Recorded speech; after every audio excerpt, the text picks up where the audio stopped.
All right, it is 9 a.m. I'll call to order this Tuesday, January 13, 2026, Board of Commissioners special meeting. I believe we have Kendra offering the prayer, followed by the pledge. Kendra, take it away. Father, you are the righteous judge who loves justice and truth. Oh, sorry, Kendra, hold on a minute. Technical difficulties. Got that muted? All right, there you go. Yeah.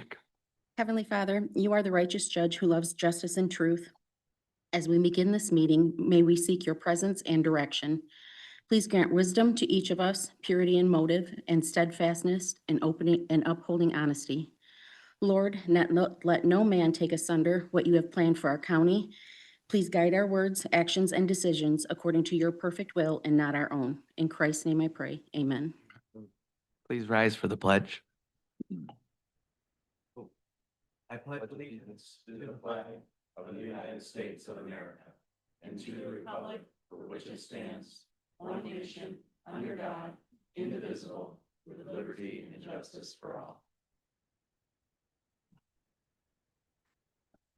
All right, Justin, would you do the roll call?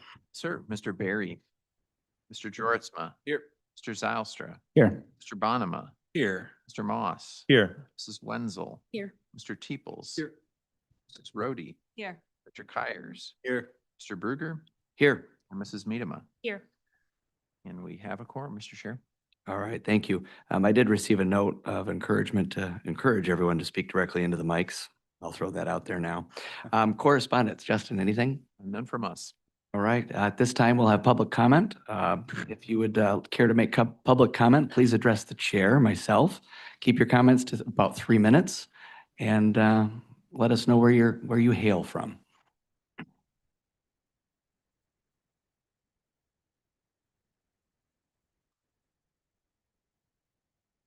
Hold on a minute, Ryan. Is his mic on or am I just not? It's a little quiet. Is it a little quiet? Are you able to turn it up a little bit? We'll get it sorted.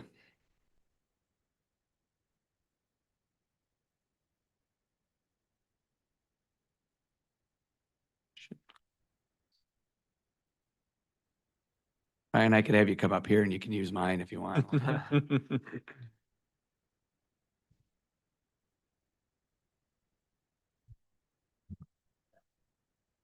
There you go. Oh, that's it. There we go. All right, Ryan. There we go. Minute and a half left. Thank you very much, Mr. Chair, members of the commission. My name is Ryan Cotton. I'm from Grand Haven. I have 4 ideas to share this morning. Ottawa County, number 1, could benefit from an energy resiliency plan. 2, such plan could embrace new and emerging technologies. 3, please refrain from excessive interference in the private sector. And 4, reconsider your 2025 resolution supporting coal burning at the Consumers Power Plant in Port Sheldon. I'll explain. Number 1, as former city manager of Holland, we implemented a community energy plan with 3 results. 1, we decommissioned a coal burning, i.e. some call it a dirt burning power plant. 2, we built a state-of-the-art and cleaner natural gas plant. And 3, we achieved significant energy efficiencies that enabled additional economic development with less carbon waste. My second point is embrace new and emerging technologies and support new things like rooftop solar on large buildings, wind, geothermal, nuclear, and even fusion renewable technologies. As an author, Adam Dorr, wrote recently in the book Brighter, the future with renewable energy is about abundance, not scarcity. Third, refrain from excessive private sector interference. Consumers Energy planned to decommission its coal plant for decades. Who knows for-profit strategies better than the for-profit private sector? Number 4, reconsider and rescind your resolution last year, maintaining technology that is old in relation to that power plant. Just imagine if government acted the same way in propping up old technology in the 1980s in Silicon Valley. We might still be using typewriters. Lastly, I want to thank you all for recently adopting your new Focus Forward philosophies. Thank you, Mr. Cotton. Would anyone else care to comment? Can you hear me? All right. Good morning, Commissioners. I hope you're all doing well today. My name is Pat Nelson, and I live at 1820 Pine Court in Grand Haven.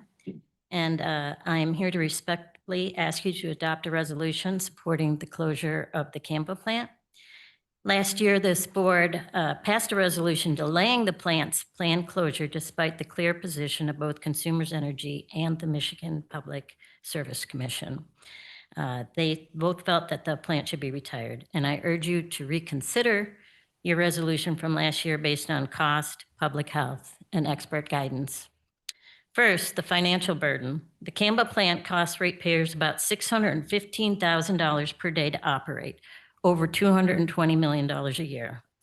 This is an enormous and unnecessary expense for an aging coal plant that is no longer economical or competitive. And these costs ultimately show up in higher utility bills for Michigan households and businesses. Second, public health. The Campbell plant is a major source of air pollution linked to respiratory and cardiovascular illness.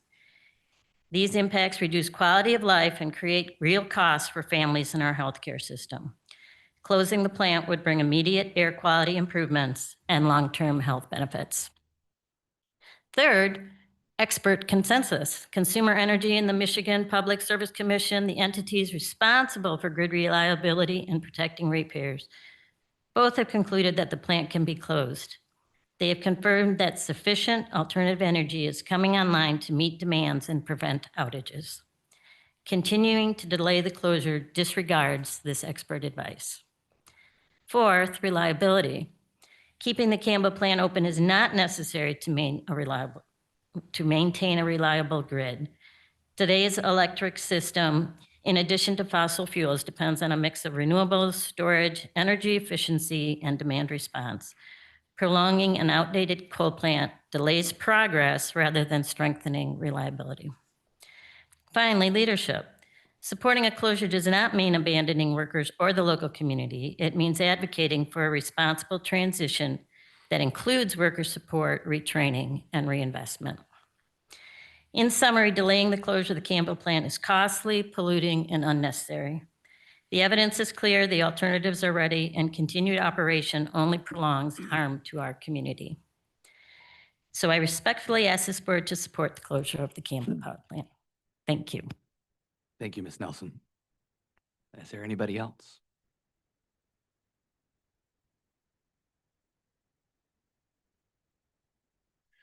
Morning, Commissioners. Joel Studebaker, Jamestown Township. I am a citizen of Ottawa County, an elected precinct delegate, and the elected chairman of the Ottawa County Republican Party.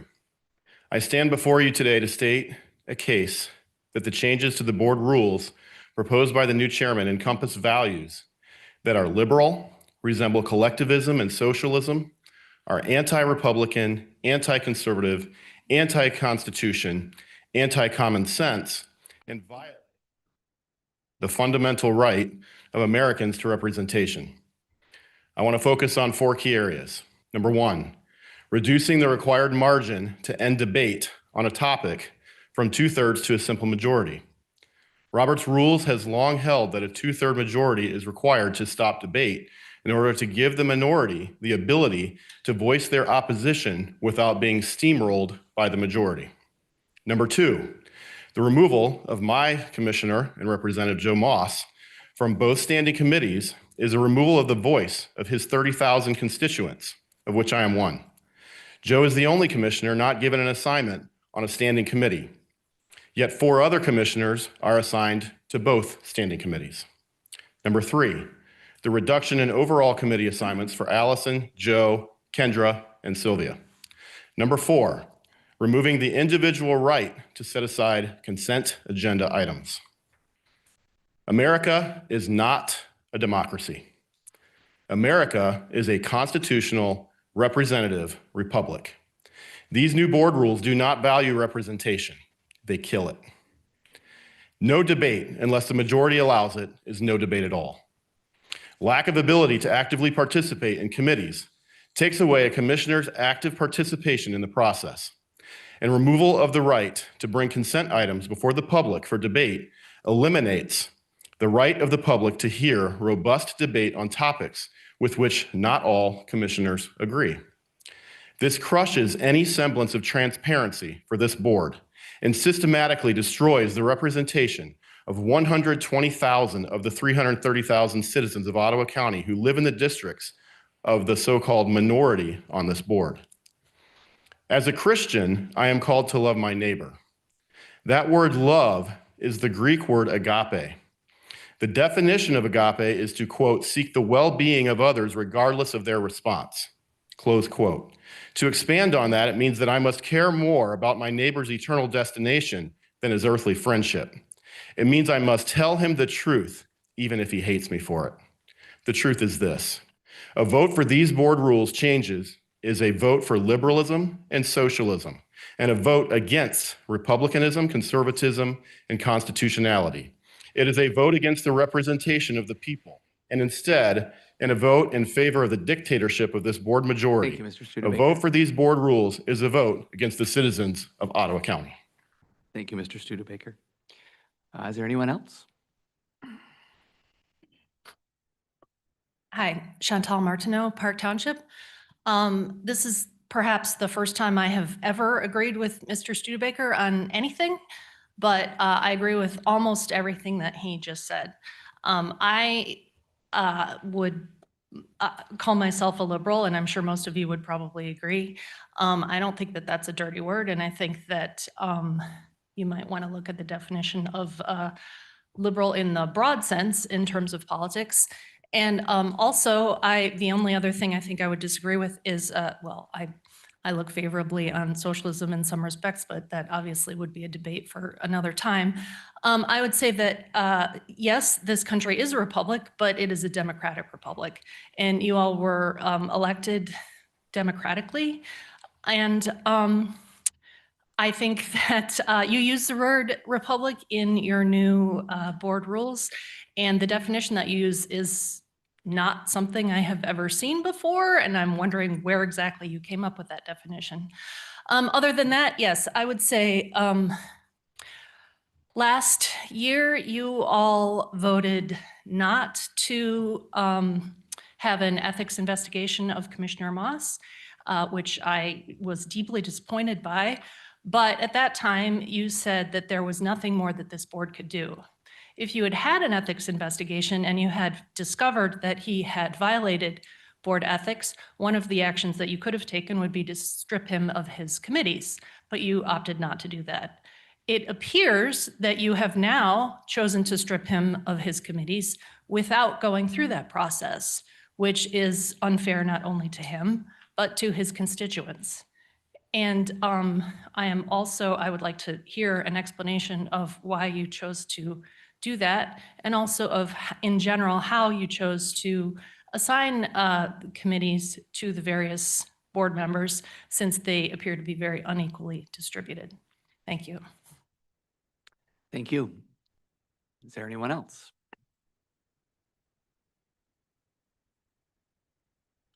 Good morning, Karen Obitz, Spring Lake. My public comment is pertinent to Agenda Item 8A regarding whether the board should schedule public hearings regarding the possible creation of a community mental health authority in Ottawa County.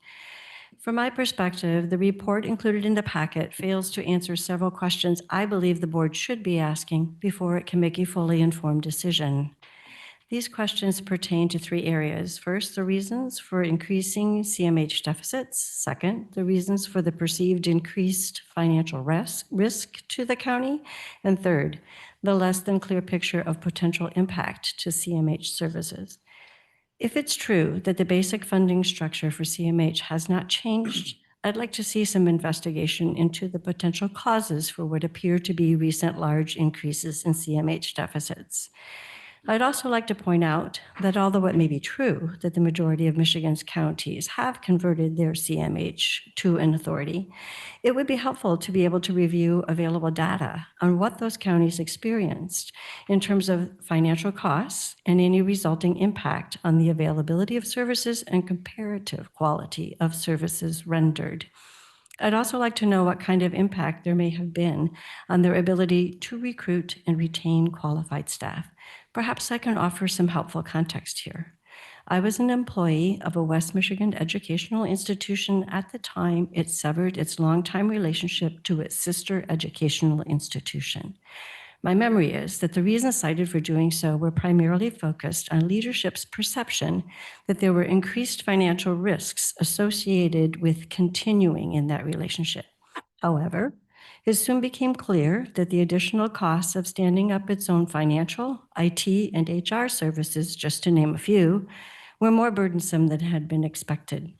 When unforeseen pressures then arose within the constituent community, leading to decreased student tuition revenue, leadership was then forced to expend ever greater resources on donor development and student recruitment. Then came the Great Recession of 2008-09, resulting in the need to cut staff that delivered student services. What assurances do we have that as an authority, CMH will be able to navigate known and yet unknown financial pressures without any negative impact on its ability to deliver quality mental health services to county residents? Finally, due to the current volatility in our country's healthcare systems, I suspect county residents are already feeling some anxiety as they anticipate the need to successfully navigate those changes. So I ask this board to carefully consider whether this is the right time to introduce yet more potential volatility relative to the delivery of community mental health. Thank you. Thank you, Ms. Ovitz. Is there anybody else?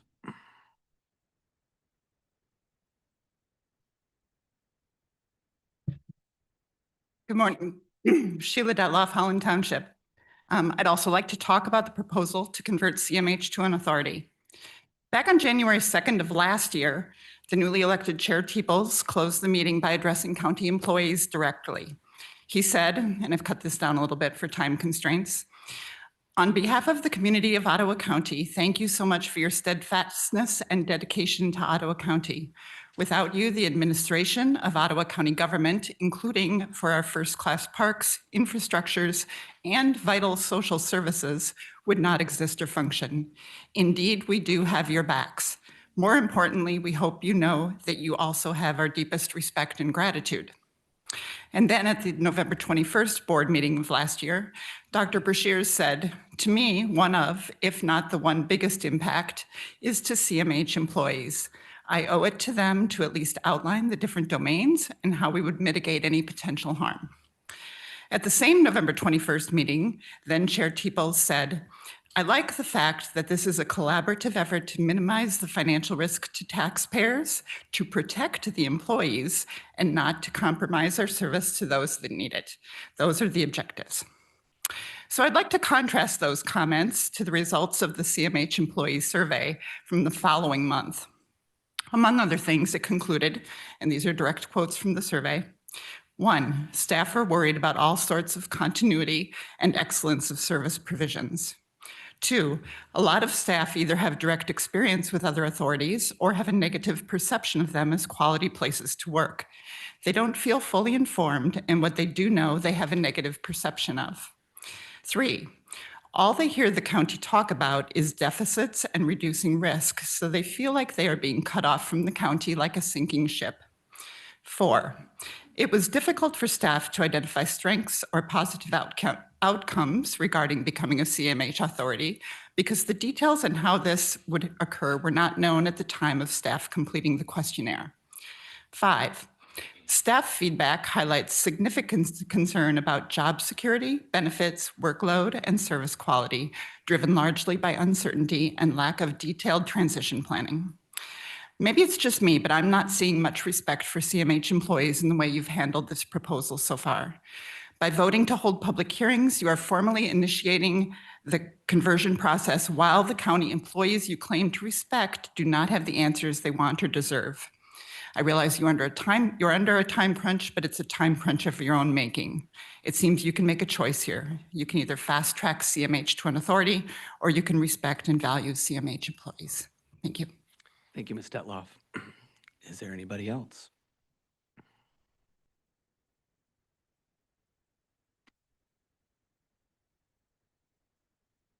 Good morning. I'm Melanie Skolton from Park Township. I am Renee Good. I am a wife and a mother. I drive a Honda. I use that Honda to drop my kids off at school. I use that Honda to go to local parks and hike. And thank you, by the way, for your commitment to the great parks. That's much appreciated. I am concerned about my neighbor. I am concerned about the federal agents who are not following the law and hurting my neighbor, sometimes losing them or letting them die. The Constitution tells me I can observe and record their behavior. The law tells me as a citizen that ICE agents cannot stop me or give me orders. The law tells me they need a warrant to be able to arrest my neighbors.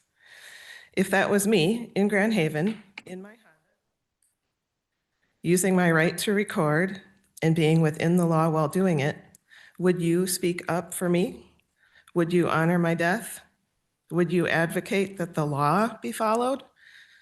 Would you ask your federal government to investigate even if you voted for them? I am asking you to speak up now. Use your media channels to tell us how you will protect your people. Develop a plan with the Sheriff Department. Call on federal representatives to pause and investigate. J.D. Vance, in an interview last week, wrongly claimed that federal agents have absolute immunity. He is the Vice President of the United States. He has a law degree from Yale. So don't tell me he doesn't know the law. He knows exactly what he's doing. He's gaslighting the American people so he can normalize tyranny, and you sit silent. If you aren't going to speak up now, my question is when? Where is the line for you? I need you to name that line. Define it. Tell us where it is. Is it when your child's brown friend is tackled at Target? Is it when paperwork checkpoints are set up on US 31? Both of these scenarios happened last week in Minneapolis. Is it when certain people are asked to wear something on their clothing or relocated to certain areas? Is it when the November election is canceled or postponed? You sit in cowardice claiming you have no power, but you are in power, and you are in power because of us. If you don't have power, what do we have? What power did Renee Good have? As it turns out, quite a bit. It's too bad she wasn't alive to see it. Thank you. Thank you, Ms. Colton. Is there anybody else?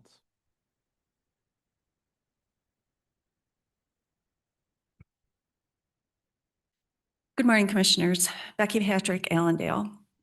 First, I'd like to thank you for releasing the packet last Tuesday, providing additional time for review because it was needed.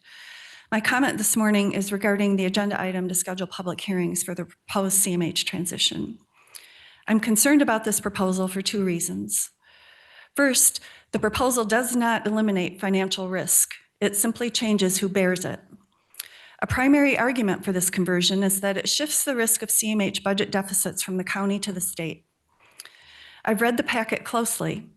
It does not identify any statutory or policy guarantee that the state will address CMH deficits if CMH becomes an authority. In the absence of such a guarantee, the risk does not inherently fall on the state. It is likely, at least in part, to fall on clients, families, providers, vendors, and employees. This concern is not theoretical. It's immediate.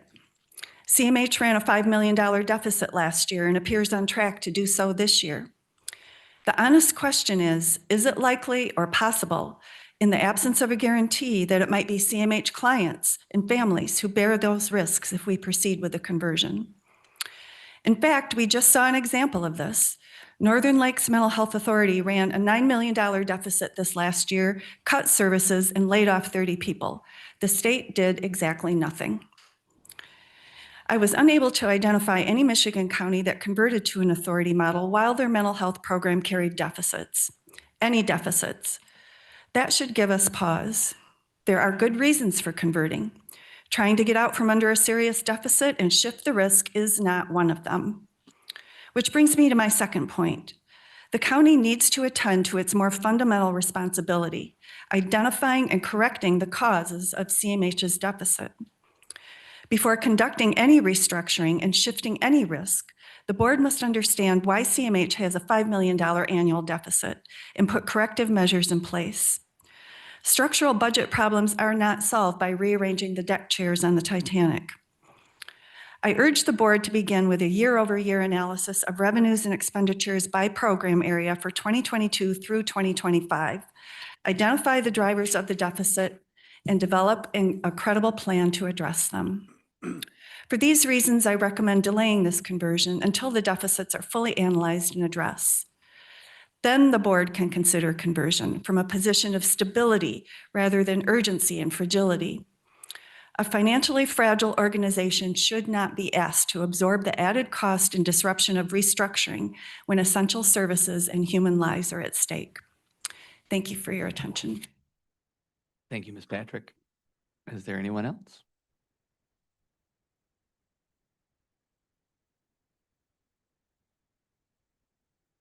Morning. My name is Chris Kleinjans. I'm a resident of Holland Charter Township.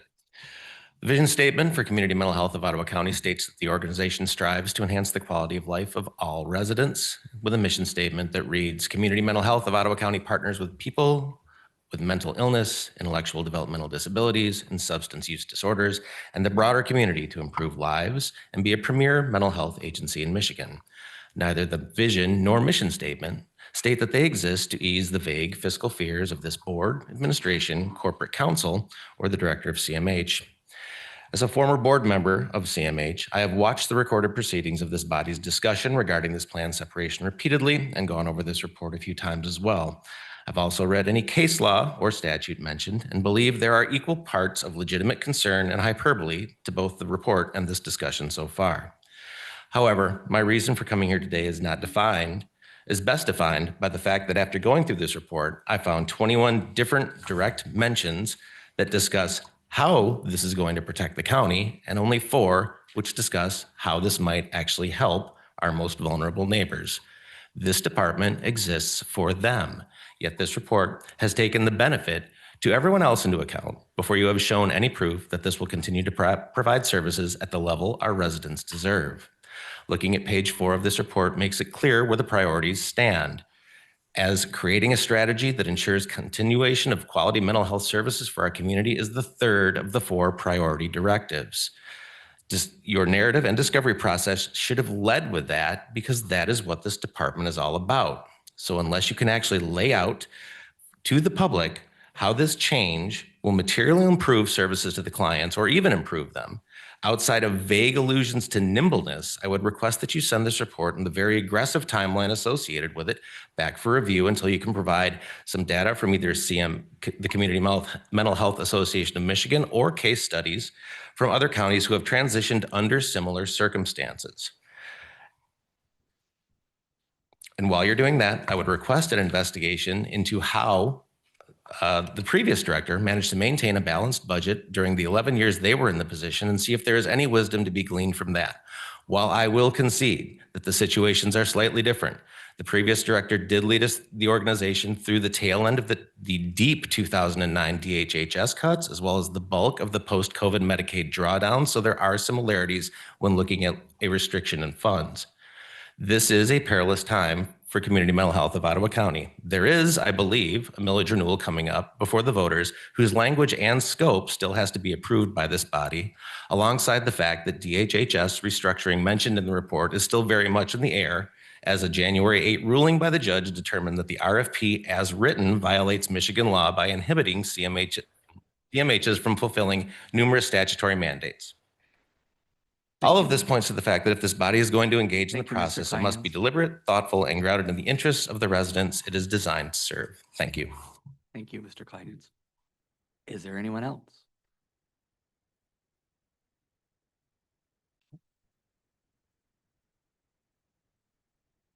Good morning. My name is Millie Haug, and I'm a resident of Ottawa County. I live in the city of Ferrysburg. I have a Spring Lake address, and Grand Haven Public Schools are my schools districts. So I'm truly a representative of the Tri-City areas.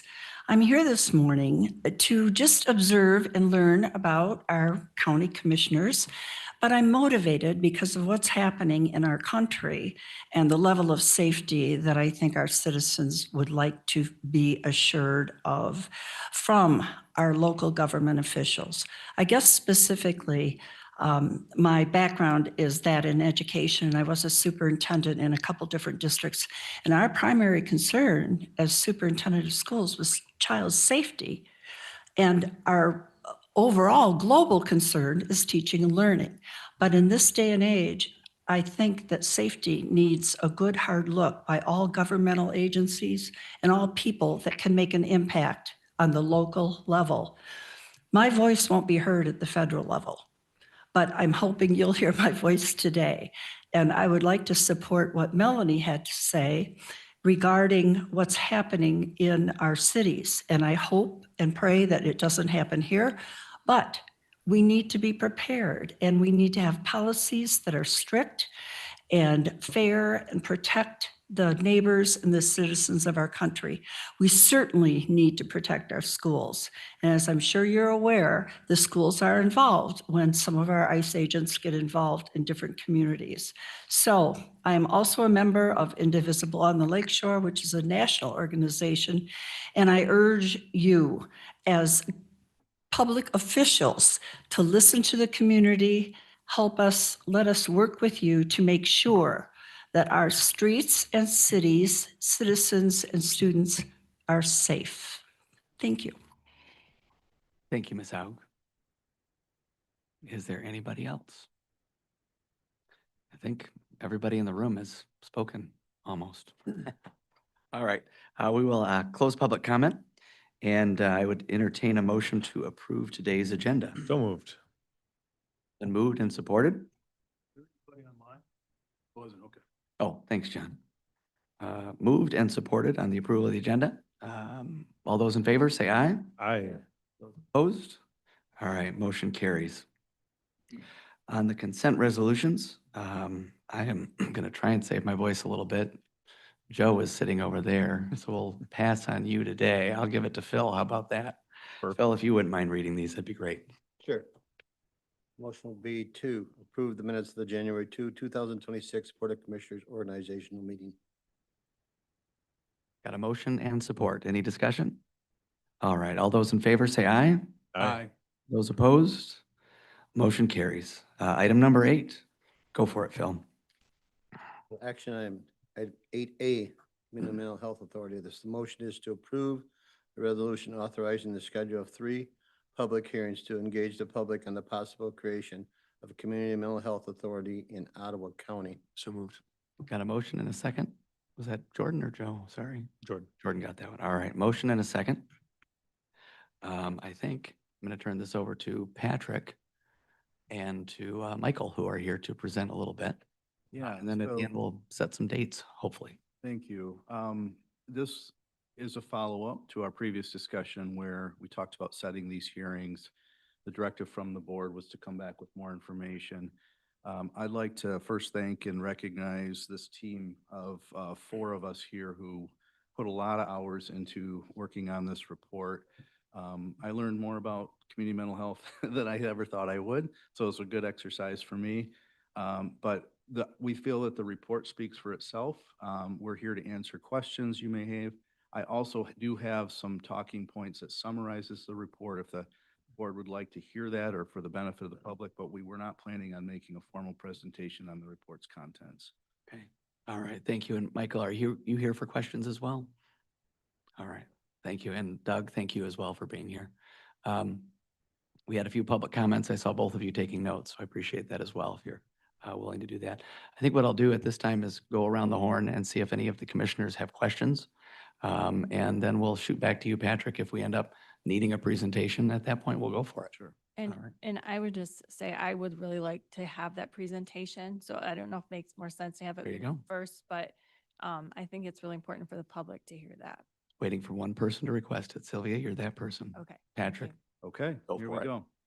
So the report that we're going to be discussing was completed at the behest of the Board of Commissioners, which prescribed 4 primary directives. Those were 1, return to us with a strategy that's intended to minimize the financial risk to taxpayer dollars 2, a report that seeks to retain quality CMH employees. 3, a report that ensures the continuation of quality mental health services to our community and provide a feasible timeline to implement the 3 strategies. The report that we prepared includes analytical data in 3 specific areas that reflect those board directives. There's a financial impact analysis that includes both quantitative and qualitative risk and cost analysis. There's a CMH departmental impact analysis. There's a CMH service delivery impact analysis. And the report also includes a legal analysis and a proposed transition plan and accompanying transition agreement. The findings of the financial risk analysis are as follows. That the CMH system has become Medicaid dominant, evolving from a traditional mental health counseling as a last resort to a government entitlement program. And that's important that we talk about that word entitlement program. The nature of an entitlement program is such that both revenues and expenditures are not cost settled until the end of each year. Since 2001, we are no longer able to maintain our own rainy day fund, which was the internal service fund, with this responsibility now being shifted to the regional entities. Our regional entity is known as the Lakeshore Regional Entity, or LRE. They're essentially the holding bank for reserves for Medicaid funding. The state's 10 regional entities are currently in jeopardy, which is why the state is now looking to consolidate them for a 3rd time from 10 down to 3. We predict that eventually it'll just be the state taking back over these services, but that's the direction we're heading. If the funding runs out in Medicaid due to it being an entitlement program and the regional entities are not able to fund these services, some government entity must provide deficit funding because services cannot be cut or prioritized. The concern is that the LRE will inevitably run out of reserves, or the LRE or its successor will run out of reserves, and thus its ability to cover a budget shortfall, in which case those counties that are running CMHs as department will be asked to cover those shortfalls. These funding deficits can run in the millions of dollars, and they create a great amount of risk to county taxpayers since as a department, the county is directly associated with an entitlement program versus an authority. The primary risk and concern is that if faced with a large enough shortfall, the state would require CMHs that are run as county departments to use general fund dollars to cover any outstanding deficit. When we asked the state on 2 separate occasions to confirm that as a county, we would not be expected to cover a Medicaid deficit, they would not answer that question. And that was very concerning to us and very telling. We believe that the state's attempt to consolidate all 10 PIHPs into 3 further increases the risk level because Ottawa County will lose its political and governmental control over our local LRE. We believe that shifting to an authority model effectively shifts the legal and financial responsibility for Medicaid shortfalls squarely where it belongs, with the state of Michigan. Bottom line, we see the benefit levels associated with CMH Medicaid services as an enormous growing risk to our taxpayers, threatening both our general fund stability and our AAA bond rating.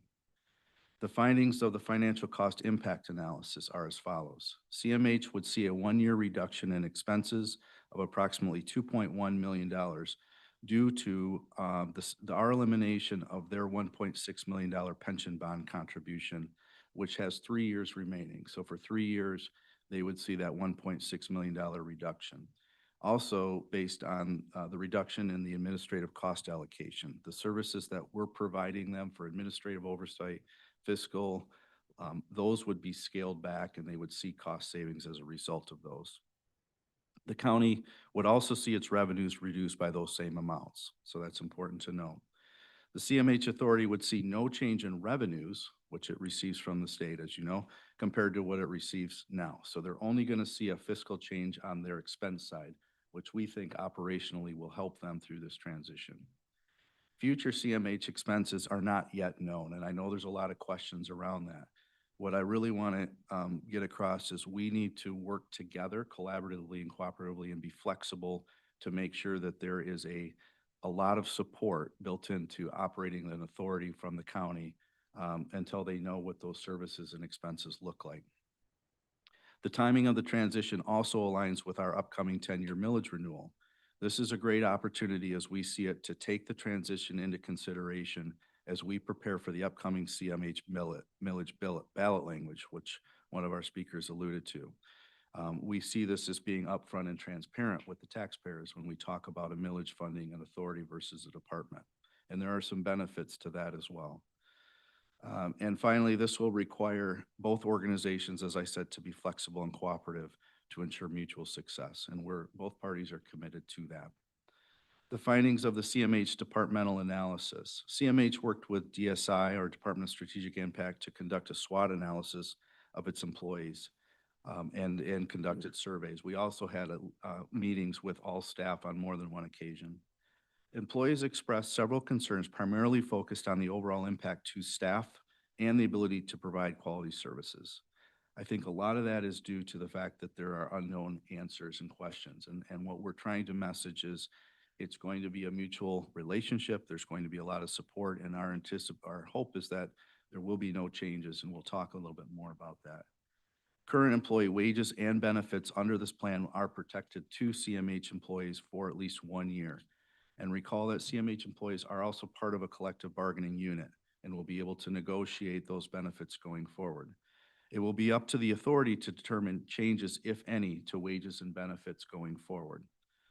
I think it's important to note, though, too, that as employees of the county, there is no guarantee with wages or benefits here either. It's just a different model in which they're employed by a different unit. Of note is that CMH employee wages will no longer be required to use local government comparables.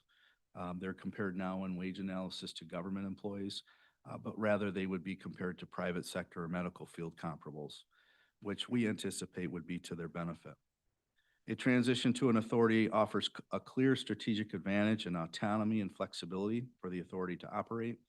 And there are operational unknowns and uncertainties, and so successes will depend on transparent communication with staff to maintain morale and retention.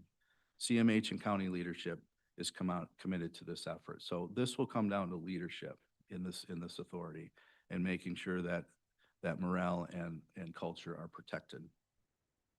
The findings of the CMH service delivery analysis, this was perhaps the shortest section, because the bottom line is, under an authority model, the same professionals will be using the same eligibility and service criteria to provide the same behavioral health services in the same locations using the same amount of dollars.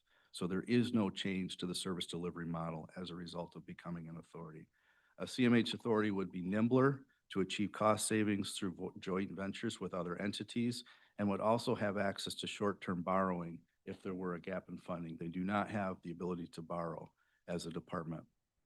A legal analysis. Our primary concern is that if we get caught up in legal battles revolving around promises or provided services that are not paid for due to the lack of funding, this will become an undesirable legal battle between the county, the vendors, and the service recipients. All of this boils down to that fact that somebody's going to be fighting with somebody. If this comes to a head and the state's saying county pays, we're going to take action against the county, or the vendors come to the county and say, you owe us these services, and we're talking about paying for it out of the general fund. We're trying to avoid that legal kerfuffle, and that's really what the analysis boils down to. So the summary and recommendation is that as a CMH authority model, which is the most common and prevalent in Michigan, with all but 5 counties operating their services through an authority, it begs the question, not why should we become authority, but why should we remain a department? We get it. I understand that. I think we can all agree that change is hard, change is scary, and it doesn't necessarily mean that change is bad. What I think is most important is that we all agree that we're committed to the success of these services, and that the county is going to stand up its end of the deal and provide that support. And so based on the finding and analysis, we're recommending that the board now take those next steps. The ask today is to set the 3 required public hearings so that we can continue to solicit feedback and bring it back to you to make an informed decision. You're not making the decision today. You're just making a decision on the hearings. We suspect that decision would be made or asked to be made at your February 26th board meeting. Thank you, Patrick. Before I turn it over to the board, Michael, you are here. Patrick just did a great 10-minute or less synopsis. Can I lay down the challenge and see if you can articulate in 10 minutes or less your thoughts on this? Yeah, please. You're going to be up there eventually anyway, so we might as well get it going now. Thank you. 10 minutes, huh? You do know me. I do. That's why I put it out there ahead of time. Okay. Good luck. So yes, we had a collaborative process of working on different sections of the summary that you just got of the report. I also sent to you yesterday an attachment that gave all of my departmental analysis for CMH. And remember, I believe that my scope was to look at internally at the CMH department. I did not feel it was my place to claim what the county would do if revenue moved from one department to another. But what I can tell you is throughout the process of both me evaluating this and working with the folks on the report, there's nothing been a spirit of everything's been cooperative. And the tenure is, regardless of what happens, we need to ensure that consumers and the community is protected and the staff are protected and the services are protected. And I believe we're getting closer and closer to get a tangible plan on the how that would happen. And that's a difficult challenge when you're asked to do an impact analysis and you're interviewing staff that legitimately is saying, well, how would you do it? And then you tell them the direction you're going. And of course, there are questions.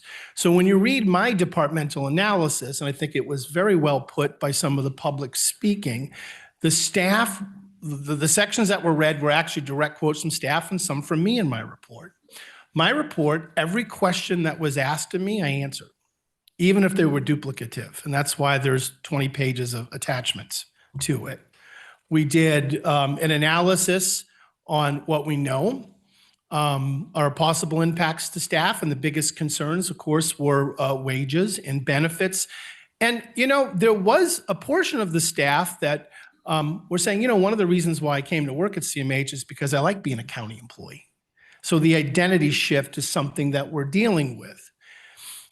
One of the comments that were made in public, I think, is very legitimate in terms of, well, they were all legitimate. Hey, look, get other authorities' information of that. Boy, most of this happened over 20 years ago. And a cursory review to try to get information was very difficult to find people that were there that actually did a due diligence to look at the suggested areas or domains that was presented by the public. So that is something that has been difficult to ascertain who has done this before and the impact of that. The CMH funding system is very complicated, but every funding system is.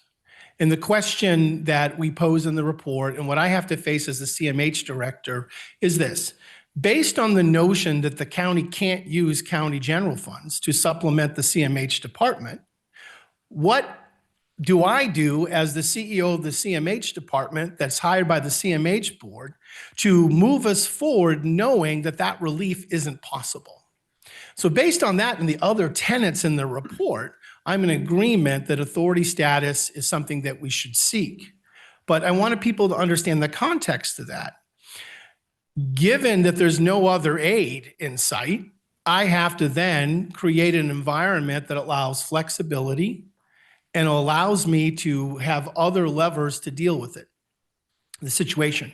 Now, it was brought up that, okay, so we have to understand the deficit. I encourage the public and county commissioners to watch CMH board meetings and subcommittees because it's a constant topic of discussion. I've done several presentations on the root cause of our deficit, and it's simply this: decrease in revenue funding as being Medicaid revenue as being one, as one of the only CMHs in our region to see a decrease.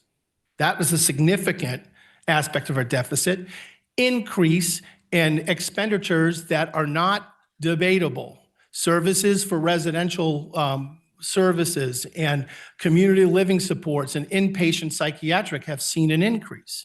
It was suggested that maybe the cause of this may be me, that the previous director was able to somehow balance this. I'll remind this commission that once the COVID pandemic hit, we see an increase in Medicaid revenue like we've never seen before. And probably for the first time in our history, we're getting close to what we need for Medicaid revenue. That has gone on the last several years, even before my tenure. I've also had to deal with the residential services crisis, where residential providers threaten to shut down legitimately because they hadn't seen a rate increase in a decade. So I challenge anybody, if they want to know the aspect of the deficit, I've done that in a transparent way with data and a strategy, including increasing revenue to our CMH department and not filling positions and doing things in my power to do that.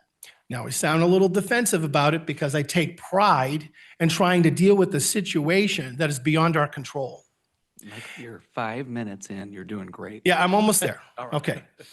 So when you look at my impact analysis, I did a series of staff meetings, questionnaires, leadership meetings. I worked with strategic impact.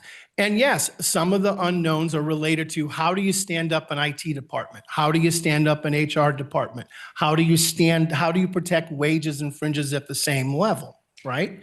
And in the report that you got from all of us, there are ways that we're trying to address that in a collaborative way that transcends any one-year transition. That we're saying that maybe our conversion to from a county department to authority might be done differently than any other situation where there's a multi-year plan to ensure that CMH is not hung out to dry. And so are there details? You bet. We weren't asked to do a comprehensive study of all possible scenarios with the risk. But I think we've come up with the framework for me to illustrate the true impact, and that in a cooperative way that the county and if so, the CMH authority would be working together for years. So I would just offer that and offer any questions. Well done. I was looking at the clock. Like that was about 7 minutes. That may be a record there. Yeah, one moment, Jacob. We'll go around the horn now with commissioners with questions. And thank you for staying at the mic. And I also know Karen is here as well. Sorry, I didn't give you a nod earlier. Thank you for all your work on this. Jacob, go right ahead. Yeah, you bet. Am I to sit down or stand up? Is your question for Michael right away, or you wanna? I'll just stay here. You might as well sit tight. Stand tight. Yeah. Stand tight. First of all, thank you very much for all that you pulled together. What you're doing is hard. It's complex, and the liabilities are great. A misstep can affect people's lives in ways that we would never want to, hurt them. So to your point that this transition may not be a one-year project, it might be a 3-year project if we choose to go this route, or maybe longer. I don't know. I think it should not be lost on this board, because I think you're going to need support. And we know that much, but we don't know where and how often. And so giving you that time, whether it's HR, whether it's negotiations with unions, all the different things that happens during a process of transition, I don't think it should be rushed.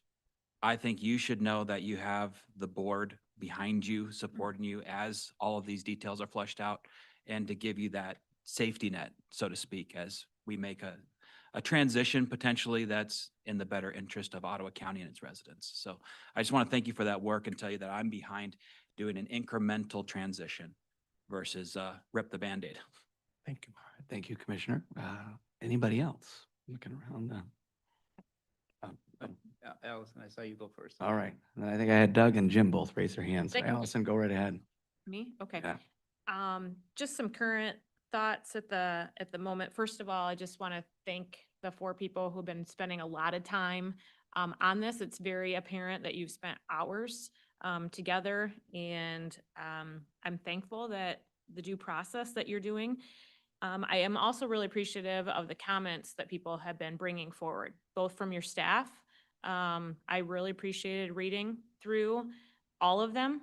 I also really appreciate the comments that were made today. I think that some of the questions they asked should be taken seriously, and whether they're addressed now or later, I do think that we need to do our due diligence in responding to them, because I think many of us have some of the same questions. some of the thoughts I currently have is, I would say that most of the calls that I have received since I became an elected official have to do with our road commission. And I bring that up because they are no longer underneath us as the Board of Commissioners. They are their own separate entity. And I do think that that is something that has mattered to our constituents. I can't tell you how many conversations that I have that wish that we still oversaw our road commission because of the relationship. There are things that are lost. Even if you still have a good working relationship, there are things that are lost when you become your own entity. And I know that matters a lot to constituents. And I think that's something that we should be taking into consideration. I understand that road commission and CMH are two completely different animals. But I think there's something to be learned there. And I would just say that it seems very rushed to me, this process. I understand the high level of concern in why we're looking at it right now, due to the fiscal impacts. But I don't think we have all the answers provided still, to give us this, I guess I would call it, a fire alarm approach. I'm not seeing that. I'm not seeing a fire alarm approach. And for that matter, I don't think we should be taking a fire alarm approach when we are dealing with the most vulnerable families throughout our county. And so one of the questions that I think a couple of the staff members had brought up was their concern with burnout. And that was one that really struck me, because if staff becomes burned out and if this process does affect them due to some things that we still don't know the answers to, burnout also will affect the opportunity to care for residents. And so staff equates how we care for families, and we should be really looking at that. I would say that taking care of our staff should be rising to the surface as we're talking about the financial impact. And I don't think we have enough knowledge of that yet. And so I do see perhaps that we should be going down an authority to an authority at some point in time. I'm just not sure that right now. I just want us to exercise caution. I guess that's where I'm currently at. But I look forward to hearing from my fellow commissioners and kind of gleaning from what your take is on the whole packet and all the information that's been shared. Those are just some of my current thoughts. Thank you, Allison. I think Doug, you had your hand up I'll next. let Jim go first and maybe it answers my question. First of all, since we started discussing this issue, I think we've all asked for community input on it. And so I appreciate the questions that people brought. Change is difficult. I think everyone's committed to doing the right thing for clients, for staff, and for the county. And I just want to thank the four of you for this report. This is one of the most comprehensive things that I've seen. Clearly a lot of work went into this. 36 pages isn't going to answer every question people might have, but I think we've got a pretty good beginning here. Public hearings are a way for the public to actually continue the conversation, ask questions, and we can provide feedback based on that. I just have a nuts and bolts question. If CMH ran estimated deficit of $5 or $5.5 million last fiscal year, where does that IOU sit? Is it likely the county board will be asked to do a budget adjustment to cover that? I mean, that's where it gets real, I think. Good question. I can answer that and then people can chime in. Right now, we're in a shared risk model with the regional entities in the state. So the region holds the rainy day fund.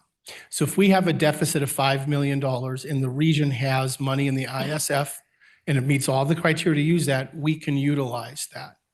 The concern becomes if the region runs out of money. I was going to ask, what is your Right. assessment of, I'm going to guess our problems in Ottawa County aren't that bad. No, Network 180 ran a $28 million deficit. Okay, so, and it comes from the same rainy day fund. Then it goes to the state in a shared risk model, right? So the state ultimately has to step in and fund what they can, but really the risk right now, where's the 5 million? If the region doesn't have it, the state can cover a portion of it, but they can look locally to say, what are you going to do to cover that deficit? So the debate we're having now is the county at risk at all? And as a county department, we haven't got a strict answer. We haven't got any answer from the state on that. And it suggests that we are holding the risk if the region runs out of money. So, $5 million is about 5 to 6% of our budget. And so anytime you get over like say 9 or 10% of your budget, then you look at real systemic causes and what we've been doing that at CMH.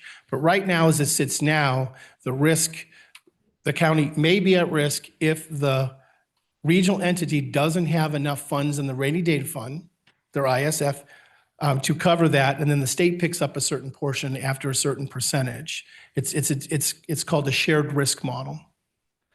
Thank you, Michael. I'm gonna, Jim, Doug raised his hand here. I think he may have some insight. Yeah, I had something to chime in on this issue. In 2019, before Michael was executive director under our old director, we had a $2 million deficit and the LRE could not cover it. So we were in the situation, Commissioner Berry, that you alluded to without the internal service fund of the LRE to back up that deficit. And since 2001, we've been prohibited by law to have our own internal service fund to fund that deficit. So we were naked. And we, along with Washtenaw, which had a $10 million deficit, and Muskegon, that had a $10 million deficit, went to the legislature and lobbied for increased Medicaid funding to make sure that that deficit didn't impact our local operations. We weren't very successful immediately. And then the pressure started to build in these 3 counties. The authorities that were experiencing deficits were confident that the state of Michigan would be obligated to fund those deficits, so they weren't concerned. And in fact, just this month, Judge Yates ruled that you have an authority, and the state of Michigan under Section 1205 is the underwriter. The state of Michigan must fund those deficits. And because these deficits are so real right now, he has refused to approve their organizational plan unless they convince him that they have a plan to meet the authority's deficits. So Karen deserves credit in 2019 because she applied some magic, some budgetary magic, to wipe away our $2 million deficit.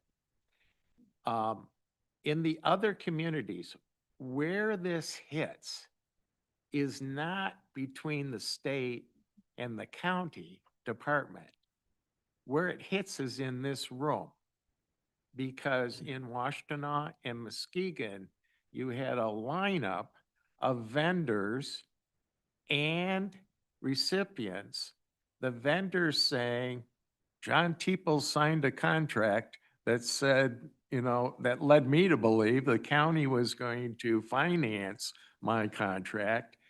There's no money. My contract isn't being fulfilled. I'm going to sue you if you don't pay. The individuals who had a federal entitlement, we're talking about, there was a comment made, how do you control these deficits? Well, we don't control the benefit levels. That's set by the state of Michigan and the federal government in the Michigan Medicaid plan. So we had no ability, they had no ability to cut costs. And those recipients were saying, I have a federal entitlement. You need to pay. And what happened in both Muskegon and in Washtenaw was that the county boards of commissioners gave up, if you will, under that pressure. And they financed out of their general fund. I don't believe that's legal, but they did it in order to avoid the hundreds of lawsuits that were being threatened against them. So we do have a real life example of when the LRE, the PIHPs, run out of their internal service fund as to what can happen. And the great concern right now across the state is we are coming into that situation. And unlike the authorities in other counties that have sued and have that ruling from Judge Yates, we would be exposed in our general fund to that kind of pressure. And that's why there is a certain immediacy to continuing this discussion. Today is only to decide whether we continue the discussion publicly and then come back to you at a later time for you to decide. But we have seen in our experience real life examples of where this can happen. All right. Thank you, Doug. And up here on the board, I'm going to go around and make sure everybody has at least one opportunity to ask, and then I'll do follow-ups. So Jacob, hold that thought. You gave me a nod there. Jim, did you get your question primarily answered there? Got a quick follow-up. Well, you still have the floor, so you go right ahead. Okay. Dr. Brashear, as I recall, last year you had discussed that state did have allocated funds for Medicaid, but they, I'm using the wrong term here, but they hadn't actually. They withheld $140 million from the system that we got them to push out back to us. It did finally get out though. Not all of it, but close. Yeah. Okay, that's. And in 2025, it looks like there's 40 million still sitting there that wasn't pushed out. That we should, Any explanation on that? the department has had zero communication to the PHP systems over the last 6 months at all. So no discussion, even with their proposal to restructure the system, has occurred with the Michigan Department of Health and Human Services and the regional entities. So no, we don't know why. Now, I know why is that they don't think we need it, right? When every region except for one is in a deficit still. So I can't pretend to know the reasons why ultimately. All I can tell you is the legislature did their job once again, allocated the money, and the department hasn't pushed it out. So remember, this state plan that's out there is not the legislature's doing it. So I'm very careful when I say the state, I mean MDHHS. His plan. Not one legislator said, hey, let's do this, right? So yes, 2024, there was money withheld from the system. We got a lot of it pushed back through advocacy, full court press. 2025, there was some dollars left still in the budget that were like, push it out. The books are not closed yet. So we're going to see. And that's how I would answer that question for you. Thank you very much. All right, Doug, go ahead. Sure. Karen, how you doing? I really want to thank you for helping me out with the pension bond issue. But it's got one more follow-up question I should have taken the time to ask you before, but the 3.1 million that is currently being allocated to CMH, once they become an authority, will no longer be allocated to CMH, correct? Correct. But we will still be paying those $3.1 million in expenses, right? Yes, the county, right. Those are expenses to CMH, and that's a revenue from the county. Right, so we'll no longer be getting the revenue from CNH, but we'll still be accruing those expenses, right? That is correct. Okay, and those expenses will then be reallocated to every single department, correct? Theoretically. Or there will be an expense reduction depending on, now the pension bond is an expense that would have to be reallocated or paid in another way. But right. The other expenses like IT or overhead would have to be an expense reduction or reallocated. How do you mean by expense reduction? I get the reallocation, that we'd reallocate those 3.1 million to all the different departments, but what does that expense? So for example, fiscal services provides support to CMH. Right. So our audit cost includes CMH, and so our contract includes CMH compliance audit. So when we're not incurring that expense, it's not going to get allocated to CMH. So that would be a reduced cost. So that'll be a reduction. And so we wouldn't have that expense. So some of them will be a reduced expense. I'm not expecting a lot of reduced expense, but Right, yeah. but there will be Yeah, I see some what you're saying reduced now, and expense I can't on the imagine county side. That's a big dollar number either. The vast bulk of the 3.1 will continue to That would be my, for that expense. that would be my expectation. Thank you very much. I appreciate it. I did want to just go back and mention that when we know there's like a deficit, and so we're bringing a budget adjustment forward, we're recording that as like a due from the LRE. So we are making that entry. Usually it's very late. So when Dr. Bashirs is talking to the CMH board and he's talking about those liabilities, you're also probably getting a budget adjustment about the same time where, But you're treating that as an account receivable then? well, yeah, the opposite side of that is a revenue. We're going to get a revenue from the LRE.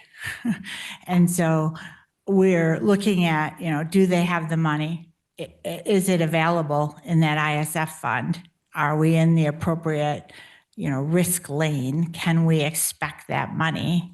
Can we expect that due from the LRE? And then we'll record that as a revenue, because we're going to record a due from and a revenue. Okay. And so a receivable and a revenue. And so if we weren't expecting that, believe me, we would be having a different conversation with the finance committee than just a budget adjustment that shows up on your regular monthly budget adjustments. Whereas in 2019, as Doug alluded to, those weren't the conversations that were happening. County Budgeting 301, brought to you by Karen. Before we move on to another line of questioning, I know Jacob had maybe a follow-up question for either Doug or Karen on this. Jacob? Yeah, thank you.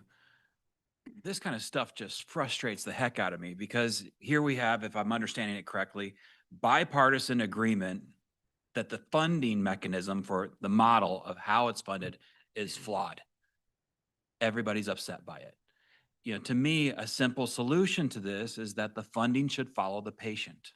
If that, it's like they sit over there in their offices and they say, oh, we think that this area is going to need this much, so we'll just set that money aside for them. And this, they don't need it as much, so we're going to give them less. Not based on actual need. It's just all guesswork. And you're shaking your head, yes, you agree. It's not need. You're absolutely right. If this could all be fixed, if the benefit would just follow the need. It's that simple. So, it sounds like the legislature is on board with this. How do we fix MDHHS because we should not have to spend our time solving this problem that they're creating. I agree. Get a new governor. I agree with that. All right. That was good. I don't know if there was a question in there, Jacob. I think it was a great speech, though. I just wanted to get the reaction on it to see if I was All right. cracking. So That's good. It should be noted that our current system in this region throughout the state is based on the number of Medicaid lives in your county and not the needs of the people you're serving. That wasn't always the case in Michigan. When we had a needs-based model in Ottawa County, when I was the director before, we didn't have the same issue because they actually took into account the actual expenditures of the people that we serve as the main driver of how you reimbursed and not the number of Medicaid lives. What we need is a needs-based model. That's what we're advocating for in the region and the state so that Ottawa County doesn't get disproportionately screwed with the amount of revenue we get. We have a giving community. We get penalized for that. So you're absolutely right. It's needs-based is what's needed. Mr. Chair. Thank you, Michael and Jacob. I don't think we'll be solving the state's problems today from these quarters, but if they're tuned in, they can maybe get some tips. Joe, I think you haven't had a chance yet. Go for it. Yes, thank you. I had other thoughts, but I wanted to jump in on this one because I strongly agree. And I want to phrase it this way. I agree. This is not our problem to solve. It should be needs-based. And the way I see the current situation lining up is we have on one side, we have the regional entities, county authorities, county departments, the three that are left, the legislature, the courts as of this month, and constituents. And on the other side, we have MDHHS. I like that position. And coming into this whole discussion, I was fairly on board with just continuing forward and moving towards doing hearings and moving towards an authority. I don't feel the same way now. I think that as a county, we are better positioned the way we are right now. And I think that we should spend our time, efforts, and energy on advocating for those changes and not on reconfiguring everything we're doing to try to fix the state's problem. So that's my initial statement. Thank you, Joe. Jordan, and then Yeah. Phil. Actually, it's kind of driven me to the opposite, and I think it's even more pressing that we do this now. What really drove home was mentioning the deficit number that Network 180 has. Right to our east, Kent County, they have a population that's about twice the size of Ottawa County, a little bit more, but their deficit is over 5 times the size. And one of the reasons they're able to do that is because they don't have the fundamental fiduciary risk of having to pay that deficit, but we do.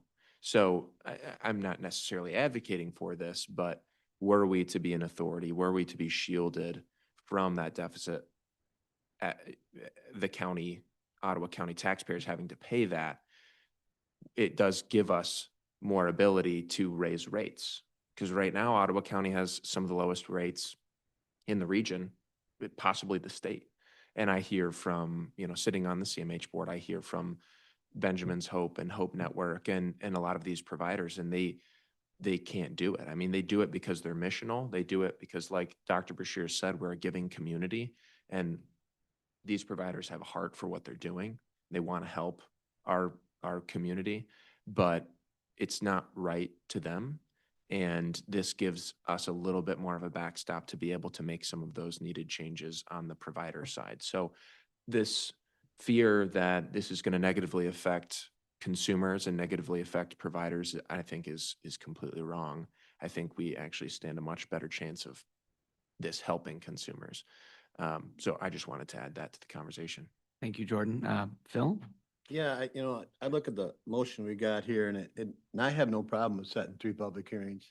It doesn't say that it says a possible creation. It doesn't say we're going to create.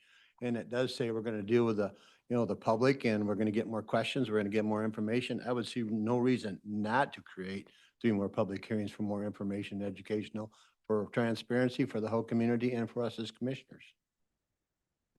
I would really like to support this. Thank you, Phil. I realize I've had my back turned to this crowd over here. Does anybody have a comment? John, go ahead.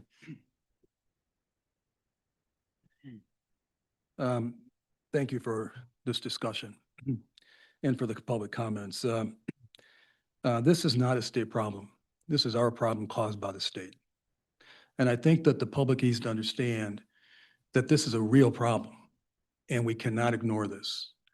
Dr. Bashir, when I first took this position as a commissioner, my initial thought was, well, if you're a $3 million deficit, which you were a year ago, the first thing to look at is the CEO of the organization. That's the first thing as a private sector business guy. That's what I'm thinking, right? I've learned that that's just not the case now. After a year of looking at this problem and the deficit, I realized this isn't something you can fix anymore. You've done what you can do. I know you already have.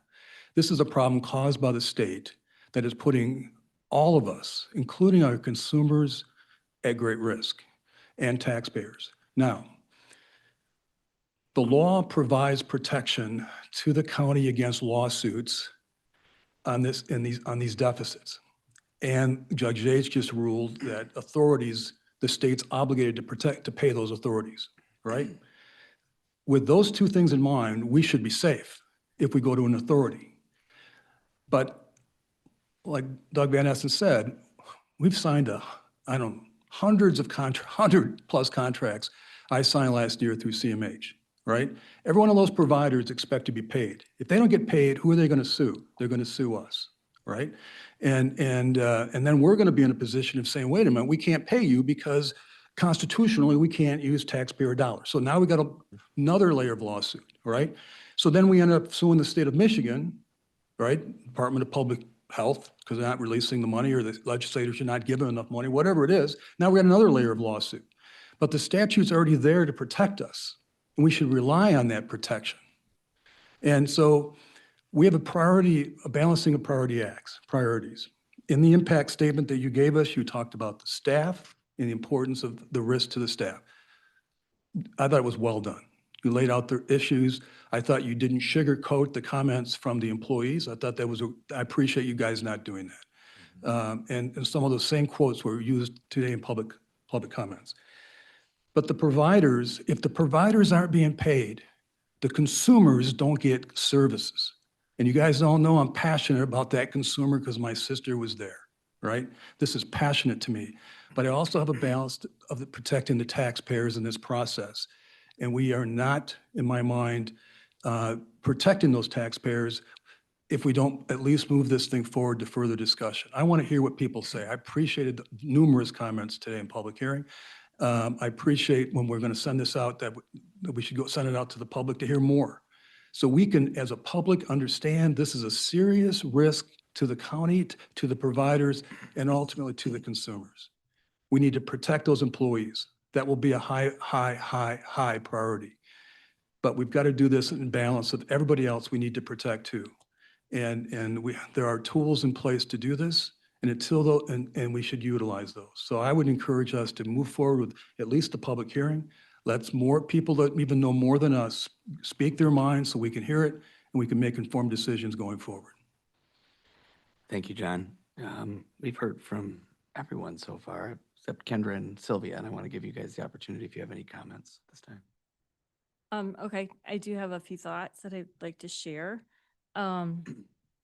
So I'm really mindful of a number of things happening in the sphere of community mental health right now. One is the PIHP restructuring that's going on. We just got the judge's decision on that at the end of last week, saying the state needs to go back and take another look at their RFP and how they want to do that. So there's a lot of uncertainty right now in that space about what that's going to look like. One of the big concerns about that proposal was that is that it could potentially suck a lot of money out of the CMH system into administrative costs. And so I'm really concerned about that rollout and what that's going to look like. There's a lot of unknowns with that at this point, and I don't even think we have a good time frame on exactly when we're going to see that happen. It's certainly not going to be fixed in the next month or two. We also, part of the reason we're in this position is we have had such an increase in client needs. COVID did two things.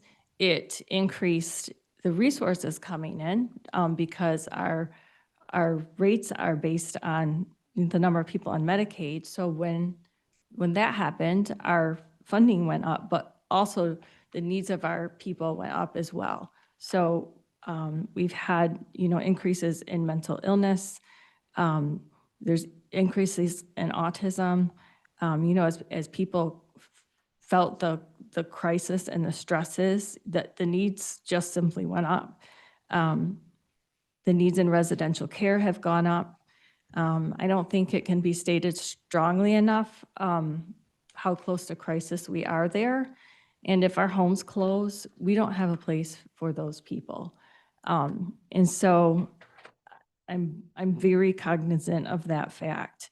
And I don't think that changing us to an authority brings us more money in regards to that. And then, of course, the whole state funding allocation problems that are going on, and in two ways. One, I question if enough money is going out in general and to the right parts of the state. And then also the money that's allocated is not truly making it out to community mental health agencies across the state. So we have all of those issues going on right now, which are very real and causing a lot of these pressures on CMH. And those are not going to change by switching to an authority. So I personally, I'm concerned about doing this right at this moment. I'm not opposed to switching us to an authority, but I'm really concerned about the external factors that we find ourselves in. And so I just also wanted to share a little bit of other information if I can find it here a second. I think it's really important for us to remember that our county is actually not bankrupt. We are doing amazingly well. That has always been a false narrative. It has never been true. We've never been in dire financial straits. So when you go back to the audit from 2024, so this was, completed at the end of 24. It's the most recent audit that we have. We should be getting a new one soon. It's important to note, and I'm looking at page 18 of this for anyone who wants to reference it. You look at financial highlights, and I'm just going to read 2 paragraphs there. The county's net position, which is the excess of assets and deferred outflows over liabilities and deferred inflows at the close of fiscal year, was $229,958,917, of which $53,970,060 is unrestricted and may be used to meet the government's ongoing obligations to citizens and creditors. Total net position increased by $9,784,322 as a result of operations of the current fiscal year 2024. At the end of the current fiscal year, the county's governmental funds reported combined ending fund balances of $112,913,000. And I'll stop there. The point being is we have great financial resources. We have, at that point, $54 million that was unrestricted. In fact, if I'm remembering correctly, when we reviewed the audit, we have so much money sitting there in unrestricted, we actually have to figure out what to do with some of it because we are way over what we are allowed by policy to have in that fund. And so I have a hard time squaring these 2 narratives of we are in an emergency for CMH when we actually have a surplus situation where we have a task of figuring out what we're going to do with these millions of dollars that we have. And so I do agree with being fiscally responsible and that long-term we do need to figure out this situation, but I disagree with the emergency that we're being proposed with here, because could we absorb $5 million with $53 million that we need to figure out what to do with? We probably could. So one way to look at that is, and I'm not proposing that we do this every year, but I think that it would buy us some time to let some of these other situations calm down. Let the state figure out the PIHP thing. and I also believe that our PIHP does have enough to help us out for another year. I don't think this is a today we have to do this thing. So one thing that we could do, I hear the argument that we should not be paying for Medicaid services, that is a bad precedence. But one thing that our county could do, say we wanted to buy more time for the next year and continue to consider this, is we could reduce the administrative charges that the county is, giving to CMH right now. That's something that we could do with these general fund surpluses. We could bear the brunt of some of that for the next year. And just like we're looking at reducing some of that, should we switch to an authority, we could choose to do that right now for the next year and help to mitigate some of that risk. And that would free up some money within the CMH budget and help to balance the books. So just see if I have anything else I needed to say. I think that we also do need to continue to really advocate on the state level for those funds to be fully pushed out, for things to change to a needs-based model. I appreciate Commissioner Bottom, you mentioning that. We have a lot of higher level issues that need to be addressed. We really do need this to be a needs-based allocation. But I just want to point out the fact that there is another path that we could take. We could slow this down. And I think long-term, yes, we probably should be considering being an authority. I'm just not convinced that it's today or that it's this year. And I would like us to take one more year to figure this out. Okay, thank you, Commissioner Rhodey. Mr. Chair, if I could. One moment there, Doug, just a second. I just want to let everybody know, Robert's rules does allow us each to have up to 10 minutes to hold the floor, and I've been keeping track. Nobody's exceeded that. Sylvia, you came darn close. All right, Doug, go right ahead. What I wanted to say is that the issue for the board, if you go forward in February, is do we become an authority in February of 2027? Okay? It's not, do you become an authority in February of 2026? The law mandates a year. During that year, at any point in time, and in fact, after that year, at any point in time, the Board of Commissioners can bring back the program into department status. So you could decide as things are unfolding between February of 2026 and February of 2027, the state has answered my letters and said, you're not at risk, or in the litigation, something has evolved that preserves the internal service funds, and we feel we are less threatened, and you could decide to abort the process. But you cannot, in February of 2026, become an authority. You're merely setting the stage for that. The other thing I would say in response to Commissioner Rhodey's comments is right now, and Commissioner Zylstra knows this, forever I've been saying, you cannot use your general funds for mental health outside of the general fund mental health. You cannot use taxpayer dollars to fund federal Medicaid entitlements. Now, if we get into a situation where we're an authority and we have these charges that we're talking about in our transition plan agreement, where they will be paying for rent according to the internal service fund, the continued revenue flow between mental health and CMH is projected for another 3 years. We would actually have, in my opinion, more legal tools to help Michael if he needs some respite. And I say that because if he's obligated to pay $1.5 million in rent, under the agreement, we can't forgive that rent.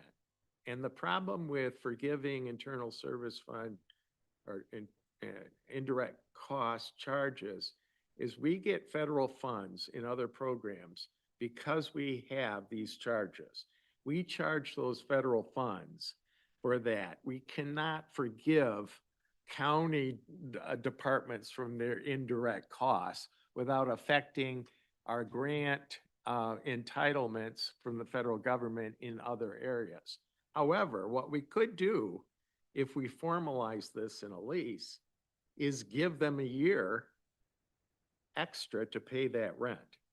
We would have actually more tools to help them by deferring some of these costs without compromising our taxpayers, because we're not forgiving it.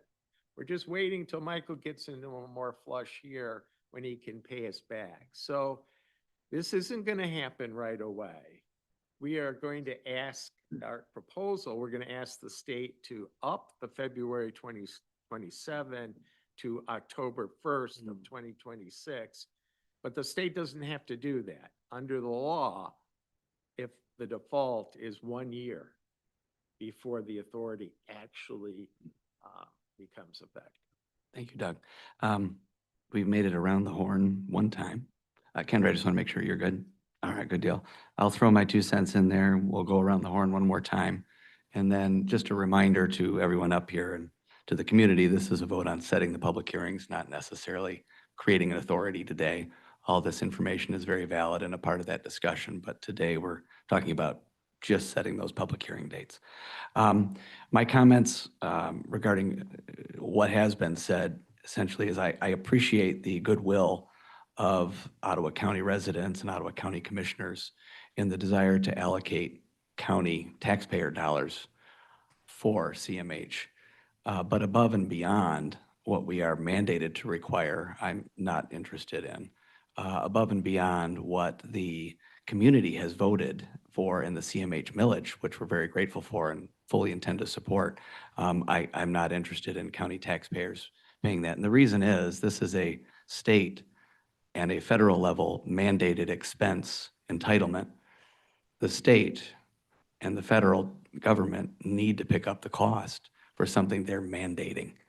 It should not fall on the Ottawa County taxpayers to do that. And separating and creating an authority, I believe, based on the information I've heard, it's very simple. That tells the state of Michigan they are on the hook for the dollars that need to be spent to cover the services that they are requiring. So that is my 2 cents. Let's go around the horn one more time, and then we'll take a vote on this. Joe, you're nodding over there. Do you want I'll to start it off, go for sure. it? Yep. Yeah. My position, I've stated my overall position. I guess I will just add that I will, assuming we're doing hearings, because I think we are, I will greatly appreciate the feedback from the community. I'm going to vote no today to indicate my overall position on where I think this is going, not because I don't want hearings or want public input, but because I would like overall to go another direction, and I'd just like that to be obvious now. So that's it. All right, thank you, Joe. Anybody else? Allison, go for it. I think one thing I would like to request, because I don't think it's been provided yet, I guess very clear cut, is the state's definition of a county CMHSP model and authority. It's been alluded to with some of the potential questions, but it hasn't actually been put out the exact definition, I don't think, to the public or to our board. And I think that would provide a little bit of clarity of understanding why they were both developed in the first place. I think I'd like to go back to that a little bit to be able to go forward. Second of all, I'm wondering if we've had any communication as a county with the other CMHs who are currently underneath a county umbrella. If there's been dialogue with them, I would like to hear more about that. And then I too I will be voting against setting public hearings as of today because to me, it sets a precedence of where this board is headed. And while I'm not opposed to entertaining public hearings in the future, I don't think we're there yet. I think we're going to hear much of the same questions that we've already been receiving. And from current interactions with other elected officials across my district and constituents, I think they're really looking to us as the experts, as well as the people who are responsible for putting together all the data and information. And I'm not saying that we won't hear some things to consider. I'm just saying at this point, I think I've heard enough that I'm hearing enough asking us to pause and to not go ahead and schedule public hearings at this point. So that's where my vote will be. All right, thank you, Allison. Jacob, you leaned. Yeah, I will lean in. I'm excited to hear from the public every chance we get. I mean, we are here to represent your voice. And I specifically want to turn my ears towards people who are using these services and the people who are delivering the services. So I just want to encourage all of those folks to get to the microphone and, take some time, be thoughtful with your words, help guide our decision-making process. We want to hear from you. All right, thank you, Jacob. Anybody else? Second time around, Doug, go for it. So maybe I missed this. Do we actually have dates that we are putting in the resolution? Can we get those dates first before we vote? Oh, yeah, we will, absolutely. I just wanted to make sure you had more questions of Well, staff. Or is your question the dates? Well, that was one of my questions for sure. I guess the second one is simply that, I understand what Phil is saying and Jacob is saying that we're, setting dates. That's what this resolution is generally doing. But I also see language in the resolution as well as the general assumption in the public that, we're in favor of going in this direction, and I'm just not comfortable, so I'll be voting no. Okay, thank you. John? Okay. Thank you again. And Doug, thanks for clarifying a couple points. So I'd like to just summarize. Statutorily, we have dates that we have to follow. And if we make decision in February, then this won't go into effect for 1 year. 1 year. This begins that process that we have to go through. It's a process that has to go through that 1 year. And like Doug said, we can abort anytime we want, right? So we asked our administration to put together this analysis plan for us that we looked at. Why did we do that? We do that as any prudent decision maker would do because we wanted to get data. We wanted to start looking at strategic impacts. We wanted to look at the SWOT analysis. We want that data, right? That's what we're doing by moving forward with public hearings. It just gives us more information to make informed decisions when the time comes, right? I disagree that this decision has been made. I don't think it has. I think there's strong merit for this decision to be made. But I also think that there was a comment about the use of the general fund, because it's $54 million apparently, to use for these entitlements. We all have heard many, many, many times that's against the law. So whether it creates a bad precedent is not the issue. The issue is, can we use it? And the answer is no, unless you're back in court and getting a judge to decide it. So the fact that we have money in and of itself to pay the deficit of the CMH is not the issue. It cannot be the issue. But like Doug said, we certainly should have the flexibility to be able to help in the transition as much as we can, like the 3-year transition plan that's been proposed, things like that, right? So all we're doing now by setting dates is gathering more information, just like this strategic plan, so that we can, as a board, make sound decisions, and we have 12 months to abort. So let's not get hung up on this like that, in my mind. This is just what good strategic thinkers do in planning and forecasting ahead to anticipate what if. And you've got to plan. You can't just be reactive. You've got to be planning. This is proactive thinking in my mind. Thank you, John. Kendra? Or I think not no forever, it's no, not yet, is how for me. And for a lot of the reasons that you're saying. all right, Thank you, Kendra. Sylvia. Thank you, Doug. People do want to hear what you're saying, Kendra, and and I go back on the video and I don't catch what you're saying, so thanks. Okay. I'm not there yet. I am especially not there because we're looking at an early request date of this going into effect on October 1st of 2026. And I think that's too fast, given everything else that's going on in CMH world.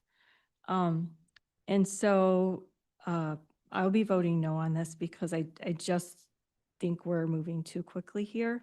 And then also, just to go back to my comments about the general fund, I was never saying that those general funds should be used to pay for Medicaid services. There's a distinctive difference there. But rather that the county could choose to reduce its charges to CMH for administration. So there's a difference. And I do think it is important to note the financial state of this county when talking about this as if it's an emergency. So I'm going to be voting no on this because I think we need to take some more time. All right, thank you, Sylvia. Jim, did you have anything else? Phil? Or Jordan? Good. Jim? Again, I just want to say I feel public hearings are an opportunity for us to get information, to get feedback from citizens, and it's part of a deliberative process. It's not the decision itself. And as has been stressed here, at any time, the county can always take it back, even after it's established as if it were to be established as an authority, and that for whatever reason that system's setup wasn't working, we can always bring it back in. And this is turning a big ship around, and it takes a while. This is just getting information at this point, so I'll be supporting the resolution. All right, thank you, Jim. Phil, anything? I'd say by not moving forward on this resolution, it kind of ties our hands down the road that, we don't have the choice of not making the selection either way. So I think if we move forward, we do have that position that we don't have to be an authority. So I think it's a good position to move forward to, and I'd like to hear public hearings. So I'm going to support this. Yeah. Okay, thank you, Phil. I think that's everybody. I'll throw out my last comments on this, and then we'll look for some dates, suggestions that you've got, Patrick, and then we'll see if we get this passed. I appreciate Sylvia qualifying her comments there. Thank you. I would say for me to qualify mine as well, provided the service level to our constituents stays the same or improves. I'm looking at Michael as I say these things, and provided our staff is taken care of, then I'm definitely in favor of this. I'll just tip my hand right now. As you all know, I think I've already spoken about it. I would rather see if we can, I absolutely want to take care of CMH as far as partnership goes, and as we segue to this, if this is the direction we head. But I would really rather see our taxpayers see a reduction in their taxes than supporting and paying for a state mandate. That shouldn't fall on Ottawa County taxpayers. I'd rather get a tax cut as we look forward to our future budgets. So excuse me on my voice there. Been battling a cold for about 2 weeks now. All right, Patrick, do you have a couple of dates that you want to throw out? And we can get that, and then we'll take a vote. And before I give you these, I'll just kind of give you our thoughts about how these public hearings would be run, and we're welcome, open to any feedback you have. But we envision that we would have them chaired by you, Josh, if you're able, or one of your delegates. We certainly encourage all of you to be there if you can. But essentially, the four of us would be there. We would provide a presentation to the public on, a summary of what we're doing. And it really will be like a public hearing here, where we're not answering questions. We're taking questions, we're recording questions, and then we will summarize all of those and provide answers that will be released publicly as you make your final decision, because those meetings could go very long if we get into the question and answer. So we're there to listen, whether it's voice of support or concerns and questions, summarize that, and then turn that back over to you with questions, and we release, or the answers, and we release that publicly. Thank you. Thank you for clarifying that. We're here to listen. Yeah, so the two dates that we had originally set are still in as an opportunity of January 14th, which is tomorrow at Georgetown Library, and the 15th at Spring Lake Community Center. Those would be at 6 o'clock. We only need to give 18 hours notice for these meetings, so we could do that yet today. Provided we decide by noon, huh? Yeah.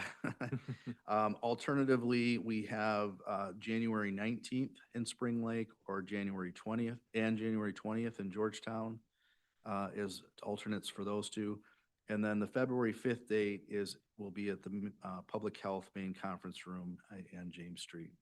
What was So, that last date? February 5th. So if And I, that's flexible too, but that's our facility, so we have a little more control over. But the Spring Lake and the Georgetown, we have to coordinate those times and dates. got it. And so if I hear you correctly, February 5th is ideal if we include that Yes. at this that's time. The third one. 20th, the 19th, the 15th, and the 14th. And I know I said I'd hold my comments until the end. Hear everybody else's, but I'm gonna throw one out there. The 14th is awfully, that's 18 hours, 19 hours notice. So if anybody objects to that, I would be fine with not doing tomorrow.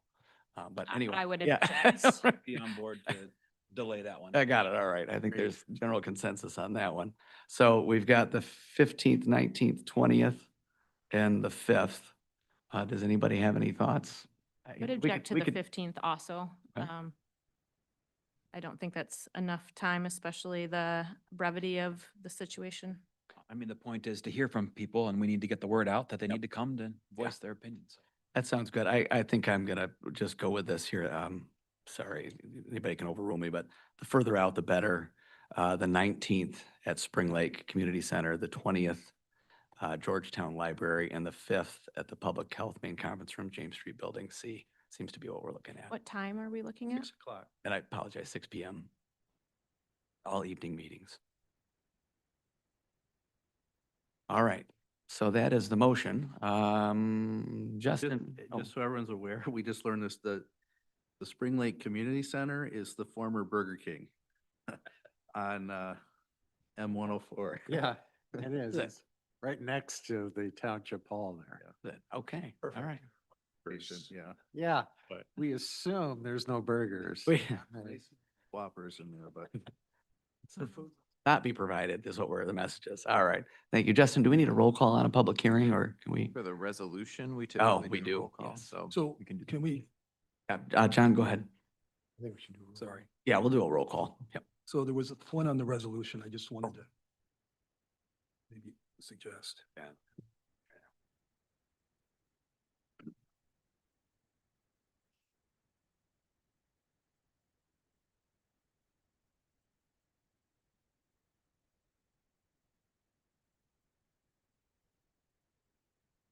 Can I raise an issue on the resolution document itself? Yes. Yeah. So on the second, on the whereas clause, on 1, 2, 3, 1, 2, 3, 4, 5, 6, 7. It says, whereas all 5 counties in Michigan, all but 5 counties, that paragraph, that whereas clause, if you see it. I didn't understand the last part of that. It goes, the state of Michigan is responsible for any Medicaid deficits in their counties, meaning that Ottawa County taxpayers are pro rata responsible as a state of Michigan taxpayer for deficits. Does that read correctly to you? Do you all understand? I don't know if I understood the language that was used. We defer to corporate counsel for a I mean, clarification or a modification perhaps? the point there is, as state taxpayers, we have a pro rata responsibility for Kent County's $28 million deficit. $28 million deficit, right? Because clearly the state of Michigan is obligated, if the LRE can't cover that, to finance Kent County's deficit. So we're already, as state taxpayers, carrying some burden here. In addition, right now, we have exposure to our own program without the benefit, according to the state, by their silence, of the state taxpayers for Ottawa. So all of our taxpayers are somewhat at risk for everyone else as well as their own program in a little different way than they are in Kent County, because right now the state's position is in Kent County is only, if you're a taxpayer there, you have a pro rata responsibility for everyone in the state other than Ottawa, Macomb, Washtenaw, Muskegon. I don't know what the 5th one is. So that's what it's trying to get at, maybe inartfully. Yeah. I might. As long as we understand, I mean, I get it now. I understand it now that you say that, I can understand the language used. I'm okay with it now that you explain it but that's the point. We have to understand what we're voting on. Just to clarify though. That makes sense. Commissioner Tepos, that resolution is the enabling resolution, not the resolution you're voting on to set the hearings. Oh, you're right. You're absolutely right. Okay, just want to make that. Oh, yeah, again. That's why I couldn't find it in what you. Oh, yeah, you're right. That's exactly right. That's getting the cart So before the last horse. time I give you the That's- floor, that's- John. That's Allison telling me, see, I told you. No, you're right. You're right. I'm just looking at I'm looking at the big package and I'm saying there's some issues. So, resolution on the floor to set the public hearing. Justin, would You you? did catch an error in the other resolution though, John, because there's a error in the date. It has like the Tuesday scheduled that we're all in DC. So just to let you guys know, you're gonna need to change that date. Okay. Thank you. All right. That one was relevant. Sorry. This is the I had- thoroughness of the board. Wow, this is good, guys. You know, All right, Justin, would you call the roll, please? Yes, sir. Mr. Moss, no. Mr. Kyers, Yes. Mr. Barry, Yes. Mr. Bonema, Yes. Mrs. Rhodey, No. Mr. Zylstra, No. Mrs. Wenzel, No. Mrs. Medema, No. Mr. Jortsma, Yes. Mr. Teeples, Yes. and Mr. Bruger. Yes. The motion passes. All right, thank you very much. I am going to we are coming up on the 2-hour mark, ask for a 5-minute recess for bathroom breaks for everybody and whatever else you need to do for personal. So would anyone care to make a motion to adjourn for 5 minutes? So moved. Excuse me, to recess for 5 minutes. Motion supported. All in favor, say aye. Aye. Those opposed remain seated. Yeah. Oh, God. I think that's legally binding. Yeah.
Here, it was the question. That is the question.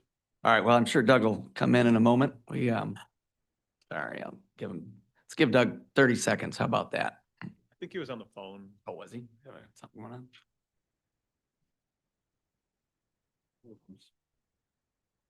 Hey, there he is. All right. Call the meeting back to order. Next up, item B, board rules. Wow, my voice is working at the moment. Suggested motion is to approve the amended rules of the Ottawa County Board of Commissioners. So moved. Moved by Moss, support by Kyers. Is there any discussion? All right. Hold on a minute, Doug. My goal is to go through each page and section. Oh. All right. I'm good. All right, that's good. To do this by section, I suspect there'll be some amendments as we go along. And some of this is, has been pointed out, or as is apparent, some grammatical changes, spacing changes and things of that nature. Hopefully we won't have to spend too much time on that. I will point out just before we get started that I missed this as well, but on the cover page, Patrick, for staff there, this says established January 2026, January 13. I think technically our board rules were established when the board was established. We're revising them. So maybe changing the word established to revised would be great. Unless anybody is opposed to that. All right. Okay, let's move on. I'm going to bring us to, I'm going to bring us right to the forward opening statement. Does anybody have any comments or corrections on that? So I guess, do you want us to ask you to ask about questions, or maybe, my thought was maybe why is this particular edit here, right? Sure. And we can then maybe that would forestall a lot of questions if we understand why the edit is there as opposed to the baseline. Sounds good. I've got some thoughts to share, so I'll go for it. And I'll read from my script, if you will, that I put together. Page 4, the first change there at the very top with the forward opening statement, basically a change to emphasize the importance of being mindful and good stewards of taxpayer dollars would be the focus on the interest there with adding the taxpayer dollars line. So I guess my issue is like, I totally understand the idea of kind of focusing on, being financially aware of our decisions, but it seems like we're creating two classes of citizens in this county, right? I mean, you're saying you're focusing on just the best interest of the county taxpayers. I mean, we have children in this county who aren't taxpayers. Are we not focusing on them? I mean, I think there's a way you can say we want to, run this in a fiscally responsible way without creating two classes of citizens in this county. So I don't really see why we need this edit. Got it. I'm sorry, I apologize. Robert's rules, in order to put a discussion on the table, we do have to have a motion. So what I would do is entertain a motion to amend it. So Doug, leaving the floor with you, if you have a motion to amend this in some way, then we could open up discussion about that particular line. I disagree. Because we're already in the main motion to discuss all the rules. We can discuss anything without motions on the table. You guys want to, if that's the way you guys would prefer to do it, I'm fine with it. Quick. Yeah, I just don't want to get bogged down in talking about the same issue forever if we can avoid it. So, okay, Doug, got it. You don't like the language there. Anybody else have input? Right, okay. I think it was a fair point that Commissioner Zylstra brought up. I think I understand maybe why you put it in there, but I think it was already covered before the addition that we're wanting to represent all people in Ottawa County.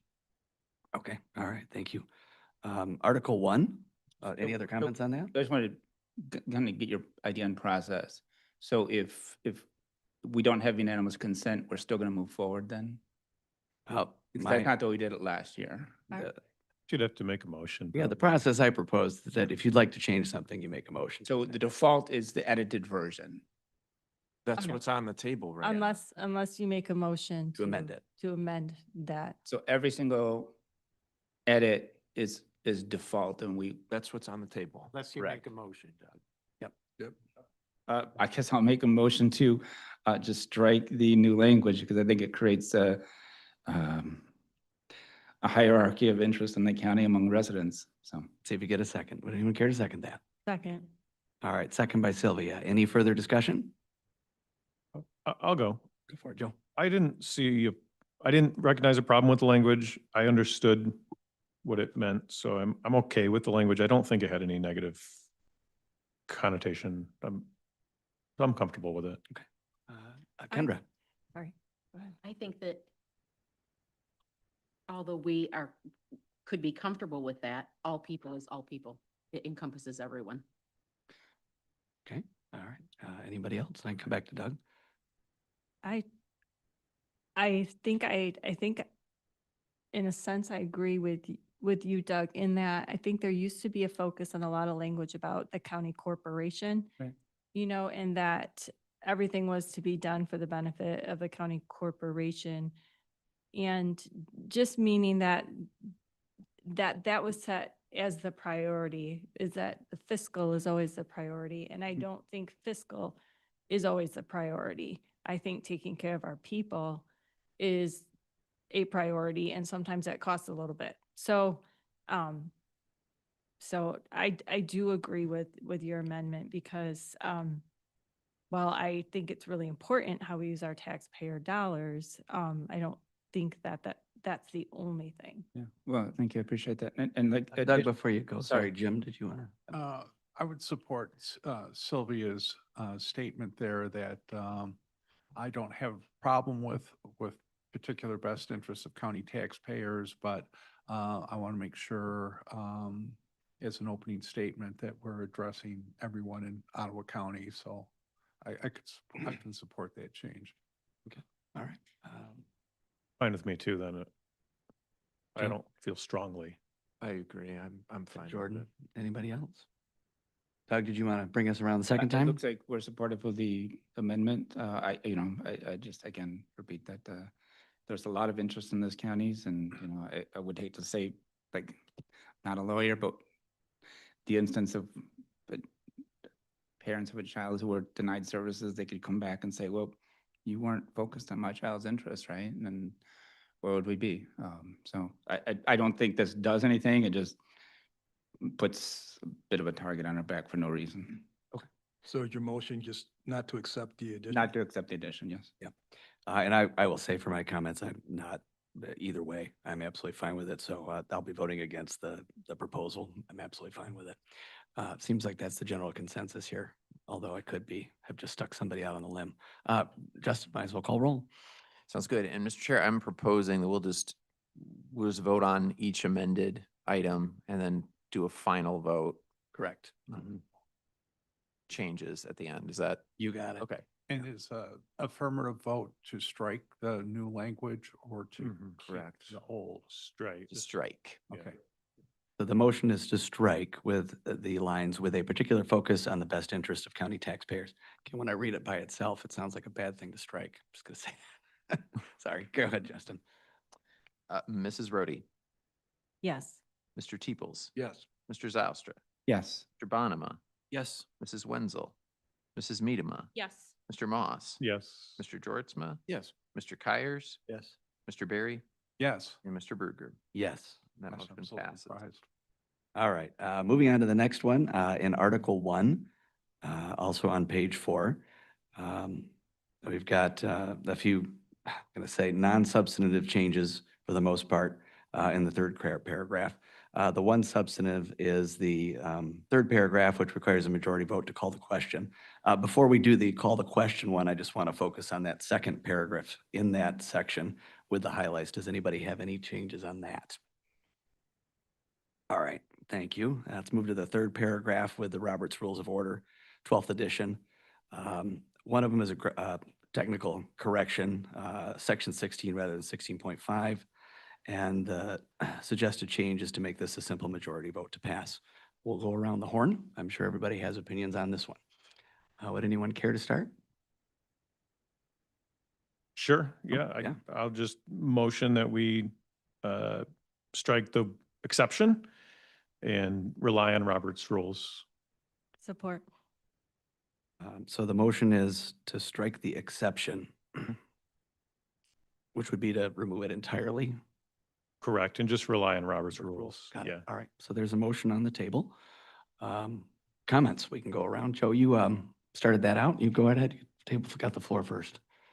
Yeah, my reasoning is just that I think we should rely on Robert's rules. It's there for a reason. It's how most boards operate. And I think that we're moving into this year, I think working even better as a board as we have last year. I think we're going to continue to learn how to work together. So I think that to enhance debate and encourage discussion, I think we should, continue to just follow Robert's rules. All right. Allison's leaning in. I do concur with Commissioner Moss, and I also think it supports the forward opening statement that the rules of the Ottawa County Board of Commissioners serve to ensure accountability, transparency, and representation for all people in Ottawa County. I believe that this particular governing board rule was intentionally created to protect the voice of the minority in any situation, any vote, and the people they represent in having their voices heard. So in alignment with the opening statement, as well as with following Robert's rules, I would be in agreement with that amendment. Okay, Joe and Allison, anybody else care to make a comment? I guess I'll go. Yeah, Doug, No, go I ahead. agree with Joe's statement. I mean, Robert's rules are there for a reason. We did talk about this substantively last year. We came to, kind of a compromise, and I think the compromise was, okay, but I'm fine with going back to the 2/3 standard. So. Thank you, Doug. Anybody else before I offer 2 cents on the first time around? All right, I'll go for it. For me, I believe in this change. In particular, I'll point my finger at myself. There's a number of us on this board who tend to pontificate a little bit longer than we need to. And we need to focus on the business of the county as best we can. And toward that end, lowering this to be a simple majority gives more people the opportunity to say, hey, we've had enough debate about this. Let's vote on it. Because at the end of the day, because we are elected, our voice is our vote. And so therefore, for me, I'm eager to get to the vote. After a robust debate, yes, but at some point in time, it's time to vote on things. So that's why this suggested change is out there. We can go around a second time now. I would just say hearing your reasons makes me even more want to agree with Commissioners Moss and Unema. Thank you. Kendra? I don't think we should be messing with Robert's rules. For opinion. Yeah. Thank you, Kendra. Anyone else? Well, you guys are silent type. All right, we've got a motion on the table to amend it. Would you read the roll there, Justin? Yes, sir. Mr. Bonema, No. Mr. Joritsma, No. Mr. Teeples, No. Mrs. Medema, Yes. Mrs. Wenzel, Yes. Mr. Barry, No. Mrs. Rhodey, Yes. Mr. Moss, Yes. Mr. Zylstra, Yes. Mr. Kyers, No. and Mr. Bruger. No. And the motion fails. All right. Sorry. You don't want to read it wrong. Thank you very much, Justin. Any further conversation on that one? Doug's holding his Yeah, hand up. Go for it. Motion to strike the striking of the 3/5 and to go back to what we had agreed upon last year. Okay, is there a second? Second. All right, Allison, Sylvia, you guys can arm wrestle for who gets the support on that one. We've got a motion and a second. Any discussion on that? Doug, you let it Yeah, off. for sure. Go for Yeah, it. no, I think that the 3/5 was a suitable compromise last year. I don't think there's been any instance where we even had that 3/5 majority tested. I think we've all done a good job of giving voice to our concerns, at the same time being aware and conscientious of others' voice. So I don't think there's any reason to, if we're not going to go at 2/3, there's any reason to abandon the compromise we did last year. Thank you, Doug. Anyone else? Allison? I do concur with that. I think if every board was honest with this particular subject that we're talking about, it has never been utilized to even put it to a test, as Commissioner Zylstra shared. And I would remind the board that those who voted are ready to be against returning to Robert's rules are the ones that are considering themselves in the board majority. And it should be your prerogative to want to protect the board minority and all voices to represent constituents throughout our entire county. Thank you, Allison. Anyone else? All right, I think my comments from the first time around are still valid. Justin, would you call the roll? Yes, sir. Mr. Kyers, No. Mr. Moss, Yes. Mrs. Medema, Yes. Mrs. Wenzel, Yes. Mr. Barry, No. Mr. Zylstra, Yes. Mr. Teeples, No. Mr. Bonema, No. Mrs. Rhodey, Yes. Mr. Georgezma, No. and Mr. Bruger. No. And the motion fails. All right, any further discussion on that one? Okay, moving on to the next one. I think it's just a minor correction there in the third paragraph. Fourth paragraph, anybody have any suggestions on that? How does that start again? I'm looking down at the, I believe it's 1, 2, 3, 4, excuse me, fifth paragraph. The titles and subtitles of the rules are for convenience only. And then the bottom of that paragraph, there's a number of red lines.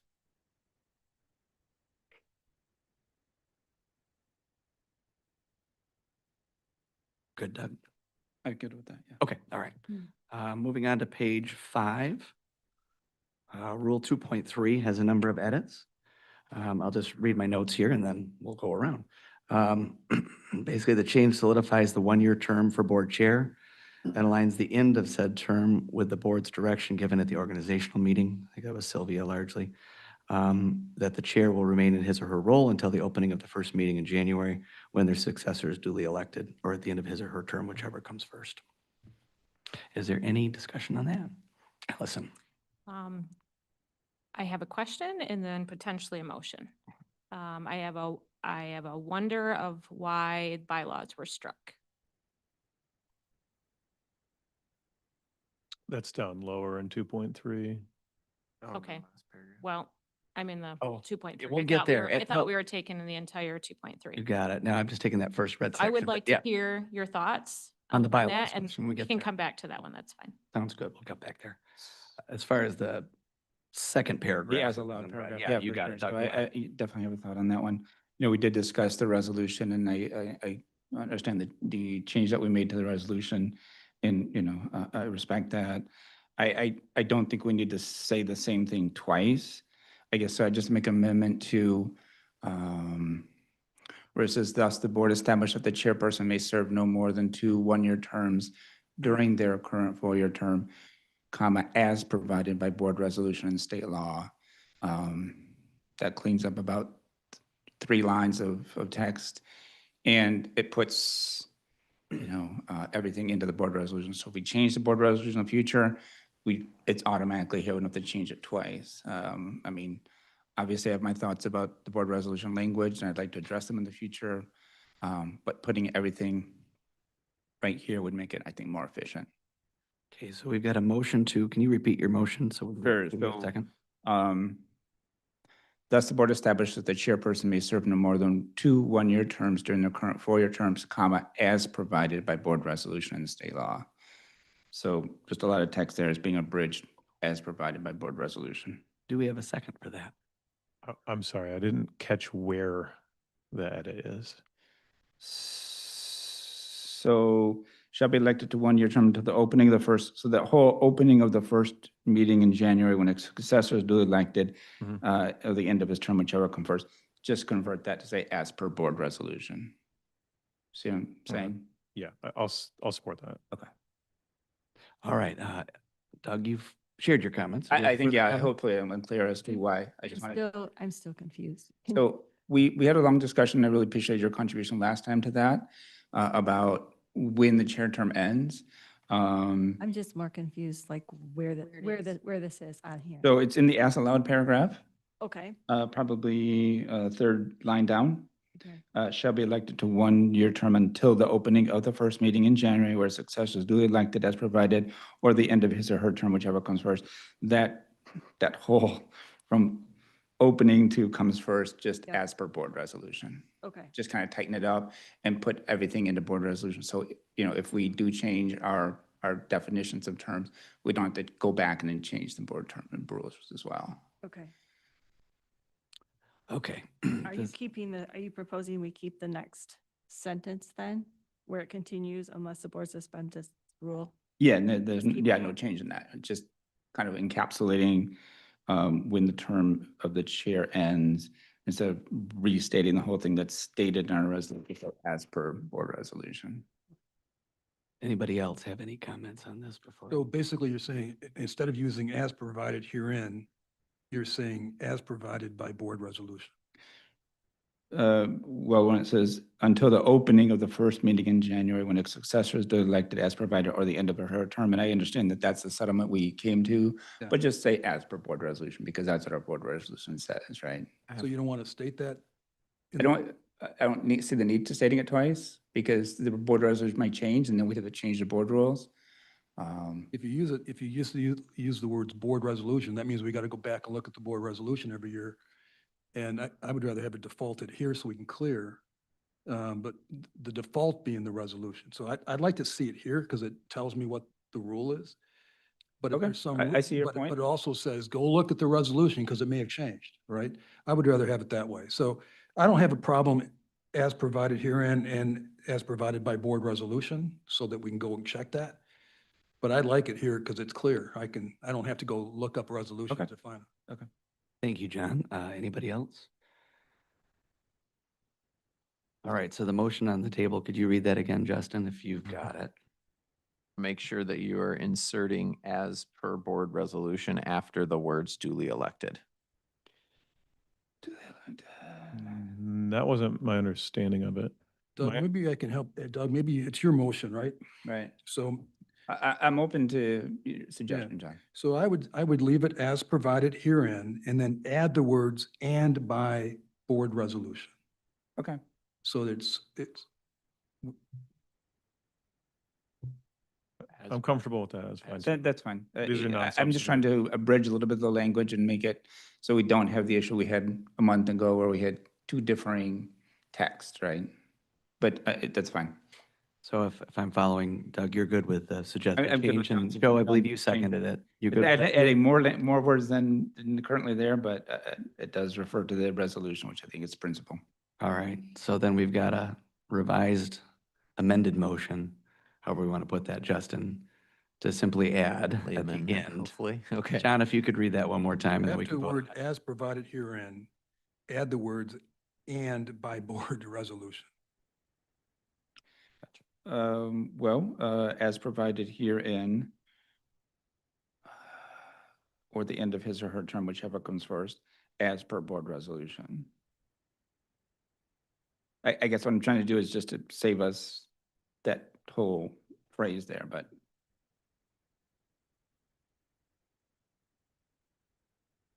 Sorry, guys, you're gonna have to help me on this. I don't know what we're doing. I think he was still taking out at the end of his or her term, whichever comes first. right. And John, you wanted to keep all of that, so So, okay, I'm with you. I'm following you, Doug. So, Okay. so how about doing this? Go all the way, or the end of his or her term, whichever comes first, as may be revised by board resolution. Okay, fair enough.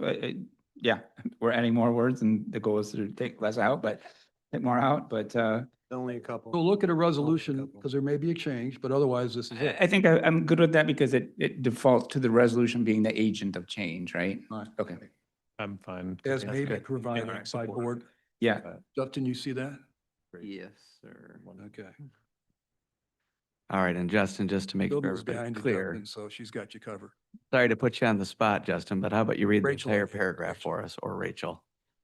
Yeah, so You understand it to be. the entire paragraph. Go for As it. allowed under MCL 46.3, the Ottawa County Board of Commissioners resolves that its chairperson shall be elected to one-year term until the opening of the first meeting in January when a successor is duly elected as provided herein or at the end of his or her term, whichever comes first as may be provided by board resolution. Yeah, As I may think be that revised. captures what we're trying to do. As may be revised. May be revised. Yeah. By board resolution. No other changes after that. Okay. All right, let's vote on that. Justin, would Yes, you sir. call the roll? You bet. Mr. Teeples. Yes. Mr. Zylstra. Yes. Mr. Kyers. Yes. Mr. Berry. Yes. Mr. Moss, Yes. Mr. Georgezma, Yes. Mrs. Rhodey, Yes. Mrs. Medema, Yes. Mr. Bonema, Yes. Mrs. Wenzel, Yes. and Mr. Bruger. Yes. Motion passes. All right. Good job. Now, Allison, we can move on to yours. Yep, just the question of why the strike on bylaws. So the, regarding, let me go here, 1, 2, 3, fourth paragraph in Rule Section 2.3 that starts out with for all active commissioner assignments. The striking of the bylaws pertains to county-created bylaws, and the Board of Directors, excuse me, the Board of Commissioners authority supersedes those bylaws. And so it ties into appointments for terms, simply put. Commissioner appointments have traditionally been for one-year terms, aside from where state statute or we're left in their ordinances provide. And so this gives the board the ability, without question, to make one-year term appointments, is essentially why that's being stricken. Keep state statute, keep ordinances, bylaws as created by the county board of commissioners so that we don't have to go through and amend bylaws every time we want to reappoint somebody. I guess my question is, what you think you'll be achieving by writing that on there? Because state statute and ordinance will always supersede, and our board rules should supersede bylaws anyways. And so I guess it makes it seem like we're disrespecting the bylaws that are being set out, or is it just in regarding to selection appointment? Are you just talking, it just gives the connotation to me that we are not elevating bylaws to the level that they should be. Gotcha. Yeah, for me, it's in the context of 2.3, which has to do with appointments to boards and commissions within the county. Specifically, and I can give the examples, and I got Doug over here who, thank you for sticking around, help me out with this if I need it. Or Patrick, Agriculture Board, Future Housing Commission, these are county-created boards. And so their bylaws may state that a term is 3 years. But when it comes to commissioner appointments, we have traditionally done a one-year appointment. And so this allows us to be able to do that without having to go back to those bylaws and say, except for commissioners at the discretion of the board, ... So Shouldn't we just do that though? If there's a couple left, we could do it in alignment. A couple of them, if they need the 1 year thing, just go change them. That'd be cleaner. I mean, but one case to be made. Go ahead, Sylvia. 'Cause I think we're Right. probably going to say the same thing. I think maybe the issue with that is that those bylaws are created by those boards themselves, not by this board. And so I think we're saying that we want to supersede the bylaws written by boards of community members. And so we would need those changes to actually be made on that board level, not our board level. So, Commissioner's correct. yeah. That's the issue. Are you going to let another board interfere with your appointment structure? Obviously, if there's an ordinance or a statute, you don't have that discretion. But where their ordinances and statutes are silent, are you going to let another board interfere with your annual appointments? That's the issue. And I would just argue that this board, without even it being in a rule, would still have that authority. I think that we would just ask for those bylaws to come back before the board and they should be cleaned up. But Got it. anyway, I understand why you put it in here. Yeah. Yeah, and certainly it'd be helpful if probably to communicate that with the boards where that's the case and say, this is our intent. If you could clean up the bylaws, we'd appreciate it. Yeah. Okay. I think going forward, that's very possible. Sometimes you don't control that other entity, like dispatch. Right. Let's say dispatch has a bylaw that says all appointments are 3 years. And this is intending to say that if you're appointed to dispatch, you understand that's a 1 year appointment. You're not beholden. You're not beholden, you can't use the bylaw of dispatch against the board the next year if the board leadership wants to appoint someone else to dispatch. You'll follow the rules. It's. But, and then, thank you. And I think Joe and I had a robust conversation about materials management over the weekend. And in that case, state statute supersedes. Yeah. And so we can't do anything. And Joe's decided he wants to stay on that, so that'll come up later. But would anyone, I know we can discuss this more, would anyone care to make a motion to amend it so that we could have a vote on it? Or if there's no motion to amend, we can move forward. I'm wondering if there should be something in our board rules that instead of us just assuming that they're one-year appointments, except for those that state statute dictates, I'm wondering if we should have a line, because I think is there anywhere in our rules that actually addresses the one-year term, or has that been only an assumption being made by commissioners? Yeah, my understanding is it's been a practice and it has not been line itemed in here. So you bring up a good point, Allison.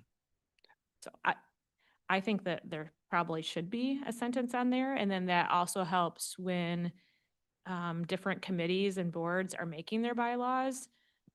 They understand our direction, that we're asking them to respect the one-year term for county commissioners, as long as it isn't dictated differently by state statute. So I don't know if someone has wording that they'd like to add. I think it would be relevant here to maybe add one sentence. Doug, you're nodding your head, and I hate to ask you to wordsmith something on the fly, but perhaps this is a valid point. I would almost see it falling more under commissioner duties. Maybe it's a whole new sentence where you're asking, all boards to which the county assigns commissioners to respect the one-year appointment rules unless they're subject to state statute or an ordinance. Yes, and I think I appreciated your suggestion, Commissioner Rhodey, under commissioner duties, which I'm not sure which rule that's under. Yeah, because there's commissioner duties comes up under Rule 3.3. Just because there's kind of two parts to this. There's the assignment, and then there's the willingness of the commissioner to say, I was appointed for 3 years. The bylaws say 3 years, but but I'll do one. Yep. I think under chairperson of the board, since this only applies to chair appointed boards, I think it could go in either. I agree, but I think saying the chairperson shall only assign county commissioners on XYZ boards to a one-year term. Got it. Joe? I had some potential wording. Why don't we keep it a little vague, kind of high level, and just say something like, for commissioner appointments not subject to state statute or ordinance, the intention of the board is to appoint commissioners to one-year terms. I like that. Shows the intentionality.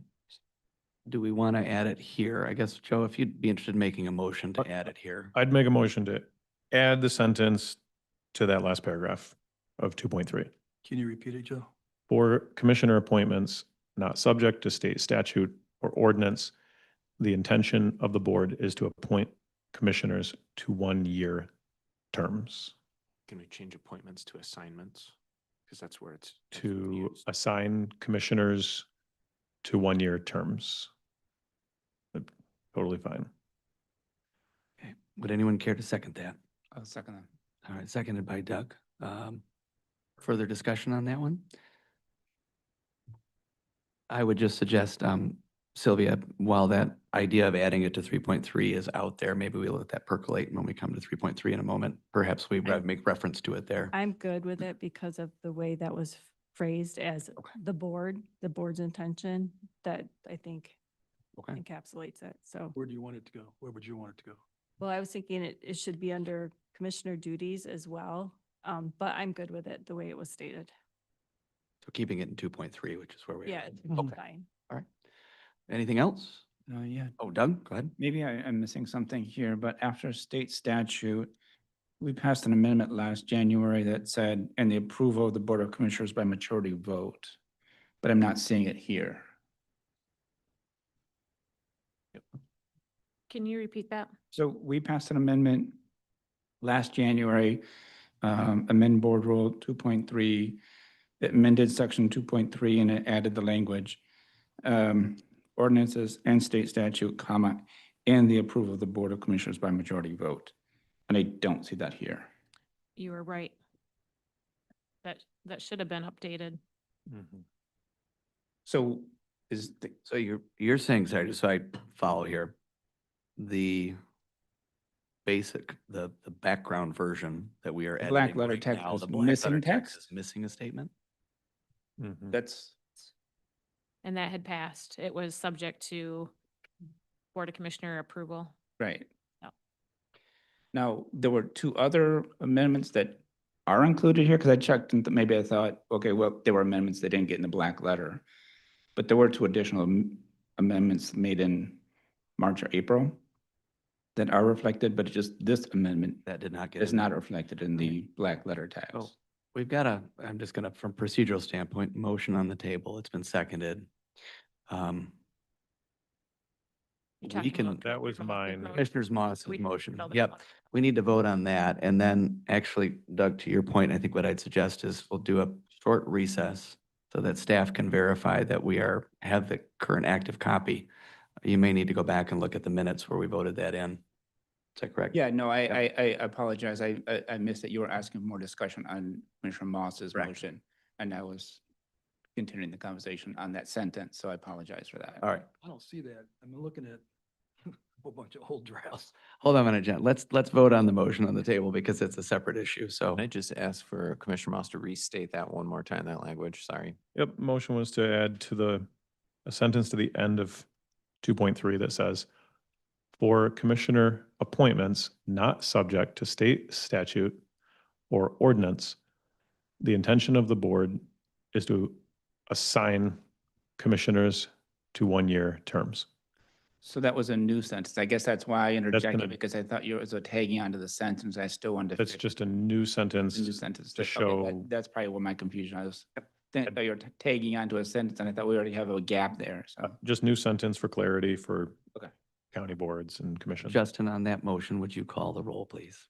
Absolutely. Mr. Zylstra, Yes. Mr. Teeples, Yes. Mr. Georgezma, Yes. Mr. Kyers. Yes. Mr. Barry, Yes. Mrs. Medema, Yes. Mr. Bonema, Yes. Mrs. Rhodey. Yes. Mr. Moss, Yes. Mrs. Wenzel, Yes. and Mr. Bruger. Yes. All right, motion passes. All right, thank you. And then on the other issue just raised by Commissioner Zylstra, I do believe we're going to need a brief recess for Justin to actually look into that and Patrick to make sure they look at the minutes from those meetings. We can, I'm- Or you already have the answer. well, no, but I can work in the background on that. if Yeah, we let's need keep to. going. Move it. Let's move. Keep moving. And I'm not sure it's completely necessary. I think the question is, do we want that this year? We can just make the amendment to add in right now and be done with it. Right. I mean, I understand that the text doesn't say it, but, and that's probably, simple oversight, but we can just add it in right now and be done with I it. guess to your point, thank you, Sylvia, and Doug, if it's in there, it's supposed to be in there. We're not voting to strike it right now, so we. No, can the move- motion is, yeah, I'm not sure. The motion is to add or to, I think it would be Same to thing. add because at this point it's not in there. So you Right. could add it on to the end of his sentence. I would like to know what it currently says, though, if Yeah. you still can find it. So All right, we'll come back to that one. Yeah. I'm going to move on we to, have the amendment, if you want to see the amendment, Jordan. Is that what's in there right now? That was the amendment we passed. We voted, that must have been what we voted on. I don't see it in the rules somewhere, Good. but yeah, I assuming that's got You can pass passed. it down to Jordan. Yeah, the version, the board rule version that's online, which as far as I know is the official version, does not have that. Yeah, I don't control that. All I do is, all I can look to is the amendment that we would be passed. my verification method. Right, no, I am just looking at the amendment we passed in the minutes that said that we unanimously passed that amendment, so. Okay. Yeah. what, Needs to be corrected. in what was the phrase about the board, Allison? Do you, yeah, What you was mind that? reading that? What was the meeting date as well, just so Patrick has a reference, if you wouldn't mind? and I was just You asking. have the date on? That was it? it, January 28. January 28th. Right, I'll look that up. January 2020. Do you know what I'm asking? Like, what is the phrase in there that says subject to the approval of the board? Yep. I was just looking for where it was. Sorry. To amend section 2.3 of the rules of the Ottawa County Commissioners to read as follows. For all active commissioner assignments on non-standing board committees, county and community-based commissions, authorities, boards, such as CMH and Parks and Recreation, the chairperson shall make all assignments for seats that are dedicated to the board, subject to bylaws, ordinances, and state statute, and the approval of the Board of Commissioners by majority vote. And that Was vote what- was unanimous? I don't have the, Well, The minutes are attached there as well. Yeah, I remember going through that. This is ringing a bell to me too. Yeah. I don't have the minutes. I didn't attach, I apologize. Is that a motion? So, yeah, we need a motion to, I guess, add that back in. So it got inadvertently stricken or wasn't added correctly in the first. So I would make a motion to add and the approval by the Board of Commissioners by majority vote at the end of what we just approved. And then Commissioner Moss's sentence after that, Yeah. correct? Yeah, yeah. Okay, yeah, I'll second that. However, it fits in there, does it That's fit like that? Okay. All right, so we've got a motion by Commissioner Rhodey and a second by Commissioner Zylstra to add. Justin, go for it. Add and the approval of commissioners by majority vote to the end of the sentence that ends with and state statutes, Mhm. correct? Correct. You got And it. following that would be The motion. prior amendment. Yep. Perfect. Okay. All right. Any discussion on that? All right. Because it's an amendment, might as well do roll. Mr. Schwartzman, Yes. Mr. Berry, Yes. Mrs. Medema, yes. Mr. Moss, Yes. Mrs. Rhodey, Yes. Mr. Zylstra, Yes. Mrs. Wenzel, Yes. Mr. Kyers, Yes. Mr. Bonema, Yes. Mr. Teeples. Yes. And Mr. Bruger. Yes. Motion passes. All right. Thank you, everyone. Turning the page to page 6, Rule 2.7 is the next spot where we have edits that are proposed. I'm going to grab my notes, and while I'm doing that, just a heads up, I do believe staff ordered pizza. So in a short bit, we can take a break. Oh, sorry, Doug, that's yours. Find my comment here. Rule 2.7. We can eat at 1. I've got a note here. This change provides better clarity on the conflicts of interest, but does not materially change the rule, is the theory. So we'll test that theory now. Doug, go ahead. Yeah, can we actually just read that? Because I have a hard time actually understanding it. It says, a commissioner of the board shall not vote or participate in any discussion regarding any contract or other business transaction with Ottawa County or a board office during which the blah, blah, blah, unless the matter has been fully disclosed. I have a. And I'm not sure what the matter is. I noticed this issue is just an oversight. I have a recommended motion to clean it up. Okay. Yeah, I think it's just, there's a lot of edits there and. There was a couple words I think that just need to be put back in. Because right now it's saying that the board can't vote on a contract. Basically, until some amorphous matter is resolved. So really all it just needs to say is, and I'm just going to make the motion to add the words, in which they have a direct or indirect interest after the words commissioner thereof. Commissioner thereof, which is the third line down. The third line down, it should just say in which they have a direct or indirect interest. It removed the conflict language inadvertently. It still has to be in there somewhere. Otherwise, we can't vote on contracts. Would you be willing to read the new sentence that you're suggesting with your edits? Maybe Mr. with, Voss? this. Yeah. Sure. You can read it and then we'll get to look for a second just so everybody understands what they're seconding. Commissioner of the board shall not vote or participate in any discussion regarding any contract or other business transaction with Ottawa County or a board office or commission thereof in which they have a direct or indirect interest during the time of which he or she is elected or appointed, nor for 1 year thereafter, unless the matter has been fully disclosed to the Board of Commissioners and so on. Yeah, I know that makes sense. We're just missing what the matter is. It was just missing those words. Yep. Got it. Is there a second on that? Second. All right, second by Commissioner Zylstra. Any further discussion? Justin, would you mind calling roll? Yeah, I just want to make sure. So Doug, you want to strike, what is your motion? It shows motion. Joe's motion. And just for everyone here, let's read it. Justin, I guess this is your turn. So essentially, we are just adding, following the comma for where it says, or a board, comma, office, comma, or commission thereof, comma, In which they have. adding in which they have a direct or indirect interest. Mhm. That's the add. Yep. Okay. That is the motion on the table to add that. Yep. All right, Justin, would you call the roll? Yes, sir. Mrs. Wenzel, Yes. Mr. Moss, Yes. Mr. Zylstra, Yes. Mr. Kyers, Yes. Mrs. Rhodey, Yes. Mrs. Medema, Yes. Mr. Joritzma, Yes. Mr. Teeples. Yes. Mr. Bonneman, Yes. Mr. Barry, Yes. and Mr. Bruger. Yes. All right, motion passes. All right, excellent. Anything else on that section? Doug, you've got some yellow stickies there. On 2.7, I'm Want to good. make sure, sorry to jump in, but the interest matter change in that following sentence, you might want to go back to interest so it aligns with your new language, if that's the case.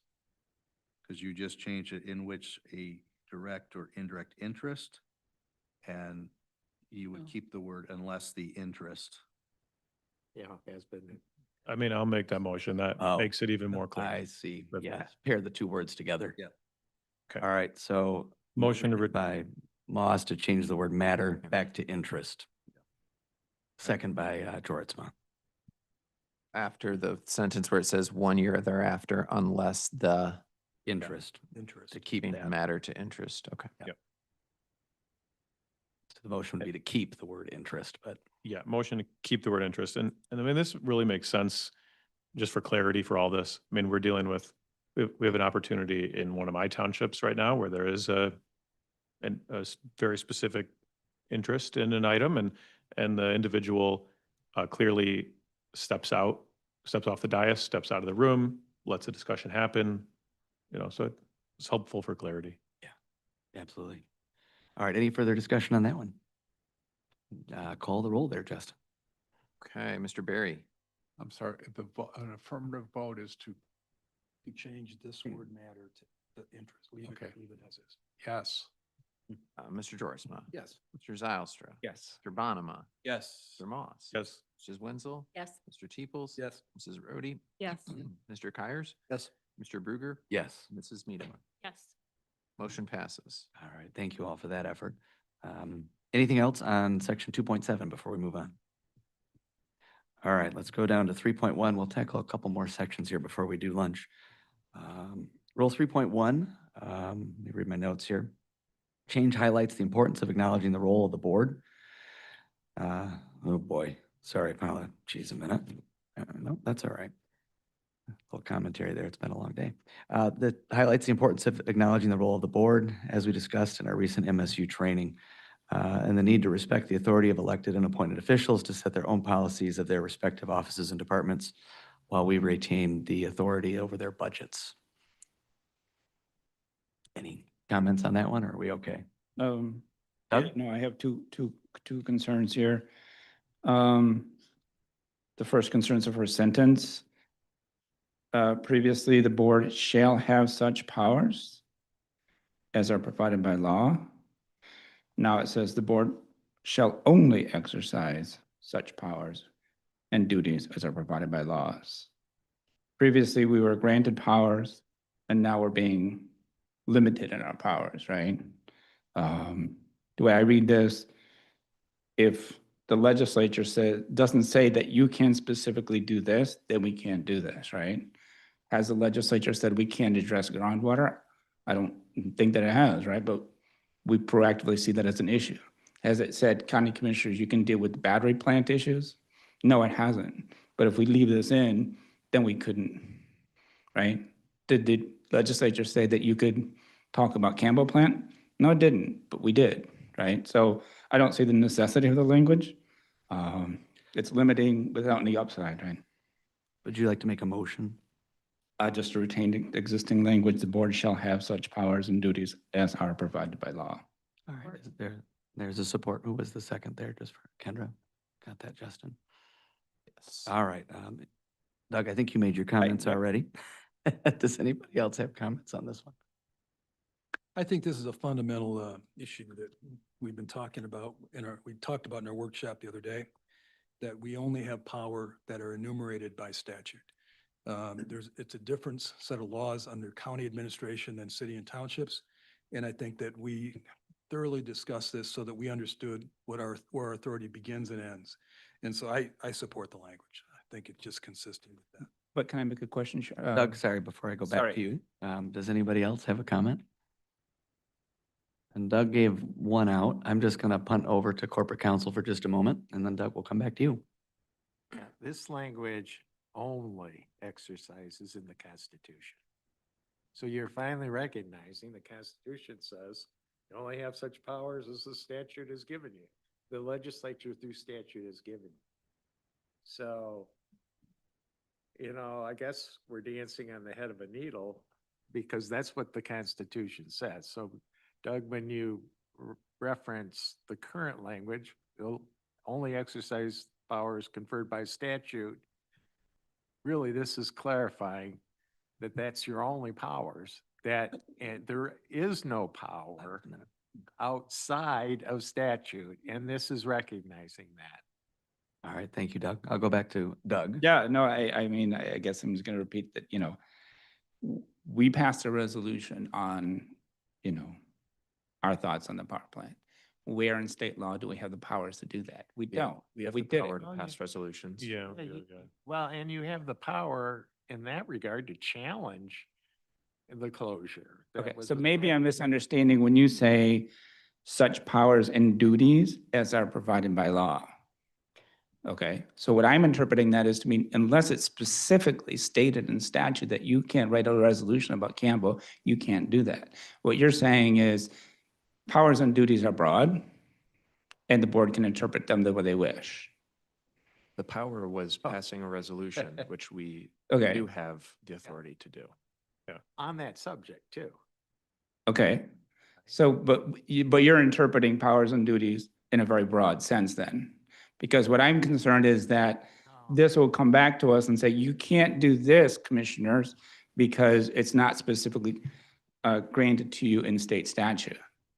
That's my concern. I don't know if I'm expressing that poorly or not, but I just don't want us to be in the position where, we want to take action in X regard, but we have this board rule that says, where's the state statute that says you can do that? And there is none, therefore you can't, right? Do you see my point? To some extent, it's kind of a moot issue because you can't expand or contract your legal authority in your board rules. You just can't do it. I mean, Right, so, you've been conferred a statutory power. You can't say, well, we're not going to exercise our power that's been conferred upon you. You really can't say that.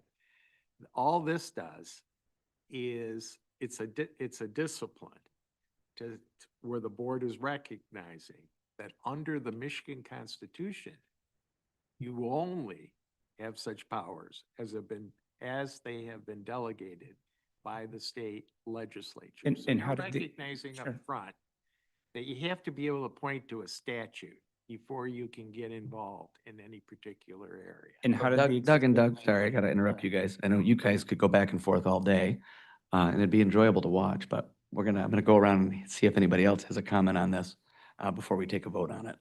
Joe? I don't really have much of a comment. I mean, I think it is almost a moot point. All right, Jordan, anything? Yeah, I mean, I like only exercise because I think it is acknowledging the limitation like Corporation Counsel stated. Sorry, I realize I'm going around the horn here and not giving you guys, does anybody else want to comment on it? I would just say, I don't think you can add or reduce from your legal powers like you're saying. You have what you have. But I think maybe the cognitive part that's catching us here is duties maybe seem a little less statutory. And also I think your example maybe isn't the right example for it, Doug, but, I think that I think the word duties is a little looser than the word powers, because I think there's a lot of things that we do in the course of being a commissioner that probably even varies from commissioner to commissioner and what our interpretation is of our duty. So, anyways, I don't like possibly a restriction on my duties because I think that's maybe a little more vague, but I do agree it should stand as is in regards to powers. All right, thank you, Sylvia. Anyone else? Can I quick Jordan? clarify? It does say the board shall only exercise powers and duties, not Not individual commissioners. Because I actually agree with you on that point. Yeah. All right, I think I'll throw 2 cents out there. I think we made it around the room and then we'll take a vote. For me, I'm gonna piggyback a little bit on what John said. It's just a good reminder that we're only exercising the laws or the authority that's been given to us. I look at it as a little bit more semantics, and it's a good reminder for me. So I'll be voting against the amendment. Let's take the vote on it. Can I just ask one question of corporate counsel? Because I didn't get a chance to complete my thought. In what aspect is the existing language defective? I mean, that we need the edit. I don't think, Commissioner, that your language last year was defective. Okay, so then why would we But- need to edit?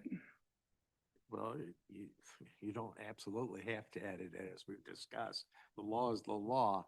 It's just a reminder that you're a limited form of government and that not every issue that comes before you is necessarily an issue that you have control over or involvement in. That's all it is. It's a recognition of the limited nature of your power under the Constitution. Thank you, Simply Doug. Thank you, Doug. Doug, give you one more. No, I'm All fine. right. Thank you. Justin, would you mind calling the roll? And Sure. actually reread it.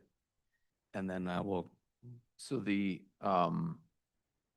suggest sorry, that let me it get to my suggested screen amendment. here. So the motion from Commissioner Zylstra was simply to remove the word only. Is that correct? Just revert to. Or to revert to the original. So the board Shall have shall such powers. have such powers and duties as are provided by law. That would be the sentence under your amendment. Yes. Okay, and then just for the record, do you have who seconded that? It was Commissioner Wenzel. All right, there we go. Would you care to take the roll? Yes, sir. Mr. Moss. No. Mr. Kyers. No. Mr. Barry. No. Mr. Bonema. No. Mrs. Rhodey. No. Mr. Zylstra. Yes. Mrs. Wenzel. No. Mrs. Miedema. Yes. Mr. Georgezma. No. Mr. Teeples. Mr. Bruger. No. Motion fails. All right, thank you. Did you have another one on that section? On that section, yes. So the addition, while recognizing the board's statutory power over budgetary oversight and administrative policies of the county, the board shall respect the authority of elected and appointed officials to set the policies of their respective offices or departments. Can we get an explanation of why that's added to the text? Sure. And actually, I'm going to look to Patrick on that one. I think you've, and I talked about that before. I think the intent with that, as we talked, was just, again, it's behavioral reminders to, it follows that MSU training. We talked a lot about the roles and responsibilities of the board versus the staff that carry out the policy. So it doesn't substantially or substantively change this board rule. It just is a behavioral reminder in those remaining in those lanes. Okay. All right, thank you, Patrick. Doug, sorry, does anybody have any I guess- motions? Yeah, no, I guess my motion is to strike the language. I think that, it goes, in my perception, it goes beyond what Administrator Waterman says and, is telling us that we don't have certain oversight responsibilities and duties, which I fundamentally disagree with, so. So your motion is to remove all the red underlined and leave it as is? Yes, and just say the authority of the board is a collective one. All right, is there a second for that? I'll support that. Seconded by and have Moss. a comment on it too. I think Doug just did his. Joe, go for it. Yeah, I think the prior sentence, as it has been now, clarified, amended, already handles this next issue. So I don't think we have to add even more limiting language. I think the first one just is enough. I think we can remove that sentence. Anyone else? Allison? I agree with Commissioner Moss's words on there. And we're also talking about what the powers and duties are of the board, not what are not of the board. We could list an abundance of things that are not our powers and duties, but I believe our rule is guiding us what are our powers and duties. So I don't think this language is necessary, even though a training is great.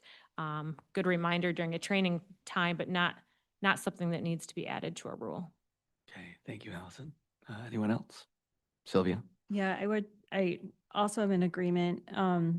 And I would just note that I think we understand what our relationship is in regards to other elected officials and what their authority is in regards to their own departments. But one part that I don't agree with in general in that sentence is and appointed officials, because I think by nature of us being a board of commissioners, we do have oversight of appointed officials, just in the whole legal structure of our county. And so to basically set that aside, I don't think is the right thing to do. Yes, there's ways in which we handle that. And certainly, we have a relationship with Patrick as our county administrator, but I can think of other appointed officials. So technically that would be like the health department director. She's an appointed official. So are we saying that we're not going to be having oversight of, other appointed officials? I don't think that's the right message to send in these board rules. Thank you, Sylvia. Anyone else? John? I think maybe we're reading too much into this. It says it's simply saying that the board shall respect the authority of the elected and the appointed. It doesn't say that we're abrogating our own responsibilities. It just recognizes that elected officials and appointed officials have authority. And it's just reminding us that, look, it exists. That's all this is. So I think that this is much to do about nothing. Okay, anyone else? All right, I'll throw it out there. And I said it at the outset. I think on the only exercise there, for me, I appreciate the clarification of what my role is. I don't look at it as hamstringing me or hamstringing us as commissioners. I look at it as assisting us in focusing on what our job is, which is the purse strings. So, Justin, would you call the roll? Well, I have one more Oh, comment sorry. on that. I'm sorry, you're right. I've got to go around a second time. Joe? In our training, it was made very clear our role is not just purse strings. It's oversight and policy. So I would grade. I oversimplified. Thank you. And Well, but that's your argument, is that we should pass this because we don't have oversight and we aren't setting policy. We're just doing purse strings. So I think we should remove this because it directly conflicts with the law. We have legal authority and oversight over budgets and policy and things like that. And like Commissioner Miedema said, many things.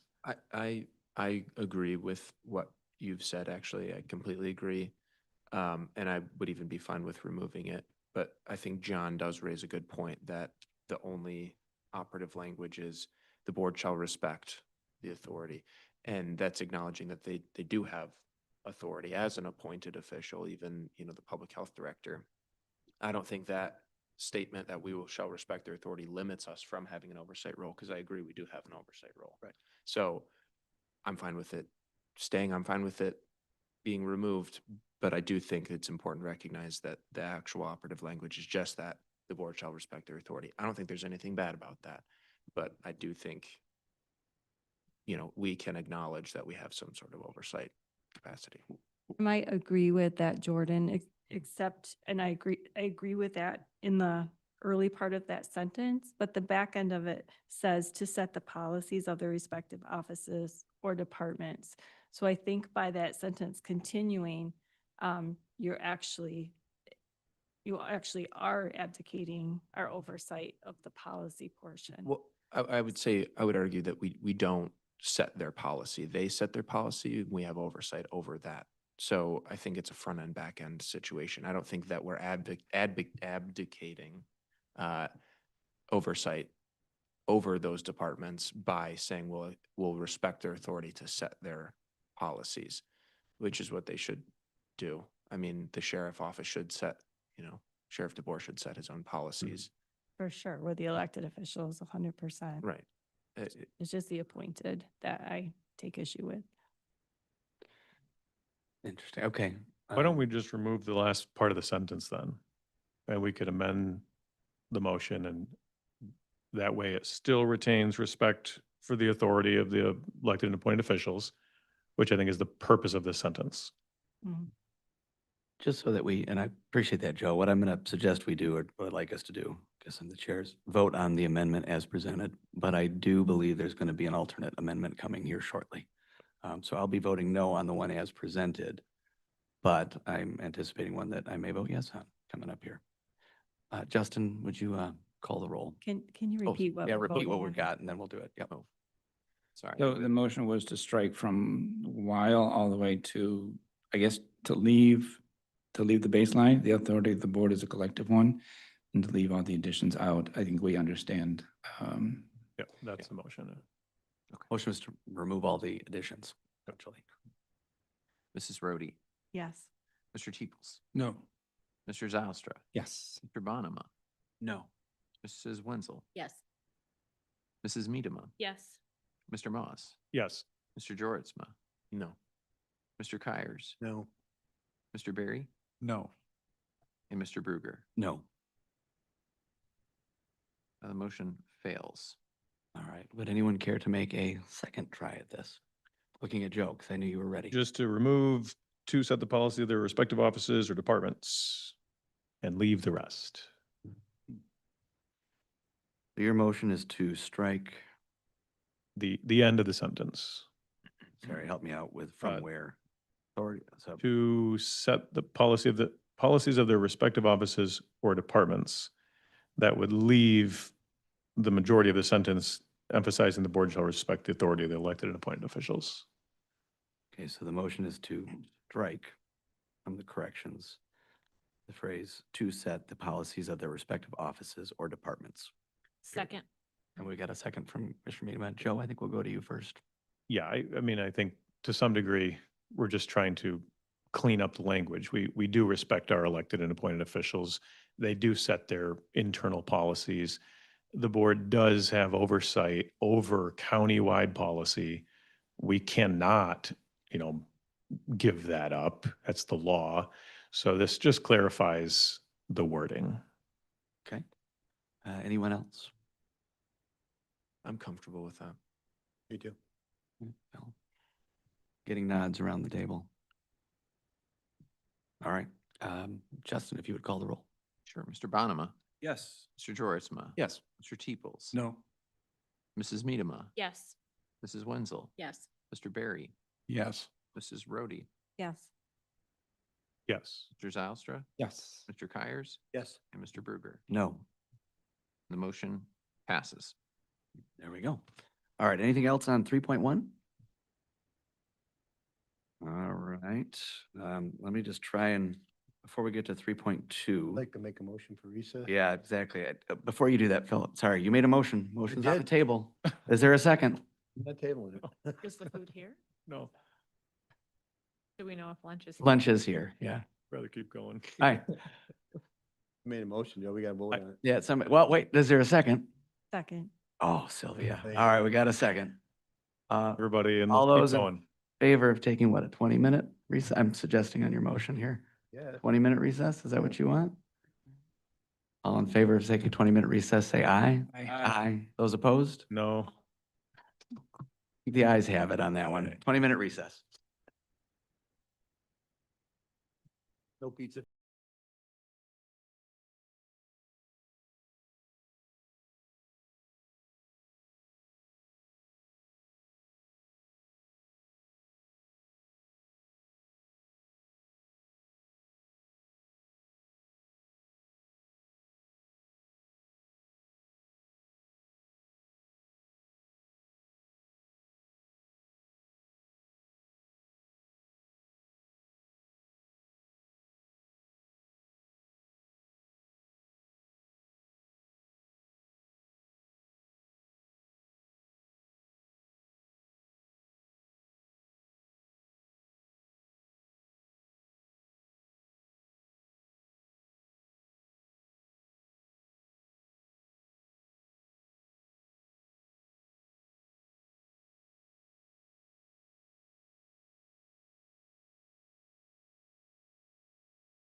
Back to order. I think we pick up on page 7. We almost made it to 3.2 indemnification. At the top of 7 are a couple of corrections. Any comments or thoughts on those? Which part? Top of page 7, first paragraph. Capitalize it, punctuation. And then we'll get to 3.2 on page 7 after that. All right, let's move to 3.2 indemnification of commissioners. Oh boy, where's my notes? Lost my notes on this one.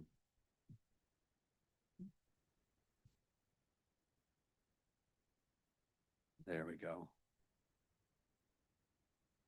Okay, so regarding 3.2,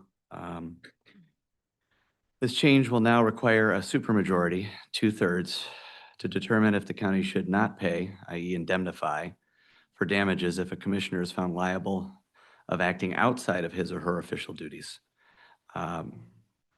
Theory is that it provides more protection than what currently exists and also improves our ability to leverage a settlement that is favorable to Ottawa County. And then I've got a note here that says Doug's going to be available for answering questions. Doug, I'm going to actually just with this one, because this is pretty complex, throw this over to you first, and then we'll go around the horn with commissioners. Yeah, and I want to offer a potential clarification which may eliminate some concerns. Where you see "except" above the red language there, except indemnification of a judgment may be denied if the commissioner's actions are determined to be outside the scope of his or her authority. I'm sorry. Say that again. Doug, do you want to? So after "except," add indemnification of a judgment may be denied if the commissioner's actions are determined to be outside the scope of his or her authority. And that's a clarification that if the commissioner's actions are determined to be outside the scope of his or her authority only occurs with respect to a judgment after the judgment has been rendered. So Commissioner Teeples pointed out that, you know, there's two concepts here: defense, which is the provision of an attorney, which under your insurance policies is always broader than the duty to indemnify, which is if found liable, we're going to pay for that judgment. So what this is attempting to do is to clarify that we're going to provide a defense no matter what. Obviously, actually, in 44 years I've been representing the county, I think only recently have we ever had a commissioner sued individually. So it's a pretty rare event.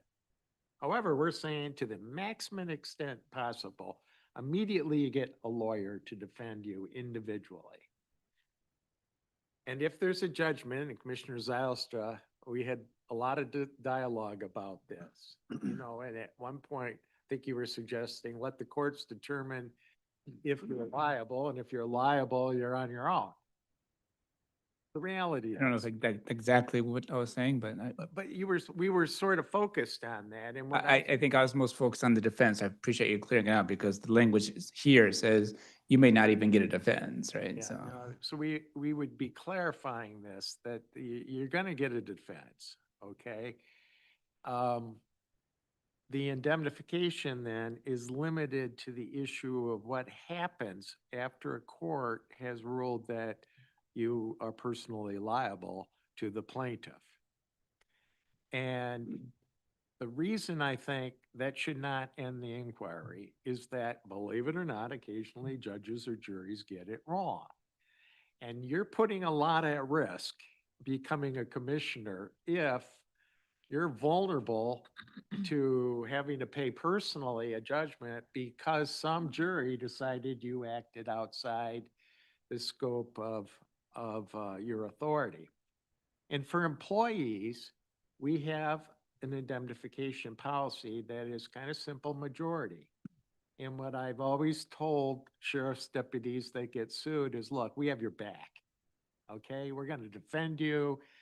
And should some jury decide that you acted outside the scope, unless it's extreme, unless you sexually assaulted someone or you really did something inappropriate for which our indemnification would be inappropriate by almost anyone's standards, we got your back, and you're not going to have to fulfill a judgment if someone says you erred.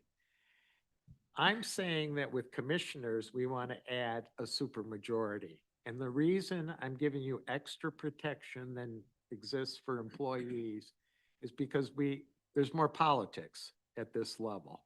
And it should be a rarity where this board doesn't back up a commissioner, even if a judgment has been rendered against them.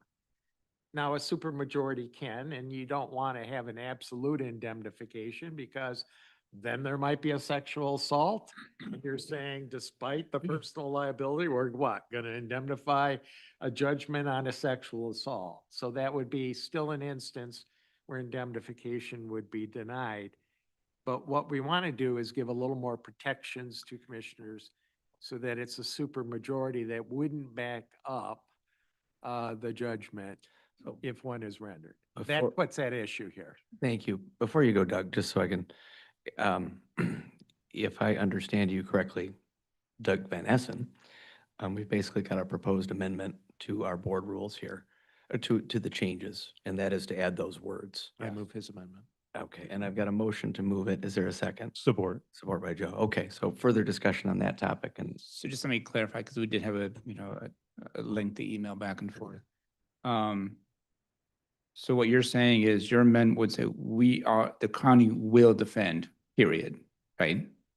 Because right now, the way it reads is both your defense and your indemnification is up to a vote of the commissioners, right?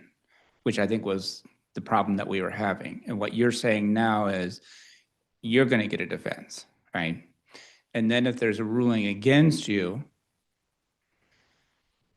we will pay unless 2/3 of the commissioner says we're not going to. That's what you're saying, right? I'm generally saying that, first of all, the defense is typically provided by the insurance authority. And when we're talking about civil liability, the insurance authority's duty to defend is broad. Right, and that's what I Insurance assumed. But policy. Now, having said that, suppose it is a sexual assault. Right? The evidence pretty clear that there's some facts behind that. I'm not saying that in all instances the commissioner, the insurance authority, or this board would defend. We're saying to the maximum extent possible, we're going to give you the benefit of the doubt and provide your defense. And in good faith, we have always provided our officers and our employees with a defense. So it would have to be a pretty extreme situation for you not to get a lawyer to defend you against the allegations, particularly if you said, I didn't do it, I'm not responsible for it, you would get a defense. Okay, so now you're saying two different things. Before you were saying, we will defend you. Now you're saying, we will defend you if. So I just want to make clear what you're saying. And I just want there, because there was clarity before the edits, and now there's a lack of clarity, and you're clarifying some of my questions up, but I still don't quite understand the county's commitment here. Let me give you an example. We had a deputy that shot at Grand Valley student. Oh. Okay? When Was was that? criminally. Well, we're talking about commissioners here, so there's an indemnification of commissioners here. That's Same thing. right. Doug. I understand that, but there's It's the the clause same of indemnification of okay? commissioners. Now, what happened in that instance is he got startled. He had his hand, arguably, it's supposed to be outside the trigger area. He must have had his finger in the trigger, got startled, reflex. Student opened was selling drugs, okay? So he opened the shade, and it startled our officer as he was reaching to open the door. and the gun went off, shot him in the stomach. Thank God he wasn't seriously injured. It missed all vital organs, missed his spine. But he was criminally prosecuted. We nevertheless provided a defense for that officer in the civil liability. Could argue that was a close call, but we recognized that, you know, the officer didn't intend to shoot. It was an involuntary reflex. And in that situation, we represented him. We ended up settling that. That's a case that you want to settle. We did settle it and we moved on. I don't want to suggest that if he had intentionally shot someone I mean, he intended to do it, is pretty clear. There was no argument that we necessarily would have defended him in that civil action. That's my only hesitation, Doug. But I'm saying that generally speaking, you're going to get a defense. That's always been the case. And when we get to this 2/3 approval, and John may want to add on the defense too, but I'm recommending that that we defend unless there's a judgment, and then you have a supermajority that would pull your indemnification back.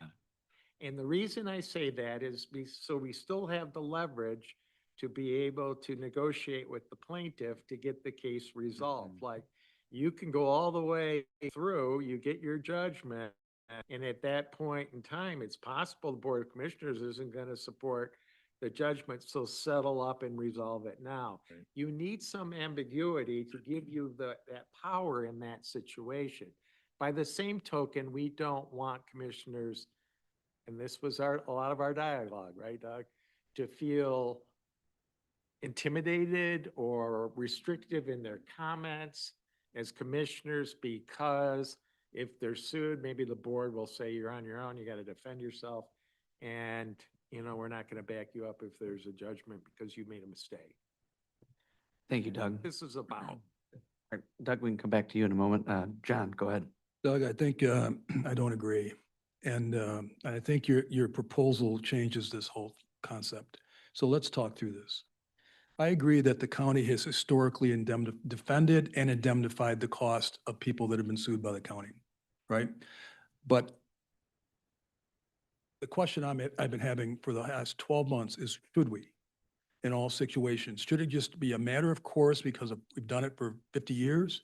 Or should we take a look at these case-by-case basis and make that determination? I think when you're dealing with sheriffs and deputies and those kind of things, it's a totally different ballgame, who are risking their lives every day and could put themselves at risk. And so, but we're talking here about this rule, which is dealing with commissioners, right? Indeed, there are two duties. There's a duty to defend, which is paying for a loss to lawyers, right? And there's a duty to pay if that commissioner gets nailed with a judgment, right? The problem we had with the current language, it says that you're going to get indemnified except if the commissioner is adjudged liable. Well, who adjudges that? Does that mean that case has to go in front of a jury and the jury has to decide as a matter of law whether that person acted outside the scope of his authority? That may not ever happen. That may not ever happen because it may never get to a jury. That question may not be presented that way to a jury. In this way, we as a board have no authority to decide whether that commissioner exceeded their authority, and that we're stuck with having to pay that guy's attorney fees and judgment. And I'm saying, no. It should be a very high standard. So if we look at our ethics policy that we need to revamp, right? That's a 75% vote. That's a very high standard. It should be a high standard. So 2/3 is a pretty high standard. But it shouldn't be left to a jury to decide whether that commissioner exceeded authority. That should be up to us, looking at the facts and making a decision ourselves. We should be the trier of fact as to control our own behavior and of ourselves on this board. That's why this cannot go to a judgment to a jury and then us decide whether to honor the jury by deciding to indemnify. Skip that. We need to be the decision maker in my mind. It should be a very high standard so that we're all protected. But we should be that decision maker. That's the thinking, and that shouldn't be just if the person gets hit with a damage or the damages that the county. It could be the defense. If one of us commit a crime, I want to be able to vote, I'm not paying your doggone attorney fees because it's clear what you did, right? And yet, if we pass it the way you just suggested, Doug, we're paying that guy's attorney fees. And if he gets sued, then we have to decide whether the jury felt the same way. It takes all that responsibility away from us, and I don't like it. We need to decide as a board whether we're going to pay his defense and whether we're going to pay damages and not send this down the road. Because another thing, most cases settle, civil cases settle, right? They never get to a jury. And yet, under this kind of thinking, we will never, if a jury has to make that decision, then we as a board will never have to decide, never be able to decide that because it never got to a jury. So unless we change this and get rid of the words "a judge liable" and get away from your comment about a judgment and then decide, we might as well forget this clause because our right as a board, from my perspective, both on the duty to defend and on the duty to pay. Thanks, John. I saw Joe and then Allison after that. Yep. So I think I'm following both of you. And it would be to maintain a very high threshold, which I guess I would argue could be 75%, not 2/3. But that if we include, so we actually strike the remainder of the language from the section as it's currently stricken, but include that indemnification of a judgment may be denied, I think it does both of what you just said. I'm not It sure. raises the bar and it But removes if the it's judgment. the judgment, it moves it to a judgment, which means a jury has to be involved. Yeah, let's hold off on Joe and John. Allison. Could you please reread your addition to your change, Sure. Doug? And then I have a comment. Sure. So I would add after except, which is right above the red language there. Except indemnification of a judgment may be denied if the commissioner's actions are determined to be outside the scope of his or her authority by a 2/3 vote of the commission. I appreciate that suggested change. I believe that someone who is accused of something is innocent until proven guilty. And if we are going to neglect how our courts are supposed to be operating on each of our behalf, we are simply taking away a very fundamental American right to be treated as innocent. And it should not be any of our business of assuming guilt on any one another without going through due process held up in a court of law. And so I do appreciate Mr. Van Essen's suggested change on that. I think it provides clarity and I think it aligns very much with our Constitution. So I think the one clarification is that innocent until proven guilty only applies to criminal cases, and we're talking about civil cases and talking about liability. Liability doesn't imply guilt, but it implies monetary liability. The converse of that would be, why is the county automatically on the hook for XYZ, settlement, when it could be clear that, not using the word guilt, but someone else is liable. So I think it doesn't really apply. I get in criminal cases, I think you make a very good point, but we're a lot of these are just civil. They never get to the jury process. And I agree with that, but I also appreciate that we're a political body. And I think with politics, it raises the bar of deferring to an outside court system, trying to make sure that we are allowing people to look at it with not jaded thoughts. And so that's my perspective. Another, Anybody else? Sylvia? yeah, another concern that I have, if we don't do it that way, is that you could potentially set up a scenario where you say, so it could go this far. You could essentially say, we're not going to defend you.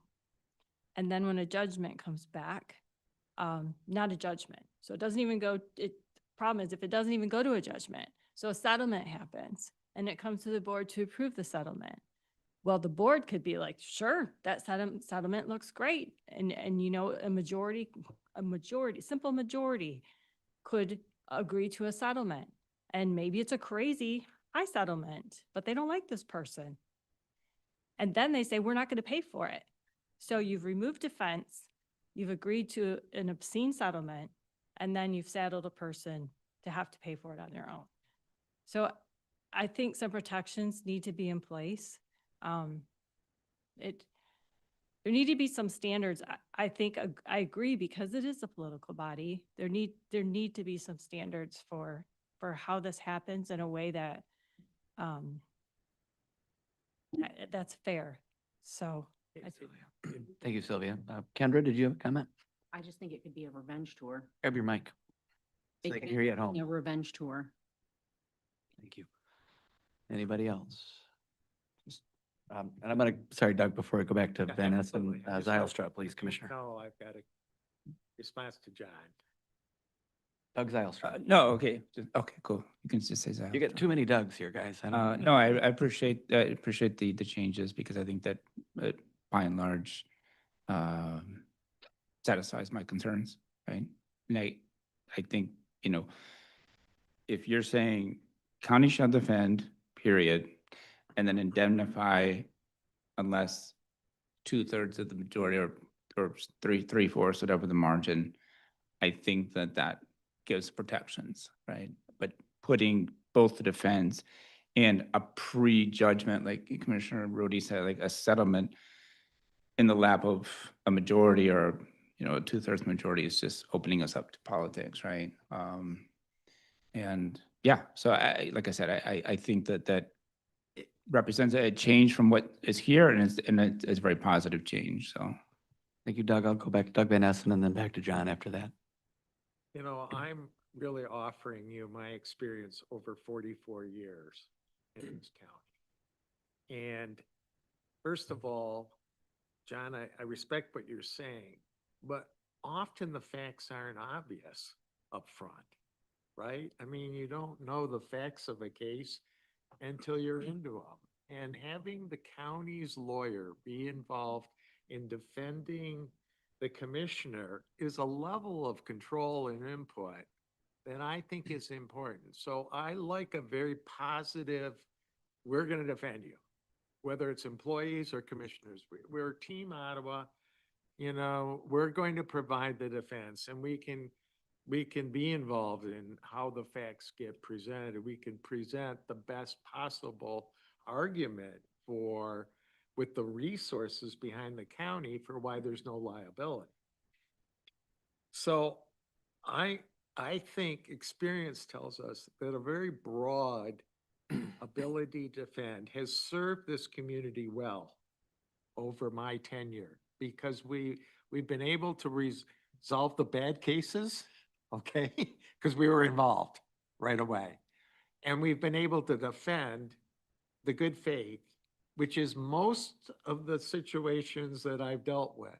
I have had very few cases where I've said, this is a bad case, we got to get out of it. Most of the time, we're dealing with good people here that have made good decisions. Maybe something inadvertently happened, but the benefit of the doubt is given to the Ottawa family member, okay? So I like a strong defense, and I like having the county involved with providing that defense until you know all the facts.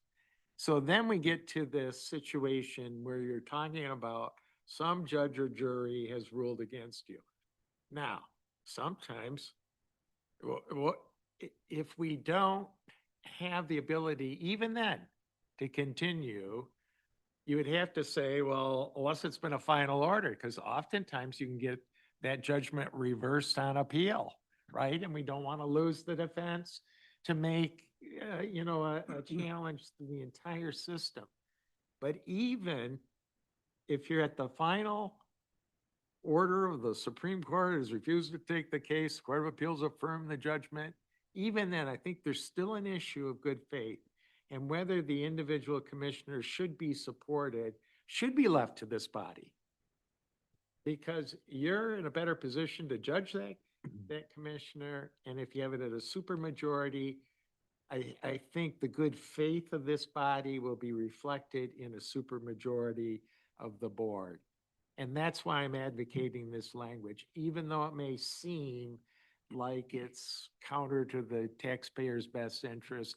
I would ultimately argue it isn't, because everyone here should be supported by this community as far as they can. Thank you, Doug. John, I think I'll punt back over to you, sir. So to prevent it from becoming political or a revenge tour, raise it to 75%. But your examples, Doug, what you're thinking about are countywide matters that this has come into play. We're talking only about commissioners here, right? I don't want to have to wait for a jury to tell me what happened. We should be able to weigh out facts sooner than that. And if we defend, but yet the individual commissioner in that situation can decide whether to settle it because they're the control. It's not us. Forget it. I'm just going to raise. That's going to add a further red herring. The bigger issue here is whether we want to let a jury decide this and play it all out. In most cases, on a civil case, would never get to a jury. In which case, that commissioner who may clearly have violated his duty as a board member, he's defended and we pay for it. And I'm saying, I don't want to throw that obligation to a jury. That's our obligation. Make it high enough so that we're all protected against politics.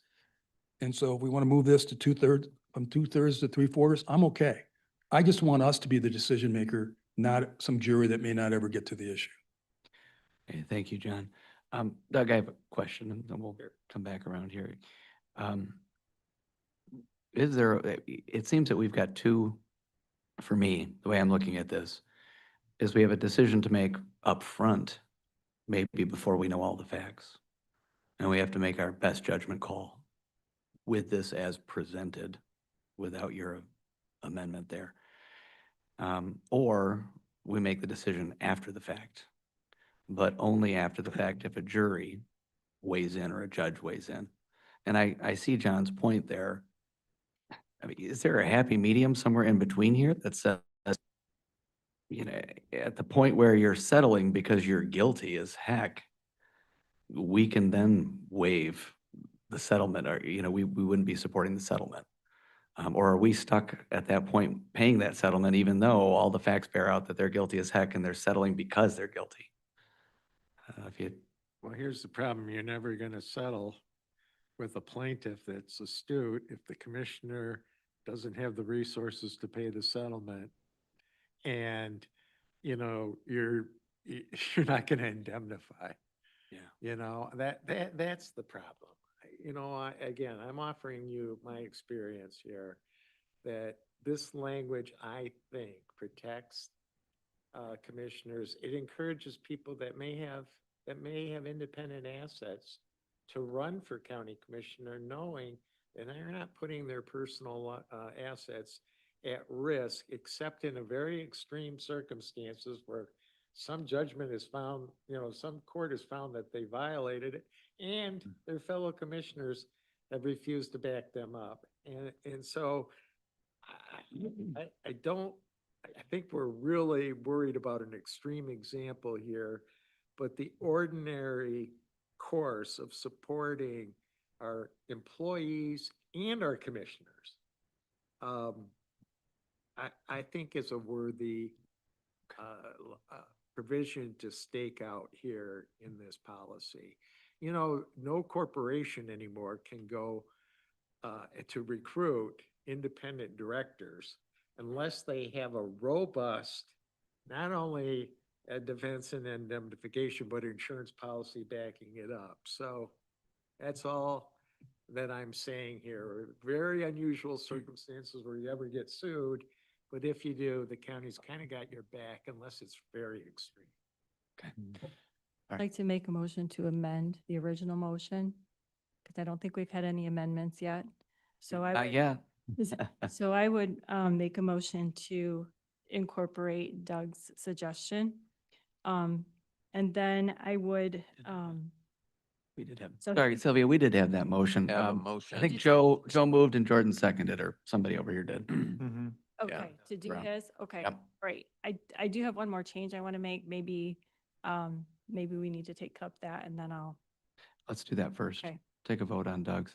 Any other comments on Jordan's motion? There we go. Thank you. All right, Justin, if you would call the roll. Sure. Mr. Kyers, Yes. Oh, sorry, Jim. Missed you there. We've had quite a discussion. Can we clarify what the Want the question motion is? read one more time? Okay, the amendment is to add after the word in the middle of the sentence, paragraph. I'll start it with they are made parties by reason of being or having been a commissioner, except, and then Doug, your language. Indemnification of a judgment may be denied if the commissioner's actions are determined to be outside the scope of his or authority by a 2/3 vote of the commission, period. All right. Got it, Jim? Okay. All right, Justin, go for it. sure. We'll start over with Mr. Kyers, Yes. Mr. Moss, Yes. Mrs. Medema, Yes. Mrs. Wenzel, Yes. Mr. Barry, Yes. Mr. Zylstra. Yes. Mr. Teeples,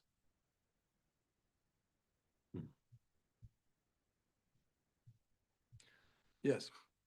Mr. Bonema, Yes. Mrs. Rhodey, Yes. Mr. Georgezma, Yes. Mr. Bruger. Yes. The motion passes. All right, now Sylvia, over to you. Did you want to make a secondary Yeah. motion? Right, another motion. So I was going to make a motion then to amend that further, to be, near the end of that, are determined to be outside the scope of his or her authority by a 3/4 vote of, I either want to say of the commission, I want to clarify that that means commissioners elected and serving. So it's not just those present at that meeting, but of a 75% vote of commissioners elected and serving. All right, so the motion, if I'm following, is to change 2/3 to 3/4 Yes. and add the words after commission, or change the word Or- commission to commissioners elected and standing. Elected and serving, yes. Excuse me, elected and serving. Second that. Second by I have Zylstra. a clarification on that. Jordan. Would this run up into any sort of conflict with our conflict of interest? Because if it's a judgment involving one of the commissioners, would they be able to discuss and vote on the issue? Oh, Because 3/4 is 9 out of 11. It's 8.25, but rounds up to 9, which is theoretically the person involved, and one other person can vote no, and it still pass. How does everyone feel about that? you bring up a very good point. Corporate counsel, as you were playing the role today. Yeah. Doug? Yeah, I mean, you would have to clarify that the commissioner involved is not voting on the issue. Because they have. a We conflict. allowed, Joe and Josh to vote on their complaints. I wouldn't see why we wouldn't allow them to vote on this, which is even more serious, right, and more pertinent. I'm just wondering, does that conflict with the conflict of interest? Well, I mean, we had the same Not at all. argument on the Code of Ethics complaints, and I think corporate counsel Butcher clarified that, If we're all fine with it, then I don't have a problem with it. I just want to make sure we think through that. But I think that's a good point, because one of my main concerns is just making that vote margin as high as possible to give as much protection as possible. Sorry. You know, when Ron was here, he had argued that they should have interest in that vote and that it definitely was not a conflict of interest. So I would go along with, I guess, what was recommended to us. I think that had been a dialogue we'd had, and I thought that we had collectively come to an agreement on that. You can go either way, in my opinion. I mean, You could set it at any level you want. So you could exclude that person or include them. I think probably for clarification, you should decide that issue before it ever comes. If it ever comes up, you would want that to be understood right now. So is that a notwithstanding Rule 2.3 statement that we could add to this? Either that, or you could just say that. I don't think that's a commissioners shall be conflict of entitled to interest to vote. vote on your own. Data center. And then there's definitely there is no conflict there. I think That's- that, I think that go it ahead, Joe, and covers then it John. already. Because if you say elected and serving, it's elected and serving. Yeah. So I think it covers it. John, did you have a comment? I think that, I mean, you're making a great point, Jordan. I think we should add a sentence to say that under this situation, the guy can vote, or gal, the commissioner can vote. I think he just clarifies it. Anybody else on that one? I actually would appreciate the clarification too, just because when it came up with the ethics policy, it was a question. And if it stated clearly, I vote or you vote, whoever the person is, that'd be I think helpful. clarity is helpful. If it says elected and serving, that's common language used to require a total of 11 or a total of the total count of members. So it's not a conflict of interest. A conflict of interest is very specific in the law. It's, you're a party to a contract or something like that, where you're going to, sell something and get a financial benefit or. Joe, let me read the conflict of interest here and Doug Van Essen, if you would. A commissioner of the board shall not, I don't remember how we amended this, but I'm going to read what we haven't read here. Vote or participate in any discussion regarding any conflict or other business transaction with the Ottawa County. It's regarding a business Right, transaction. It's really contracts and business transactions. That's your typical conflict language. So I think, I mean, it's fine to add a sentence that says all commissioners shall vote on these issues. Maybe if you want extra clarity, let's just add that in there, but it's, I think you would want to add that for the protection of that commissioner. okay. Because someone's going to challenge, oh, you got an interest in this, Yep. you shouldn't vote on it. And if it's expressed and you want that commissioner to be able to vote on it, protect them right now by saying that they can vote on it. Oh, if there was a motion, I'll second that. I'll take that friendly amendment to my motion. Okay, Read the. so just, yeah, go ahead and read it. We've got two motions into one. Is it, and you can Yep. correct me if, so I just had it change to by a 3/4 vote of the commissioners elected and serving, period, and then And then what was the additional? All commissioners shall vote on the issue. may. All commissioners may vote on the issue. All commissioners may vote on the issue. All right. Any further comments on that before I go? Bill? I think 2/3 is still a high standard. I'd prefer to keep it at 2/3. So that's my opinion. Anybody else? I do think with allowing the person about whom the judgment is about potentially to vote, you really only leave enough dissent for one person. Mhm. It's assumingly the person who it's about's always going to vote no.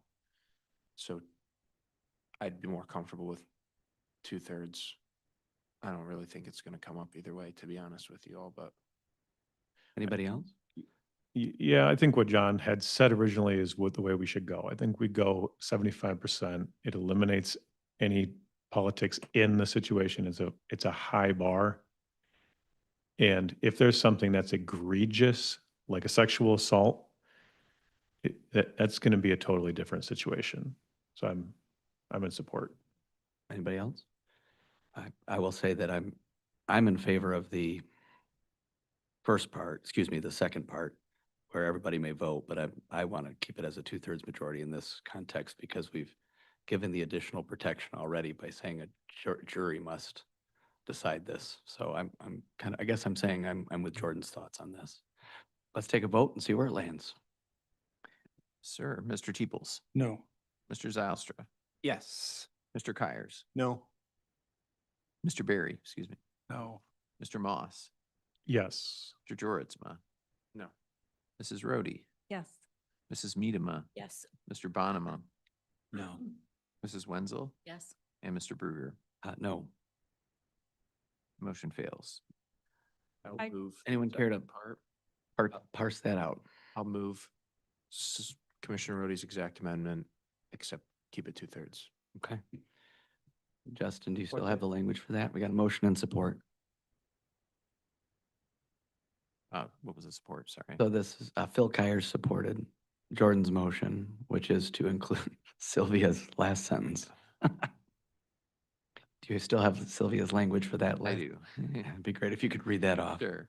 So it would be, our actions are determined to be outside of the scope of his or her authority by a 2/3 vote of the commission, period. All commissioners may vote on the issue. Of commissioners elected and serving. Oh, I'm sorry. Yes, of commissioners elected. Sorry, I did have that. I'm sorry. Then all commissioners may vote on the issue. Okay. Any further discussion on that one? I would just say I'm comfortable with that. As we have everybody voting, then that, I think that's a fair margin. All right, Justin, if you'd call roll on that amendment. Yes, sir. Mr. Zylstra, Yeah. Mr. Teeples. Yes. Mr. Georgezma. Yes. Mr. Kyers. Yes. Mr. Barry. Yes. Mrs. Medema. Yes. Mr. Bonema. Yes. Mrs. Rhodey. Yes. Mr. Moss. Yes. Mrs. Wenzel. Yes. And Mr. Bruger. Yes. Motion passes. Wow. All right. Anything else? Okay, moving along to Rule 3.4. Okay. Commissioner Code. Because it's only 1:20. Let's keep going. All right, Rule 3.4, Commissioner Code of Conduct. I'll just read my notes and then we'll go from there. This change was originally proposed in 2025 board rules, but was not adopted. The sense is that given our recent experiences where issues around board ethics and accountability were brought to the forefront, referencing them in the board rules will align with aligning them with our ethics policy, which also needs to be updated, will help hold us all accountable to our constituents. These are considered best practices as recommended by the MSU training to help us promote civility and also protect minority voices on the board. So that's the general principle as to why these are an addition. Would anyone care to comment and then perhaps make a motion? Allison, I saw you lean in first. So while I do think that having conversations such as the MSU training are beneficial to this body, I do not believe a commissioner code is needed. So I make a motion to strike this section. Support. And then this came up last year, was voted down. Not a need to have this in board rules. I do believe everyone here knows how to act and make their own decisions. And if we did want to protect minority voice, I think there were other ways to do so in these board rules. Okay, so we've got a motion on the table and a second to strike all of Section 3.4 Commissioner Code. Allison let out. Anyone else care to comment? Doug, you seconded. Go for it. Seconded. I think a lot of aspirational goals here, which are great, but there's some pretty stiff penalties to pretty vague language, especially 6, 7, 8. Like Commissioner Medema says, we are all elected by our constituents to serve them in a responsible way, and I think that that's where we should leave it. And instead of having a set of rules that, like I said, a little bit aspirational for sure, but have some pretty strict penalties for some vague language. So, Okay, thank you, Doug. Anybody else? I will say, with the inclusion of a 2/3 vote in order to censure or penalize or acknowledge that there was a violation of the code of ethics, I think there might be a risk actually of running into the opposite issue where then something happens and because there was not a 2/3 vote, even if there were potentially a simple majority vote to say that there was a violation of the code of ethics, that the takeaway would be there was not a violation of the code of ethics because 2/3 was not achieved. So essentially, innocence by default. I'm not wording it the right way, if you understand what I'm saying. So I'm more concerned about the 2/3 because there might be legitimate ethical concerns that are now declared to be not an issue because there wasn't a requisite 2/3 vote. I'm not following it, Jordan. So the ethics policy we currently have is 3/4, the policy, right? The last thing we just talked about was the indemnification clause. Right. And that could be on multiple things potentially, but it's indemnification. I'm missing your link Because here. if you, I think if you're gonna write a commissioner code and write, 9 points, say this is how we're gonna act, and then say a penalty can be put in place if 2/3 agree, then what I interpret is the only acknowledgement that someone actually did break the ethics policy is if then 2/3 vote. I think if you're going to have 9 points, just leave them there. Don't need to include a penalty at all. Just say this is their code of conduct. Because then if somebody does violate, I don't pick a number, and 5 people think that there was a violation or 6 people think that there was a violation, well, now you need 8 to say that there was. And so because there wasn't 8, the community is going to say, oh, well, that person didn't commit a violation. Well, this is just a code of conduct, right? This is. Right. I think, And yeah. I agree. So I'm saying if you're going to have it, then just take away the penalty. I Just mean, have a code of conduct. Yeah. Right. So the motion on the table is to strike all of this. If I'm hearing you correctly, Jordan, not necessarily weighing on striking all of this or keeping all of this, but if it is kept, then you would like that last paragraph with the consequences and the 2/3 to be stricken from it. Right. So I guess just to, tie it to a real life situation with the ethics complaints against the two of you, because 3/4 vote was not achieved frequently from the community we've heard, so you're saying nothing improper happened. And I just want to be clear by passing it as is, that's essentially what we'd be saying. The board has determined nothing improper happened because 2/3 vote was not achieved. I see your point, and I think we also have to ask ourselves, what do we want to spend our time doing? Do we want to spend our time parenting each other or doing the business of the county? And in all honesty, I'm not going to look to this code of ethics to parent me. I'm going to ignore it because I'm going to use my internal standards and my God-given standards of ethics and morality to govern my actions and not this code of ethics. And so, which hopefully comes in stronger and higher than what this code of ethics lays out. So I think it's completely unnecessary and, I support the motion. Thank you, Sylvia. Anyone else? Okay, in the first go around here, I'll say that, and then we'll go around a second time. I see the point that Jordan is raising as far as the consequences of violating these go. And I actually tend to agree with you. And I would look more toward our code of ethics that we have to work on yet to be the consequences for violating. And I'd actually remove that whole section. But as far as remove the last 2 paragraphs, as you've suggested, Jordan. But as far as a commissioner code is concerned, I'm in favor of having a commissioner baseline code as written. Should it be tweaked a little bit? Sure. Could it be tweaked? Yes. But I think having a baseline there to hold ourselves accountable to the public is a good thing. And then for us to be able to refer to it when considering an ethics violation, I see the 2 pairing together very well. So for me, I'll be voting no on the motion, but I'm open to changes within the board conduct. That's the first time around. Anybody else? John?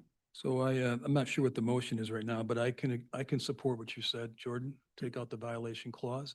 I do think we should have a code of conduct in here because I do think it sends a message to the public of what we expect of ourselves. There's a message there, and I think it's worth that message. But I have no problem taking that violation clause out.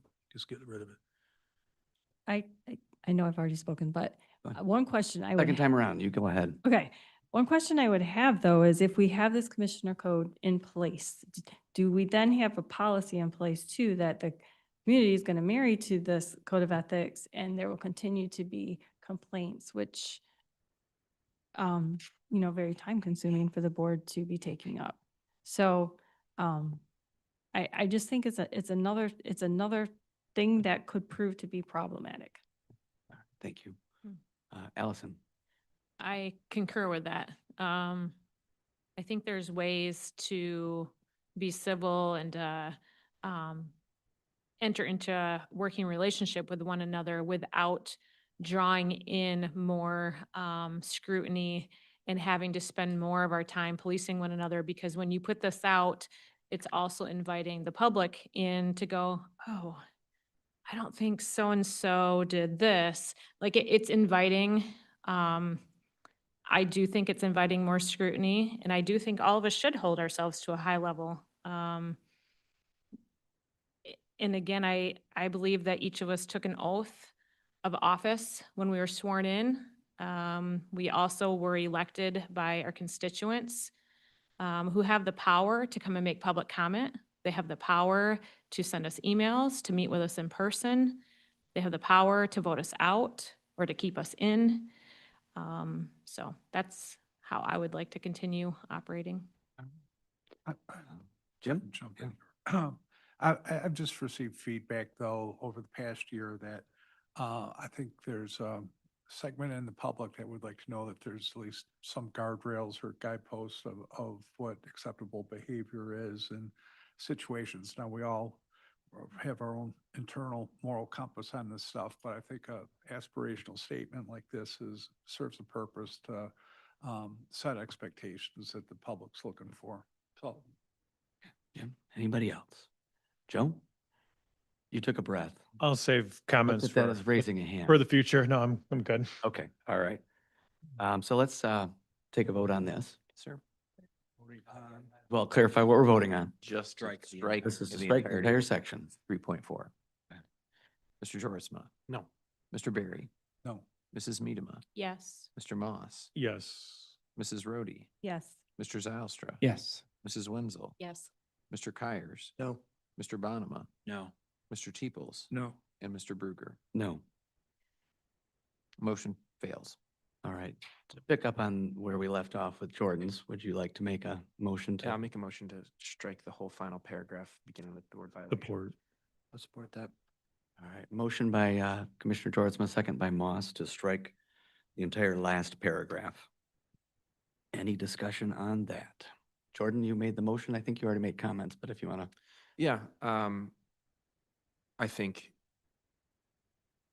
I think having a statement, a generally speaking aspirational statement is good. I think if we're getting bogged down by potential retaliation, that gets in the way. I don't think on the face of it, having, a contract with the county or community standards I mean, a lot of us did that when we were campaigning, frankly.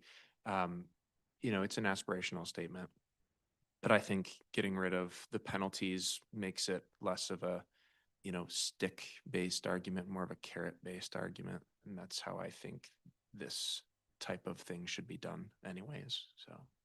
Thank you. Joe, you seconded it. Do you have anything to add? Yeah, I agree in general. And there's some really great points in this, and there's some really good language. And I think next we'll probably go through some of them. So I'm good. All right. Anybody else?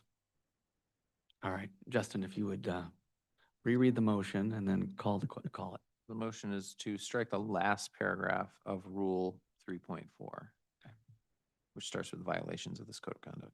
You got it. Mrs. Wenzel? Yes. Mr. Moss? Yes. Mr. Zylstra? Yes. Mr. Kyers? Yes. Mrs. Rhodey? Yes. Mrs. Medema? Yes. Mr. Joritsma? Yes. Mr. Teeples? Yes. Mr. Bonema? Yes. Mr. Berry? Yes. And Mr. Bruger? Yes. Motion passes. All right. And now to Joe's point, let's dive in. Each commissioner shall honor the following rules of conduct and the county's ethics policy. So let's look at number 1. As we'll read it out loud, so we got it. Each commissioner shall respect the fact that while commissioners may have different roles on the commission, including chairperson, no commissioner is more powerful than another. Each has the same authority and mandate within the commission. Any suggested changes to that one? Looks good. All right. Number 2, Each commissioner shall respect the personal integrity and good faith intentions of every other commissioner. Character attacks on other commissioners are always out of order and should be considered an affront to the voters who elected that commissioner. Community respect for our commissioners cannot be developed and sustained if we do not respect each other and our individual right to differing viewpoints. Any corrections on that changes? One tweak. I think I'd recommend taking out the "and should be considered an affront to the voters who elected that commissioner." It's like a little more inflammatory. I think you can put a period after "they're always out of order," and it keeps the rule a little bit simpler. I'll support that. Got a motion and a second to strike "and should be considered an affront to the voters who elected that commissioner." I agree with that. All right. Any other comments? I'm getting nods on that one. Just a voice vote. I think do we need to do roll on amendments. Sorry, got to keep it going. Sorry. Justin, you got that? Yes, I do. Sorry. Who seconded that? I'm sorry. I did. Moss, second by Teeples to strike "and should be considered an affront to the voters who elected that commissioner." Perfect. Okay. Mr. Berry, Yes. Mr. Jortsma, Yes. Mr. Zaustra, Yes. Mr. Bonema, Yes. Mr. Moss, Yes. Mrs. Wenzel, Yes. Mr. Teeples, Yes. Mrs. Rhodey, Yes. Mr. Kyers, Yes. Mr. Bruger, Yes. Mrs. Miedema. Yes. Motion passes. All right. Any other offerings on that sentence? Yes. Okay. So I'd like some definition of clarity from whoever put this one out here. So I'd like to understand the person who offered this, your definition of respecting personal integrity, good faith intentions. I'd also like to understand your definition of character attacks. Suppose that'd be coming to me because this is my presentation here. I don't know that I could offer you exact examples. I shall respect the personal integrity and good faith intentions of those. Well, actually, I suppose I can. I've been on different boards and commissions for over 20 years. And I understand that we all come at things differently based on our life experiences, based on maybe our faith, based on our upbringing, based on a multitude of different things in our lives. I may disagree with you, you may disagree with me, but that doesn't mean that we treat each other poorly, that we devolve into name calling, that we Threaten. yeah, thank you, Joe. Threaten one another, that we say, if you think that, you're a horrible human being.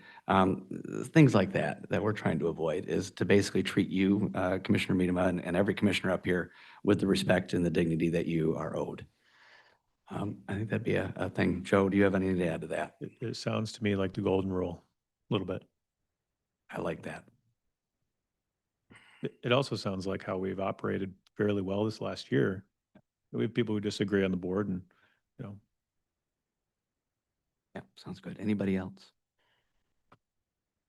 All right, Allison, did you want to make a motion on that, or did you get enough clarification? And sorry, I didn't articulate that as I well. just think that it's very speculative. So you gave your opinion.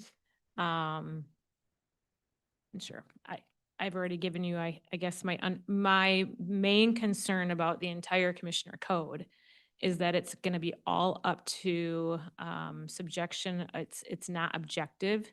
And so as we continue operating, I just hope that this commissioner code isn't going to be used to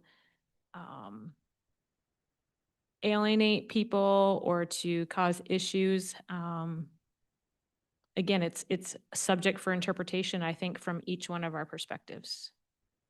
Thank you.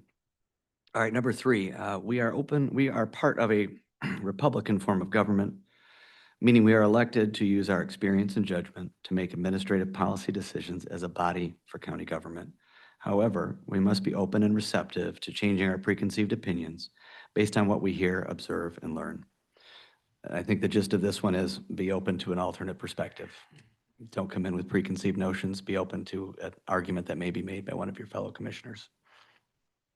Joe, go ahead. I'll just add very briefly, We do come in with preconceived opinions, and this is just, reiterating that, with those change.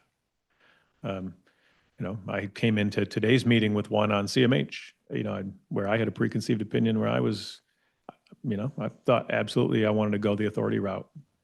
And after reading the 36-page, amazingly put together report, by the way, I had changed my mind. So, yeah, that's all. Sure. A bit of acknowledgement of reality. Anybody else? Allison, or excuse me, Sylvia. Yeah. So, to the point made in public comments, that is not the meaning of being a Republican form of government. So to correct that, we should say we are part of a Republican form of government, period. And then if you want to have all of this content in here and then say we were elected to use our experience and judgment to make administrative policy decisions as a body for county government. So I would move to make that change, putting a period after government and starting a new sentence with we. So the motion is to make we are a part of a Republican form of government, period. Cross off the word meaning and capitalize we were elected as a second sentence. Is there a second? Second. Seconded by Commissioner Miedema. Sylvia, anything else you want to add to that? No, I'm good. Allison? Nope. Anybody else? All right, Justin, you got that one? Yes, add the period after government, strike meaning. Capitalize we. Throw in a capitalization for. Might as well. Heck of it. Yeah. Or add we. Oh, no, sorry. There's a Never mind. Capitalize the W on we. All right, call the roll, sir. Sorry. Mr. Moss, Yes. Mr. Kyers, No. Mr. Barry, Yes. Mr. Bonema, No. Mrs. Rhodey, Yes. Mr. Zylstra, Yes. Mrs. Wenzel, Yes. Mrs. Miedema, Yes. Mr. Joritsma, Yes. Mr. Teeples, No. and Mr. Bruger. Yes. Motion passes. All right. Anything else on paragraph 3 or section 3? Okay, number 4, we are part of a limited form of government that cannot and should not solve every community problem, but only addresses those issues for which there is a legal mandate for commissioners to act upon. Seeing a couple thumbs ups and nods. Oh, Allison, got a Doug, yeah. What is your definition of a legal mandate? I think we talked about this previously with those authorities that are delegated to us. No, not really. I think that Commissioner Mito's question is different than that because legal mandate, what is that? Like the state tells us we have to do this, but we have those mandates, Mandate in law. right? We're mandated to have CMH, right? But does that, I would if argue we're not that, mandated to do it, then we can't do it. I think that's different than the original question. I would argue that most of the work currently that the county does is not legally mandated for us to act. So I would argue that much of our budget, for that matter, is not a legal mandate. I mean, parks is not a legal mandate. So right? for which there's legal authority to act. How about that? I mean, then we're, Yeah. There's legal authority for you to be involved. well, then you're just saying we'll obey the law, which I think it's a worthwhile clarification. It's supposed to mean authority. well, Legal okay. I think, sure, whatever. I mean, I would make a motion to strike, item 4. yeah, I'll second that. I mean, it just says we're gonna obey the law. If that's what you're saying it does, and So we've got a motion by Commissioner Miedema, second by Commissioner Zylstra to strike number 4. Yep. I don't think it fits under a ethical, like Okay. a commissioner code. Anybody else? Sure. Yeah, Joe. I kind of like the wording that's in there. I actually like how it's originally written, so I'm just going to vote no. Okay. Before we go around again, I'm sorry, Doug, I should come back to you. You had talked, or Patrick maybe had talked about the intent of this sentence, and I probably botched that. So if you have any second out on that, please by all means do. Well, I think it goes back to that I mean, you're just clarifying that you're not here to solve every county problem. And we are limited in what we can do. That's all it's designed to do. Okay, thank you. I Sylvia, yeah. Yes, I think one word though that is a catch is but says but only address those issues, because I can think of a lot of issues that are maybe iffy that are important for us to address. Such as, we do some work in the realm of, and we have contracts in regards to economic development, we have housing, we have some issues that are important for our county, but certainly in the law, there's not the word shall, like, so you don't have to do these things. There might be some language that we may do some of these things, but some of them, there might not even be any language at all. So, for instance, Public Act 233 is really more geared towards townships, and yet it was important for us to convene communities to talk about that. So I don't like the word only. So I'm good with striking this, but if we want to keep it, Not a wordsmith. but you could say primarily address instead of only address, because I think there are other important issues that we do address that we should address, that really aren't described in this sentence. Anybody else? John? So we talked about this in CMH, what the authority is, that we only have limited authority. So I'm okay with the word only in there, but just have it say to address those matters for which there is legal authority. Yeah. Period. I And think just that's leave it at good. that, because I still think the message sends a message to the public where we think we have our authority. So I think there's merit in having it, but it to be tweaked. So Where are we at now? So right at the end of the second line. We need to vote on. Yeah, we need to vote on striking. striking the whole thing or not. That's okay. Yeah. It's kind of interesting. Allison, I think you made a good argument in listening to Sylvia comment there a little bit on the word primarily. Strikes me one of the initiatives of the board prior to the last 2 years or prior 2 years was the food. What was it called? Ottawa County? Ottawa Food. Technically speaking, if we voted in support of this, we would not be voting in support of funding Ottawa Food, because that is not a mandate. That is not something we are required to do. So I'd actually like to leave the door open to be able to do those things a little bit. So I'm either leaning to strike this whole thing, or at the very least, change the word only to primarily as an intent statement. So that's my thoughts. I can go around a second time. Do you follow me on that, John? Yeah, that's contrary to what we talked about earlier on CMH. When we use the word, we use specific language of only. And so if we use the word primarily, it's contradictory. It's got to be, we acknowledge that we only have authority that's given us by the law.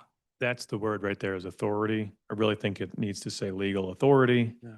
We have broad authority, but it should say authority, Not mandate. not mandate. Not mandate. Yeah. Which can include non-mandated. It can, yeah, absolutely, it That- can.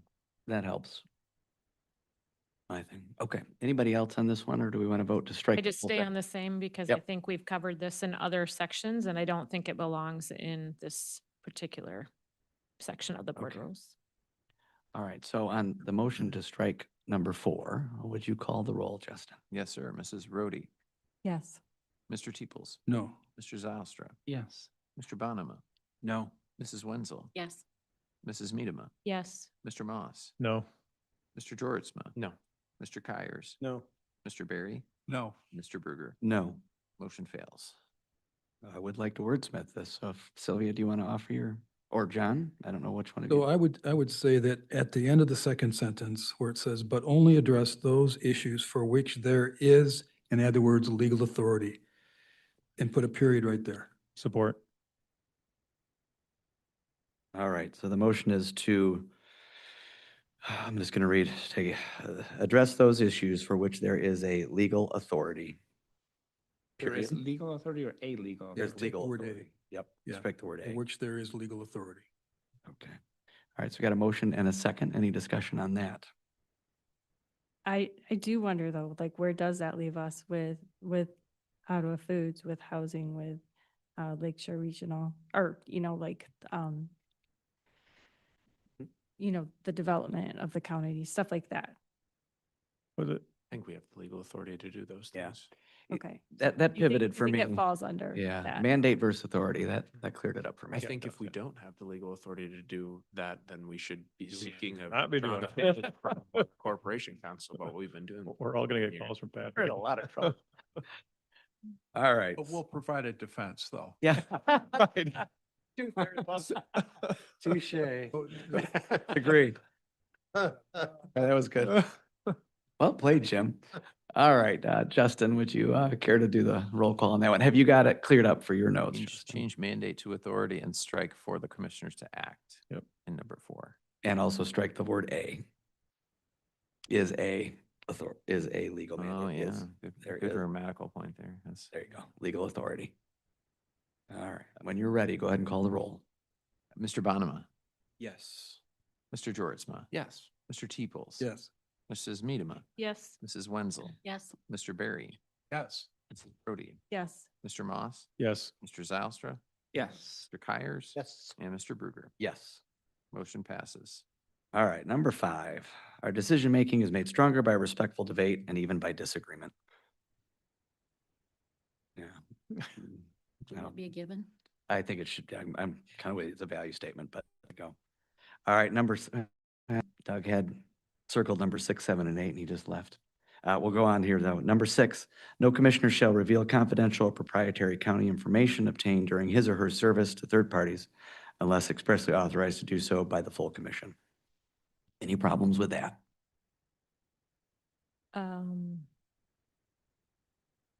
Allison? I'm just thinking through like any, Scenarios? yes, can you give the definition of proprietary? I think I'm gonna look to So Patrick for that. If we had a situation where there was a development proposal, where there was land acquisition being discussed, that would be proprietary information that they may not want to know. So sensitive information that comes, and we don't deal with a lot of like land use and zoning, but that's an example of what possibly could come across our desks that is proprietary in nature and we wouldn't want released. Or if HR would come in here and say, this is just one of the contracts you're dealing with, that's pretty much. Yeah. We're on, for Doug, just came back, we're looking at number 6 and was asked about a definition of proprietary. But, I mean, that is a subjective definition, right? I mean, what is the legal definition of proprietary? That's different than what Patrick just said, right? I don't know if you heard what I said, but I said if we, for example, were engaged with a developer on a land acquisition or land transaction, and there was a proposal that they didn't want publicly known, may not be quote unquote confidential, subject to attorney-client, but it would be that relationship where it's proprietary, where we're engaging the board in that discussion, not wanting that to be released publicly, we would honor that proprietary information request. Would that information be labeled then as proprietary to us? Maybe, perhaps. I mean, We would, again, I think- we would make that clear in those discussions mean, that this is. Part of my objection to the whole thing is just a lack of definition, right? So when you say proprietary, I mean, there's no penalties to this. I understand we've taken the penalties out. But then, why have something that's unclear as to what proprietary actually means? Does that mean like, oh, this was a discussion that happened offline, it can never be talked about ever?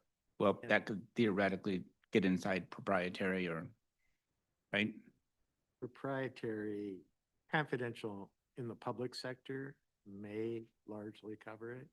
Proprietary is generally a private sector term. Yeah. I suppose the only example I could give is your, are the parameters that you're authorizing your labor team to negotiate with the unions,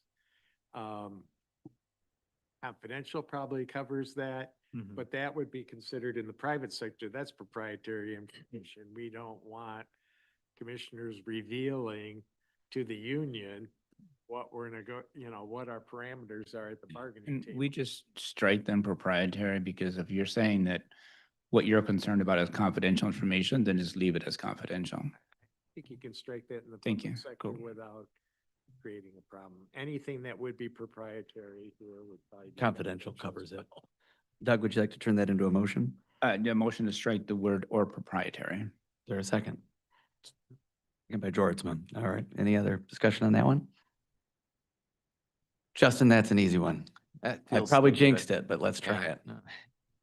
it. Can I just call the roll or do you want to, I mean, let's just strike proprietary. from Let's this. roll call, baby. Here We've we been go. doing it. Let's do it. Mr. Kyers. Yes. Mr. Moss. Yes. Mrs. Medema. Yes. Mrs. Wenzel. Yes. Mr. Barry. Yes. Mr. Zylstra. Yes. Mr. Teeples. Yes. Mr. Bonema. Yes. Mr. Rhodey. Mr. Rhodey. Sorry, Sylvia. I'm sorry. Mrs. Rhodey. Mr. Georgezman. Yes. The universal Yeah. signal for we got to be done. Mr. Bruger. Yes. Mm. Hang in there, guys. We're doing great. We've only Sure. got One more question on that. very one. close. Yes, Allison. So when it states by the full commission, I'm wondering if it should also state, sometimes things that were shared with us at one point confidentially are then taken back. So for example, by corporation counsel or and it doesn't ever come before a full vote of the board to make something no longer confidential in nature. So I'm wondering if that wording maybe should be changed. If at it's the made, end. if it's made public, it's no longer confidential information. Okay. I see your You're just point. thinking it's a mute but point. I think it's a Okay. moot point. That's fine. Okay. Yeah. All right. Phil. It's a good point. All right. Anything else on that one? All right. Number 7, no commissioner shall expressly or impliedly represent that he or she is speaking for the board unless expressly authorized to do so. Support. So yeah, I guess it's the same pliantly represent. I'm not quite sure what that means. So I'll address it. So this is, this deals with what we call agency law. And there's 4 ways in which an agent can hold their principal liable for the acts of the agent. Sometimes you can do it expressly. I'm a commissioner, or I'm chairman of the board, or I'm the administrator, I can speak. Boom, I have the authority, I express. But more so, it comes into play in what they call implied warranty situation, or implied agency situations. And the essence of it in reality is, did a third party have a legitimate expectation of what you were representing to be when you spoke? Did they believe you had the authority to speak, even if you didn't, right? Did you convey it in such a way that you acted with authority even if you didn't? But if the third party believes you did because of how you acted, then that binds the principle, right? That's where we're probably going to get more in trouble than anything, right? That's we're dealing with somebody and they think that we have more authority than we actually do, but they don't know that and we don't tell them that. And so the world thinks, oh, they must speak for the board. That's where we have to be careful as commissioners that we don't overstep and allow someone to misunderstand our authority. That's what implied deals with. It's really the implication to the third party. Okay. So before you go, Doug, sorry, I give Joe a chance here. Yeah, just briefly that we don't want people to rely on our statements of like that we're speaking for the board. It's helpful to remind people, whether we're on commissions or committees or talking to people in the public, like, hey, well, I'm one commissioner, I represent District 5. Be happy to take your question to whoever needs to hear it. Yeah. Right. Doug, yeah. I don't want to take anybody's turn, but I just motion to strike or impliedly. I mean, I can't, I mean, does that mean we have to have a disclaimer every time we speak to somebody? Like Joe says, I'm only one commissioner. Every time I speak to somebody, because I can't predict or I can't control how somebody interprets what I say. I think, yes, if you're expressly representing that you're speaking for the board, well, that's not cool, right? But how can I control what someone interprets my words to So be, right? your motion is to strike or impliedly. Is there a Yes. second? Second, Second by Medema. All and right. I'd happy to provide. Further discussion? Yep. Go ahead, Allison.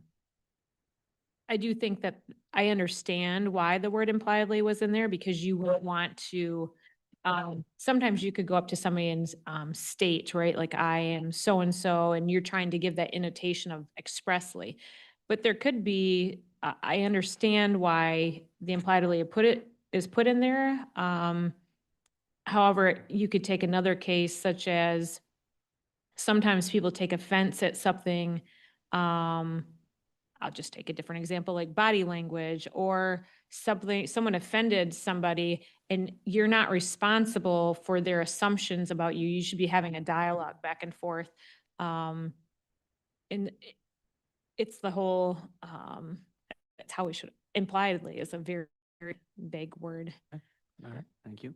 Before you go, Doug, because you let it off, anybody else? I'm Striking the word impliedly. I'm fine with taking it out. I think we know the intent. You know, Mr. Chair, maybe I have a suggestion. Maybe this should be moved to the authority of the board. Because John's right. What you want to do at some level is have a document that protects commissioners.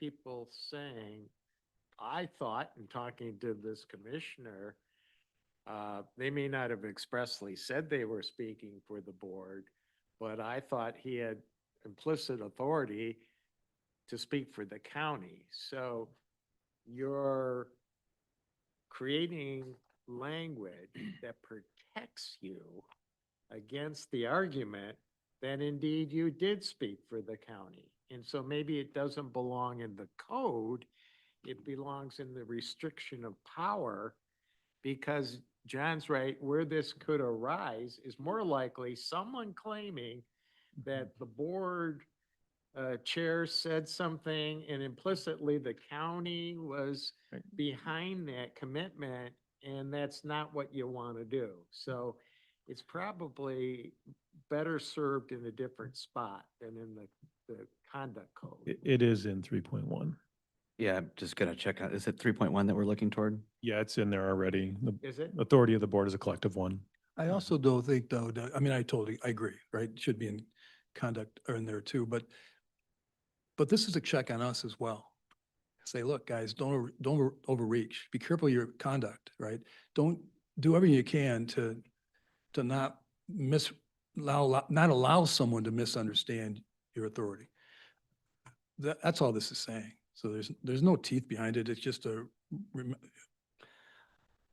remind us. Yeah, and just before we vote on this, assuming we're ready to vote on it, striking the word or impliedly, I actually agree with the motion to strike it. I think it does open up a Pandora's box of potential problems for us.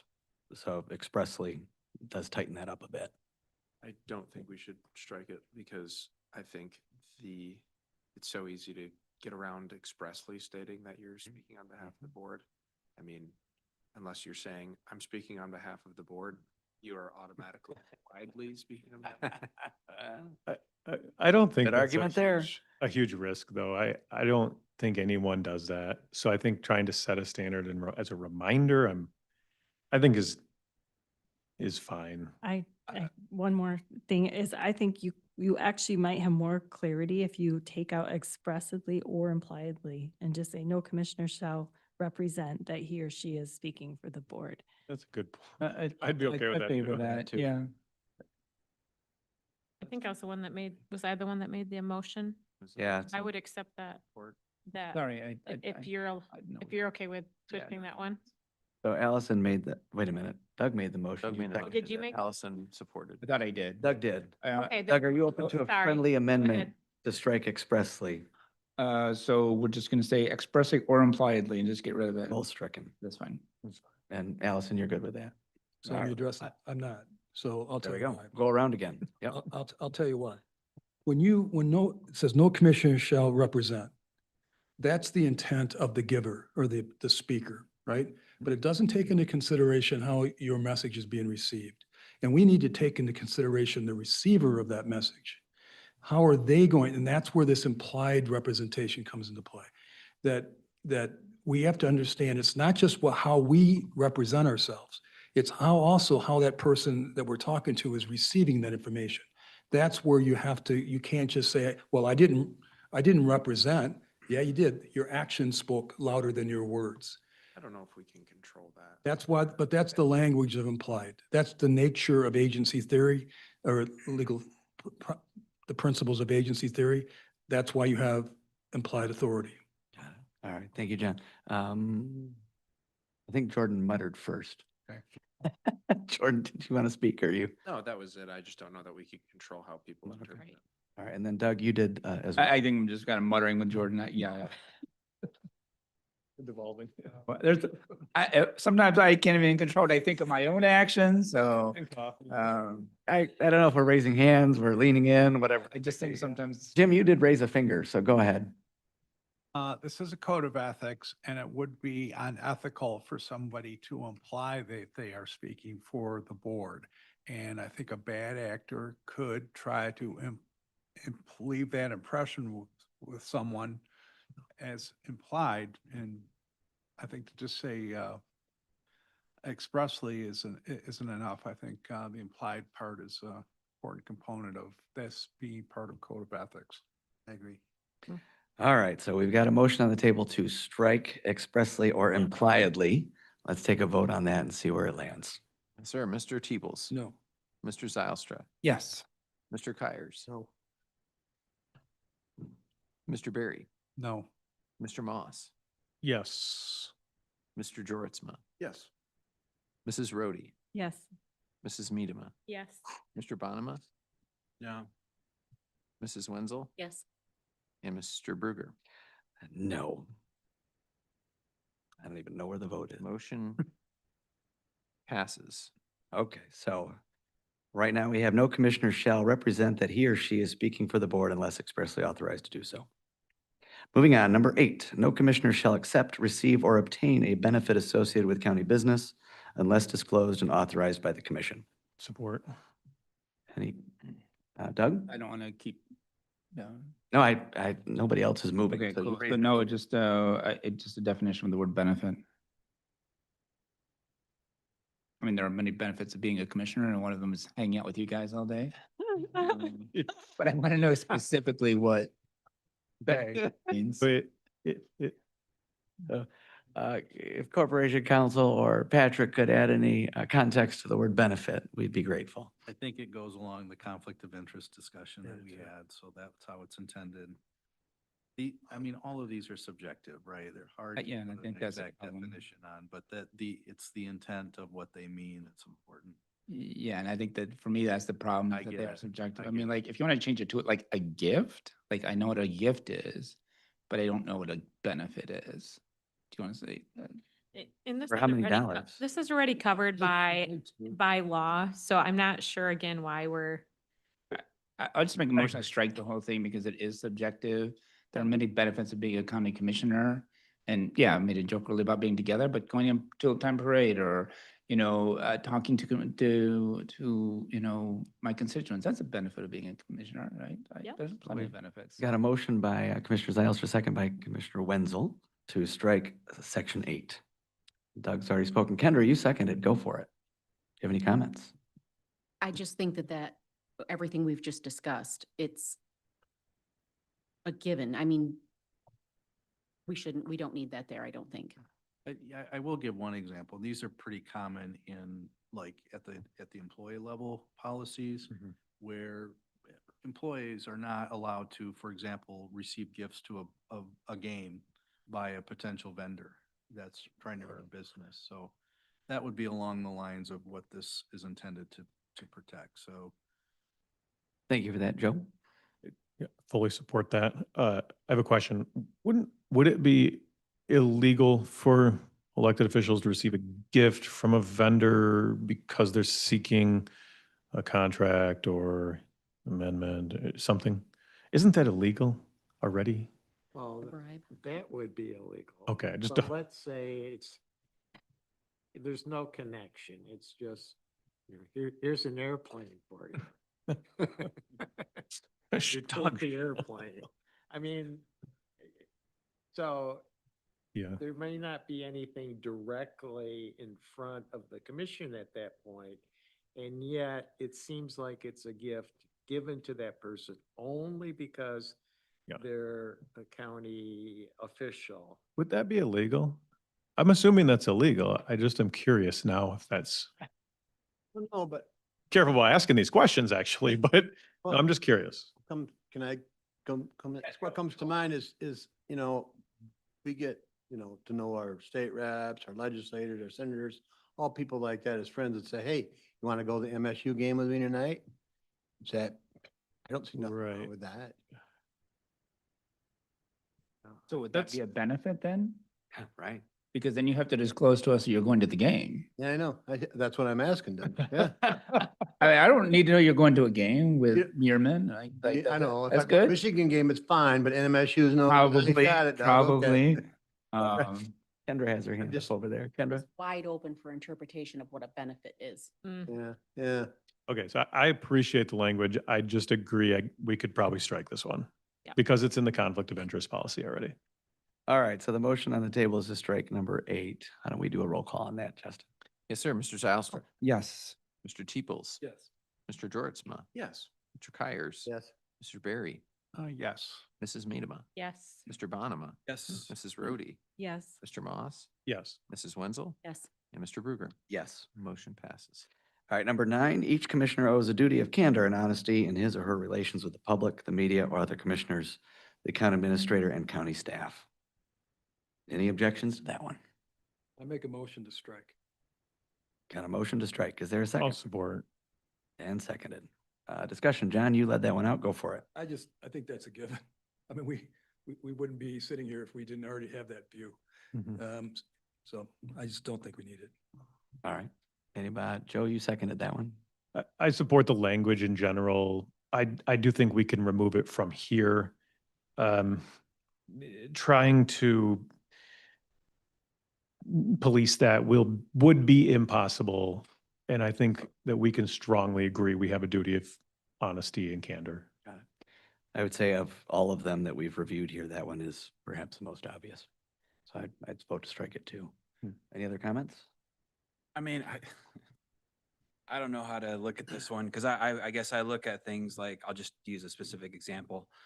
Commissioner Moss owns Simply American, a website that regularly comments on the county's business and what's going on, makes a lot of assessments on different things, but it's written by people who don't disclose their names.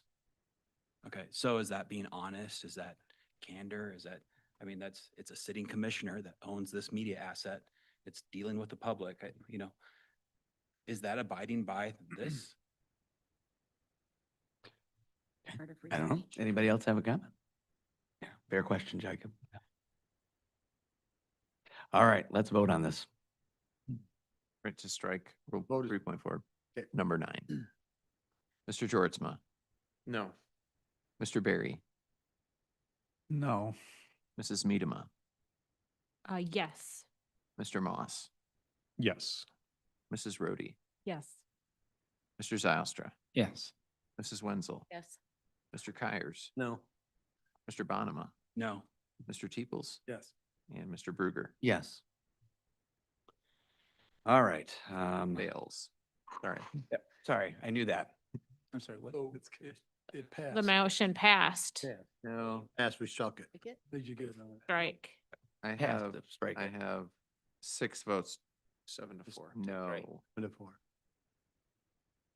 no, I have 6. I have, John. I'm happy to take it again, but I counted, unless I'm really losing it. I know I did change your gender, so I apologize. I have 5 to strike. Apologies. It's getting worse. Happy to do. it Powers of the again. I have 5 yes and 6 no to strike. So in other words, the motion to strike it Passed. failed. No. Recap? Yes. Let's revote. Good. Do it Okay, again. because Revote on that one. I could So have mismarked something, so I'm the motion on the table is to strike number 9. correct. So a yes vote means we are striking number 9. Correct. All right. Mrs. Wenzel, Yes. Mr. Moss, Yes. Mr. Zylstra. Yes. Mr. Kyers, No. Mrs. Rhodey, Yes. Mrs. Medema, yes. Mr. Georgezma. No. Mr. Teeples. Yes. Mr. Bonema, No. Mr. Barry, No. and Mr. Bruger. Yes. Okay. Sorry about that. So that motion passes. Okay. All right. And the vote is, it's stricken. There we go. All right, moving on. Article 4, meeting of the board. Let's do one more section here, or maybe get down to Rule 4.5. Let's see how far we go. I'm looking for a break here in a minute. You don't need one? Nobody else? Now we don't have to order dinner. Okay, let's keep going then. All right, Rule 4.2 has some red in it. Looks good. Unless the board otherwise approves, and notwithstanding Rule 2.3, and nevertheless. So I have a couple quick questions. Why are we saying unless the board approves otherwise? I mean, that's basically about everything we do. Unless we do this, we're gonna do that. I don't know what that's adding, number one. And two, the notwithstanding Rule 2.3 and nevertheless, I don't know what they're doing either. I mean, we've already determined that the chair either ends his or her term at the end of the year or at 9 o'clock on the organizational meeting. So you will always be our presider at our organizational meeting. Need for notwithstanding and no need for nevertheless, right? No, Who opens the meeting, I guess, is the question. The clerk of the board. It's upon opening that the prior chair no longer becomes the chair. So whoever strikes the gavel. It's the clerk. The clerk. The clerk opens the organizational meeting, so there's no need to say nevertheless or notwithstanding. It seems to place in doubt the fact that you'll be leading us, which I hope is not in doubt. 'Cause I would. Offended when I read that, I would say. And just Yeah, I would say, let's get So a motion to strike all three additions to 4.2 because I really don't know what what any of those three are doing. support. Motion and supported. You can pick whether it was Medema or Wenzel to strike all red ink from the Rule 4.2. Further conversation on that. Doug, we heard you. That's fine. Anybody else? It's just not needed. Allison? I like, unless the board approves otherwise, for this specific instance we found ourselves in this year where, it was a Friday, essentially the only business day of the weekend, and several people had to change travel plans. Having the flexibility to say, let's kick it back a couple days, I don't think is a bad thing, so. Okay, thank you, Jordan.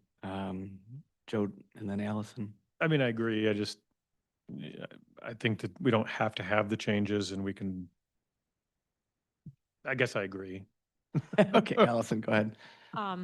I appreciate the board rules being there because then when we set our vacations, we know what to expect.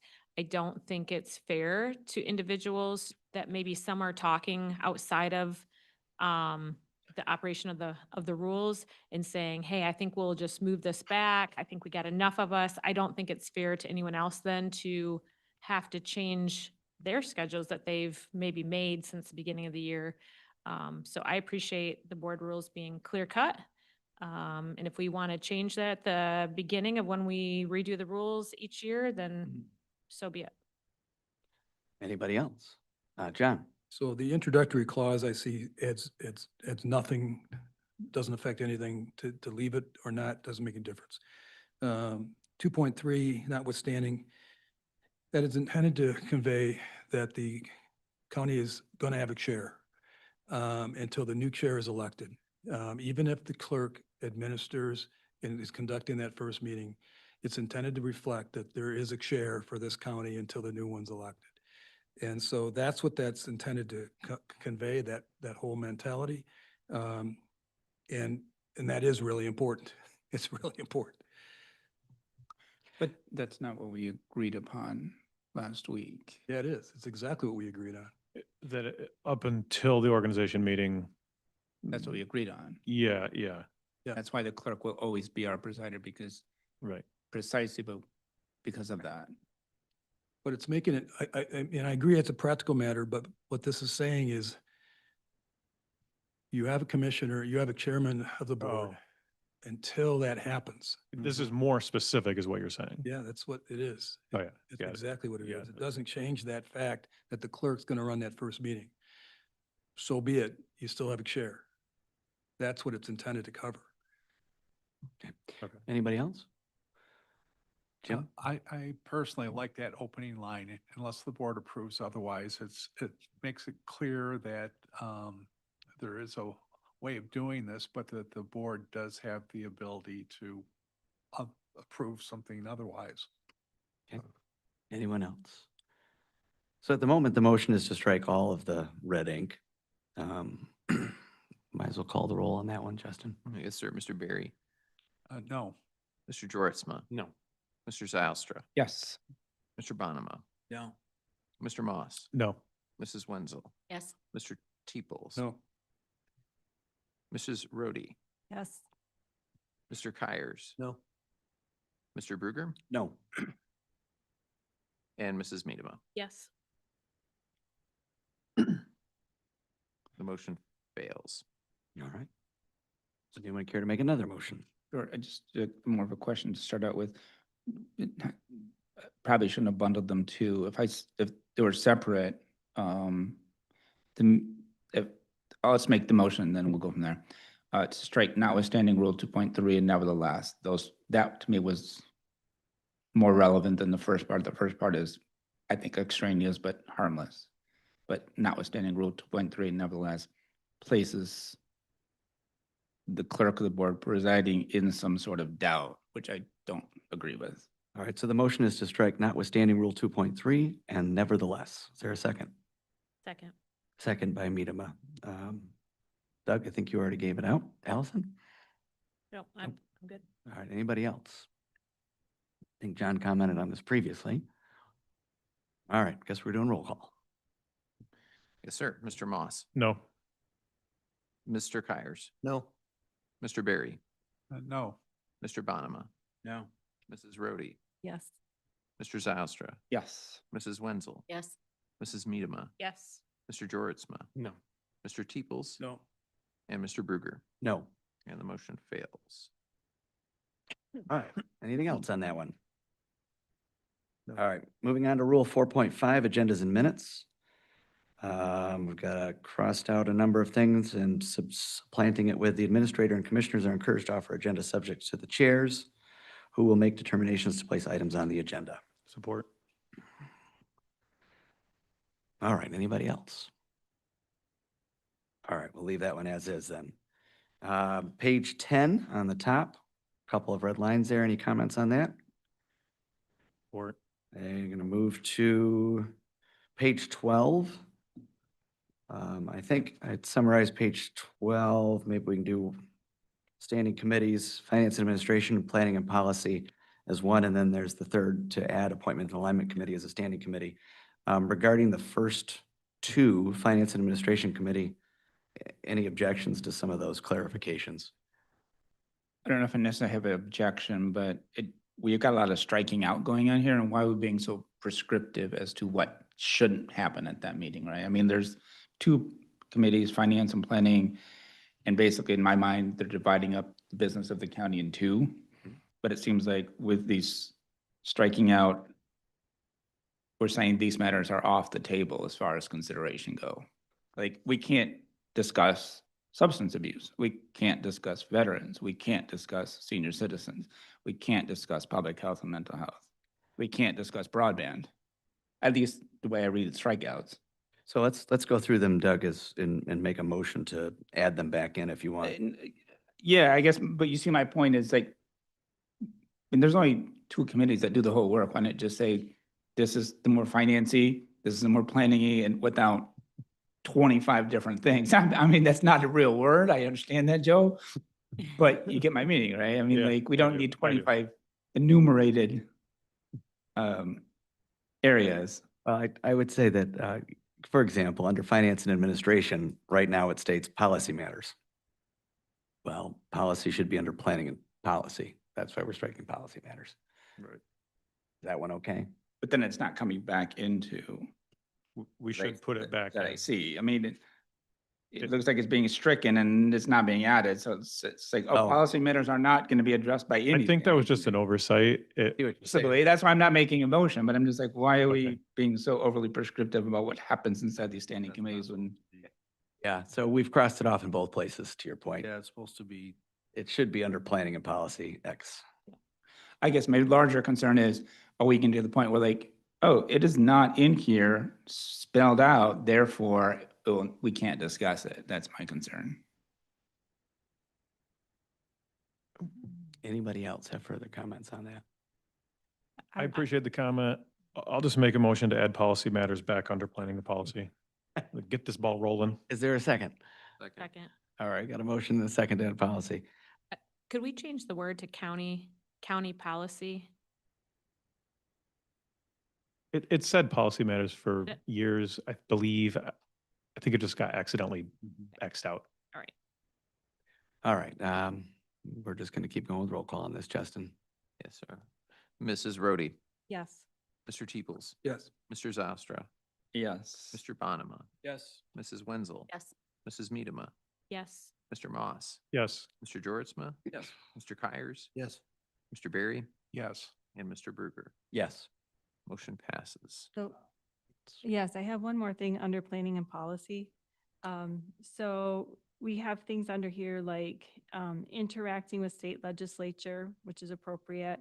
Then we have interacting with county departments, and our statutory role is actually oversight of county departments. So I would move to amend this to state oversight of county departments instead of interacting with county departments. Support. It's been moved and seconded, change interacting to oversight Yes, of. of county departments. All right, any, Is that an accurate statement, Doug? I don't think so. No, the board has oversight, not the committee. So I think that was the point of interacting.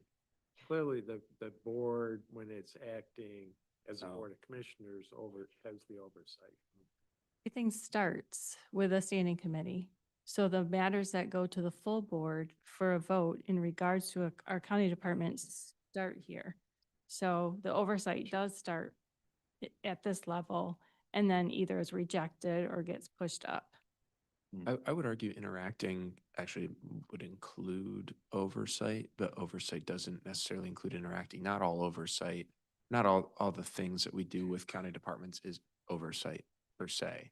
Oversight to me sounds like accountability and governance. Interacting means, working on a project with, I guess, do you understand what I'm saying? I think do. interacting is I- broader. I would like both words. I would accept a friendly amendment to include both.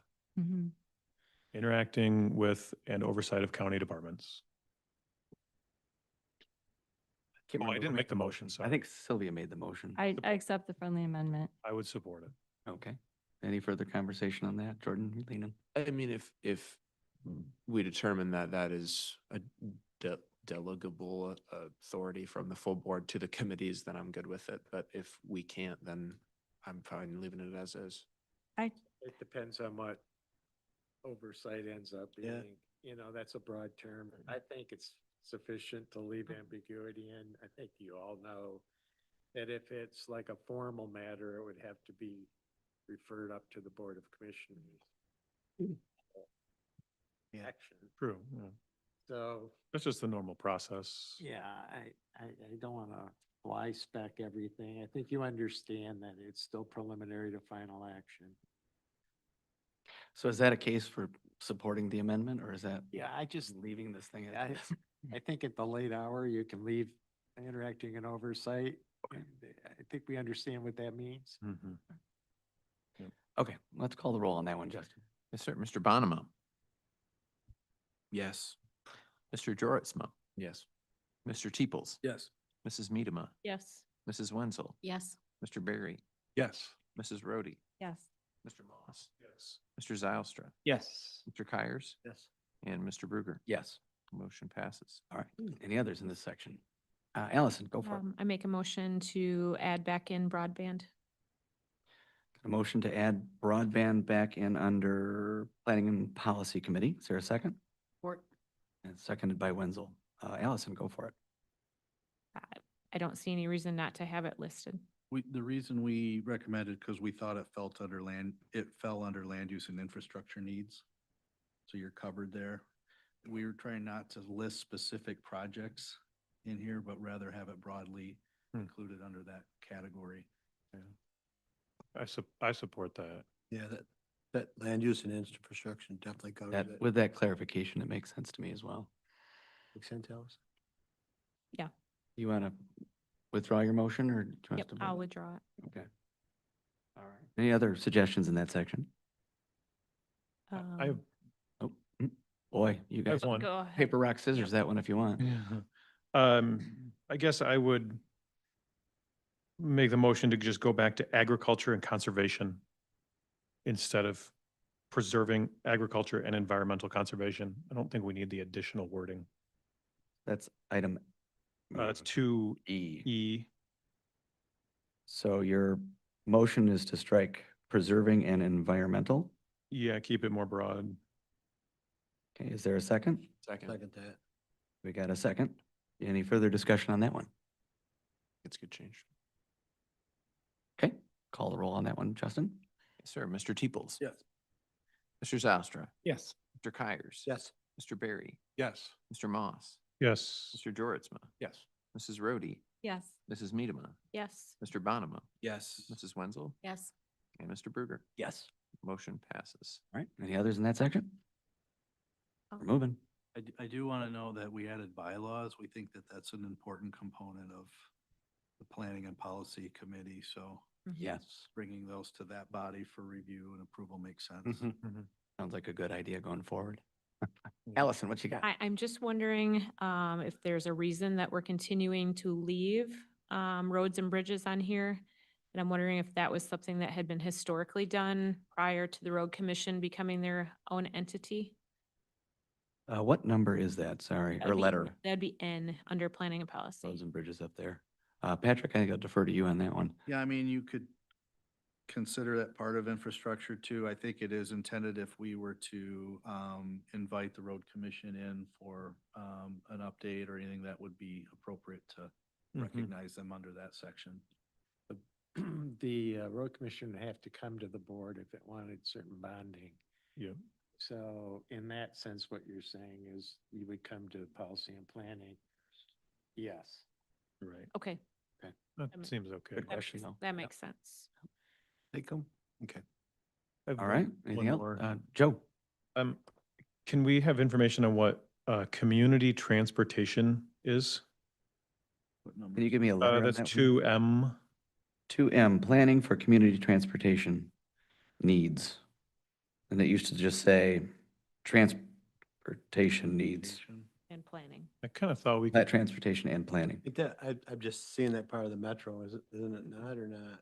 I kind of thought we could take that out since it's not been something, it's not part of our, normal duties or anything, and we haven't had outside reports from a transportation body and, I don't know. I think that's the intent of what the planning and policy is, to be that recipient of all things report related, which could come from a variety of agencies, both internal and external. So that was broadened a little bit to include if we had the MPOs come in and give an update, that would be under that category. But you could also say that's under roads and bridges. But MPOs deal with more things than just roads and bridges. So What are MPOs? Metropolitan Planning Organization, like Grand Valley Metro Council, Okay. the agencies that receive the monies that distribute them out to the road agencies, like the road commissions. John, I mean, there's members on this board that sit on those MPOs. The more Ottawa Area emails. Coordinating Council too. Yeah, the MAC is the other one. We have 3 of them. So is there a motion to strike that? I or guess do- I'd just motion to remove M and rely on roads and bridges. Okay, so a motion to remove M is on the table. Does anyone care to second that? Second. And we've got a second. Any further discussion? The only thing I would say is if there were a proposal that were being considered for transportation related services or ideas that wouldn't necessarily fall into a road and bridge category, that's where that would be.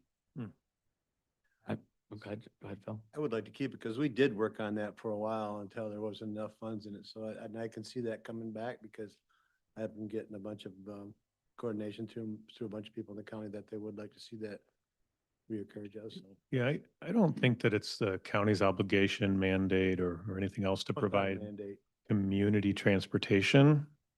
So, I mean, I could amend my, or change my motion to just leave it as transportation and not strike it, but I don't think we should add the word community. It seems like that's just planning to actually do community transportation, which could add a significant expense to the county. How about transportation planning? Yeah, transportation planning. Cover it. I like that. Yeah. Okay. So are you revising your? Yeah, just change it to transportation planning. So the motion is revised is to change M just to state transportation planning, period. And you had a second, I can't remember who it was, Allison? Yes. You okay with that? I actually would like to have further discussion on that because I don't know that that changed. I'm not sure why the two of you thought that that changed the wording a whole lot. Just tweaks it. I don't know. Well, I think if you just left it as transportation, that'd probably be better, but I'll support it if that's what the board would like. Go ahead. I think you gave in there. Joe's like, yes. All right, so the motion on the table is to change M to state specifically transportation and planning. Okay. Any further discussion? I will say I'm fine with that as long as we have transportation somewhere in here. I think that's broad enough for me. Quick question. Yes. Did you say transportation and planning and you just said transportation planning? Transportation planning. Oh, No and in between. no and. Okay. Yeah. Thank you for that correction. Transportation planning. All right, Justin, would you call the roll? Yes, sir. Mr. Zylstra, Yes. Mr. Teeples. Yes. Mr. Georgezma, Yes. Mr. Kyers, Yes. Mr. Barry, Yes. Mrs. Medema, Yes. Mrs. Bonema. This is my goodness.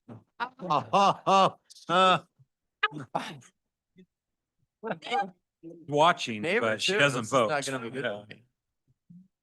Yeah. Mr. Bonema.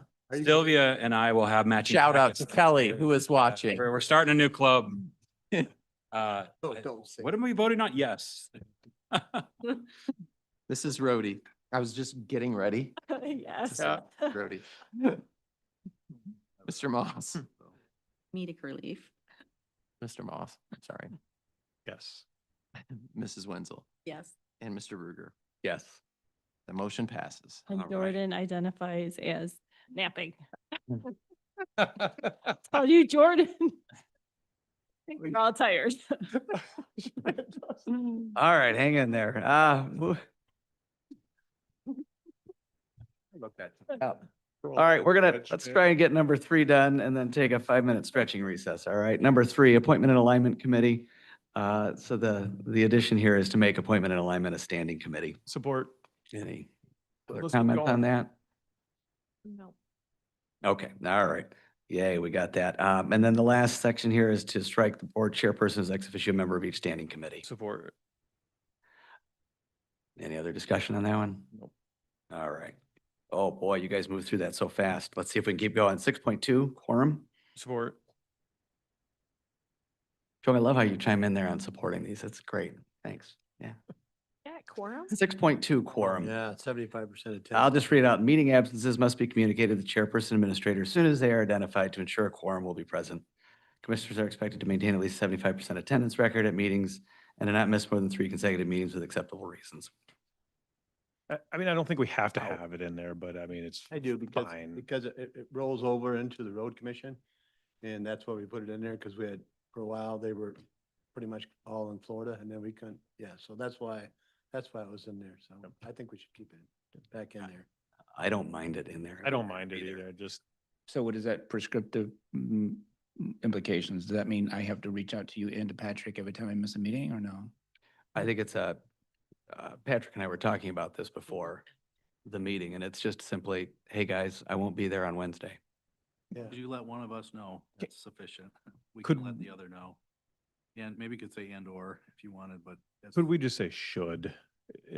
That clears it all up. I mean, I prefer should. I mean, the idea that I must. That's fine. report I my don't. I absence. think it's rude if you don't inform anity. I think. I it's already- should agree. encompasses that, but I've, Implies that if you don't, there's Consequences. and there's no consequence. What if you're sick or? yeah, I if you know. don't do 70. No, I agree. I think it should be should. I don't think it should be must.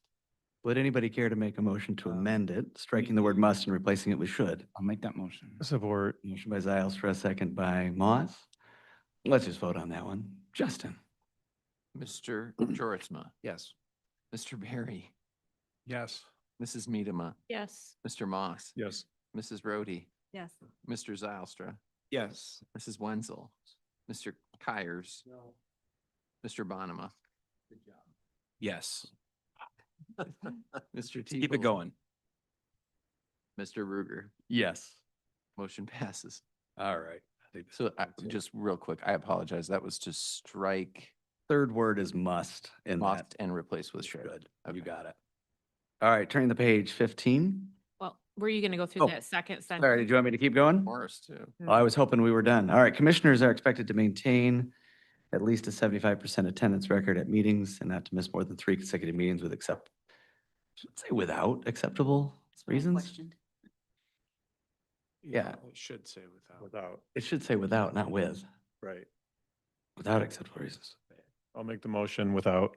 Well, let's see if there's any other changes to that sentence can wrap up. Oh, Flying with one word changes though, Jordan. We do too many at once, we might have to get bogged down. all right, I withdraw my motion. All right, okay, all right. Any other changes on that one? Allison, did you have one? No. All right. I take, Motion without. I apologize. I made it go slower. All right. You can second it. Motion by Moss, second by George, to change the third word from with to without. Justin? Mrs. Wenzel, Yes. Mr. Moss, Yes. Mr. Zylstra, Yes. Mr. Kyers. Yes. Mrs. Rhodey, Yes. Mrs. Medema, Yes. Mr. Joritsma, Yes. Mr. Teeples. Yes. Mr. Bonema, Yes. Mr. Barry. Yes. Yes. Motion passes. All right. I'm going to turn the page. 15, consent resolution.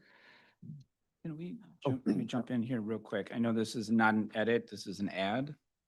Where are you at, Doug? 6.3, order of business, a motion to add under public comments, so this would be 11 instead of additional business, add discussion items. All right, there's a motion to add, under Rule 6.3, the motion is to add I guess I'd say change number 11 to discussion And then items. push 11 down to Push 12. 11 to 12 and 12 to Right, 13. just making a space on the agenda for discussion items. Is there a second? I will second for discussion. All right, second by Moss. Doug, go for it. Sure, so we have this on both our committees, we have discussion items, so that if somebody wants to bring something up, they have a space.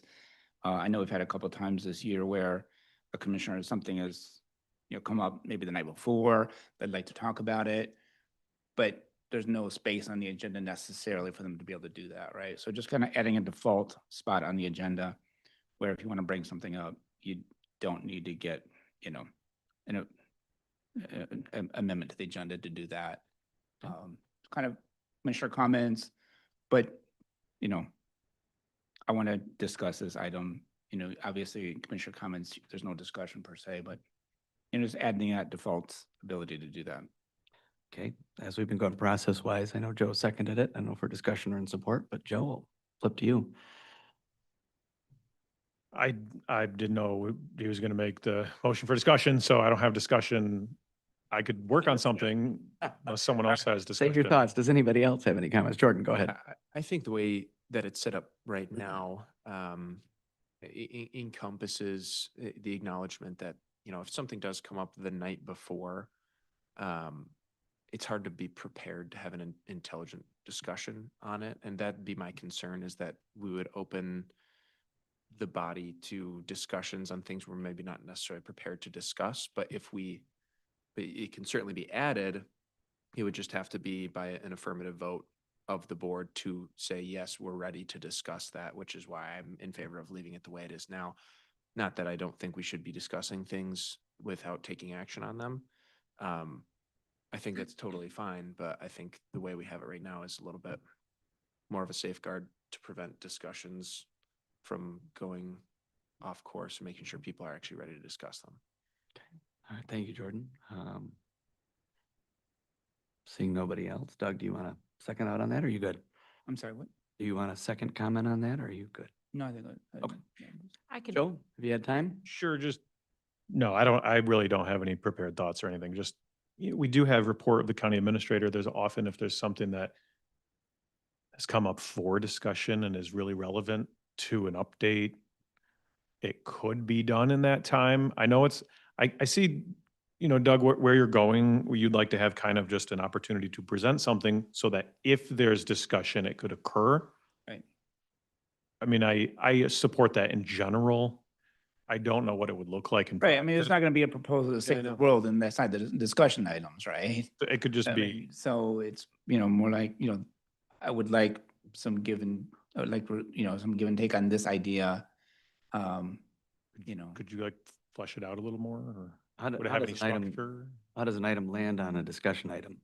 Well, This would be my question. Patrick, I you can go. attest to, I think Doug's example was the early eviction program. That was an item that I think the two of you were working on, that came to me as a little bit of a surprise. We were getting ready to get the agenda items out. I didn't feel confident in putting it on as an action item. We didn't have an action request form prepared. So we put it on as a discussion item at a prior meeting for you to determine the course of action and bring it back.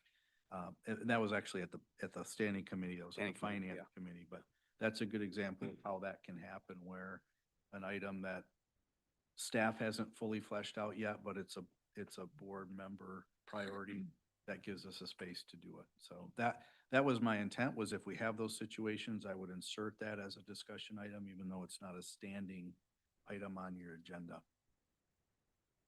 But we can handle it either way. Okay. I mean, it kind of goes back to one of these prior rules. It talks about submitting items to the chair. So, I mean, that does create more order in how our meetings are run. And if you have something that's just absolutely not supported by the chair because it's something brand new, or it's, not ready to be discussed, I don't know. I guess I can see going either way on this, and there's an agenda for a reason. There's that process for a reason. Well, so sitting over here in the chair position right now, qualifying question, I don't know. Commissioner Wenzel comes and says she wants to talk about golf clubs. I hate golf. Yeah, there you go. I mean, am I required to automatically put that on the agenda? That was great. I didn't, that was a random selection there, Kendra, and I hit the nail on the head. It's perfect. But is it still at the chair's discretion to say no? Discretion. Okay, Right. all right, got it. It is. I'm, I mean, in the short term, if this doesn't get added as an actual free-flowing number 11, we can still go to the chair of any committee or the board and ask for a discussion item. Yeah. I don't know. Okay, well, let's take Allison, sorry, did you have a comment or? No, I think there's some good opportunity, and I can also understand the hesitancy with wanting to follow Robert's rules and order. And I do think that there's ability to do both and have organization and leave a little bit of leeway. All right, well, let's take a vote and see where this, oh, sorry, Jim. I would just say I would like to be able to react to things in real time. But I think in order to have a real discussion about any item, people need to be prepared to have the conversation. And that's why, that's my reluctance on that. I'd rather see somebody go to the chair or one of the standing committees to get on as a discussion point that's on the agenda that gets released, that people can have some preparation on. Yeah, I think I guess having heard you there, oh, sorry, before I say it, repeat Kendra, that? go ahead. Their motion, can you repeat it for me? I don't even remember. To, Discussion items. Oh, yeah. To add make number 11 a discussion item to shift additional business and adjournment down one number. Jim, piggybacking on what you said, I think from a procedural standpoint, I'd much rather things get discussed in committees and then moved on to the board rather than They're going to be discussed at the board, but I think you get the idea. Joe? It's not the same thing, but there is a purpose for work sessions, and that can be larger discussions. Yeah. So, Yeah, if used, I would like to see it used as kind of like what Patrick was sharing, something that comes up, something that's maybe timely, time sensitive, used with discretion. are you saying that the chair would still determine the discussion items? I actually I don't agree with, I think someone had shared that that should be up to the chair. I think it should be up to the. No, the idea of the motion was to not, Yeah. is that, that's for us, right? Mhm. I mean, the chair can Right, obviously put item. something on the agenda, but that's more of a space for commissioners. I think if it came to that section, it's just saying, does anyone have anything? And I think most of the time it's just gonna be, nope, not today, nope, not today. Kind of like the correspondence that we often skip through. But it's there at least to be able to be utilized. I do see some merit to it. Oh, John? So I don't think we need to add it. There's the mechanisms that we already have in place. The public needs to see an agenda. We all need to prepare. That's why we get the ask for the agenda. That's why we don't typically like to change the agenda. But if a commissioner wants to change the agenda, they have that option to try to get it added to the agenda. If the chair doesn't put it on the agenda, so that's a second method. But then you have commissioner comments, and then you have the committees. So there's multiple opportunities to bring up discussion items before the meeting that you'd rather have for everybody's sake. So, yeah, I don't think it's needed. All right, let's take a vote on this. We've all gone around a couple times. Justin? Yes, sir. Mr. Berry, No. Mr. Georgezma, No. Mr. Zylstra, Yes. Mr. Bonema, No. Mr. Moss, No. Mrs. Wenzel, Yes. Mr. Cheaples, No. Mrs. Rhodey, No. Mr. Kyers, No. Mr. Bruger, No. Mrs. Medema. No. Motion fails. All right, can we move down to consent resolution? This may be our last big debate. Jinxed it. I know I just did that. Consent resolution, we've got, such requests will be automatically respected, crossed off, and replaced with a majority of commissioners must vote to approve the request. And then also we are crossing off for contracts that are being ratified by this process. The board must approve a commissioner's request to remove a contract of the consent resolution for ratification. Any discussion on that one? Can I start? Because I'm gonna have to leave. I think that this is a horrendous change, if I'm just gonna be very honest. It really does shut down the voices of the minority. I think it's important that we actually discuss things. And with the shrinking of the standing committees in members, and then with this change, we're really shutting down discussion. So, earlier in the rules, we talked about how it's important to have open debate and discussion, but this effectively eliminates that. So I'm opposed to this. Would you like to make a motion? Yes, I guess I guess, you know what, I'm going to leave it up to another commissioner because I'm going to have to go get my son, so. Okay, all right. I'm happy to Joe? make the motion just to strike the consent resolution section and Robert's rules, which is that you can pull an item off consent. Okay, we've got a motion on the table to strike the consent resolution section. Is there a second? Can I, I'll I'll second that, but then I'll go go back to. Doug, seconded? All right, Joe, go ahead. So what are you actually doing with this? I think I know what you're doing, but I'm quite. Well, Robert's rules would allow us to just operate, normally, right? Where if there is an item on the consent agenda where a commissioner wants to pull it off for discussion at the board level, then they would just ask, it would automatically be granted, and then the board would have discussion as an action item. So you're basically saying restore the strike such request and then strike a majority of commissioners, that sentence. Well, I figured it would just go back to Robert's rules, just get rid of the whole thing.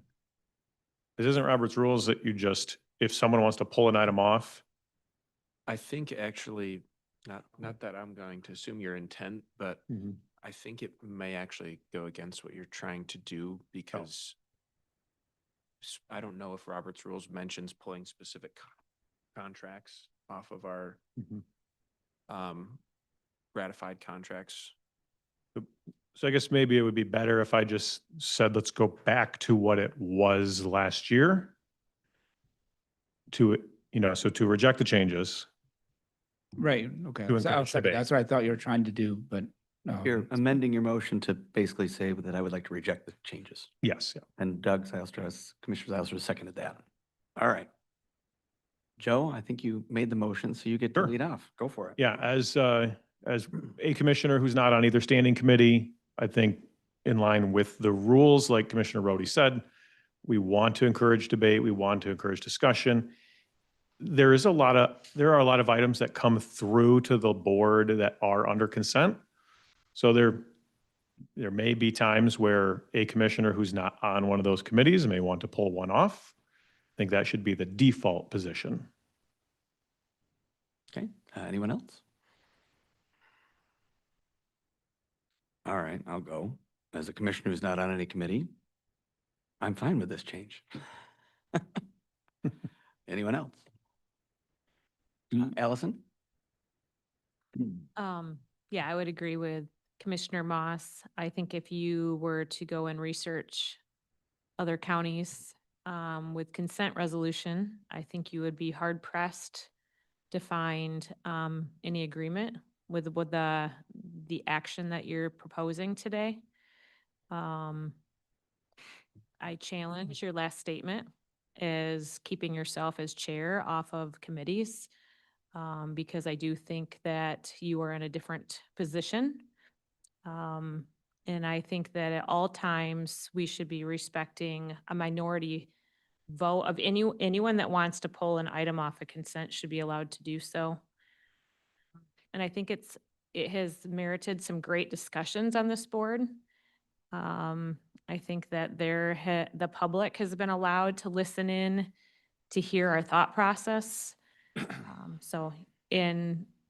Because you're changing committee structure this year and that not all commissioners are represented, I do think that it's very important that if there's occasional times to pull off items, that again allows our constituents to hear our thoughts and to be able to hear one another's thoughts, especially of those maybe not being able to be present for an initial vote.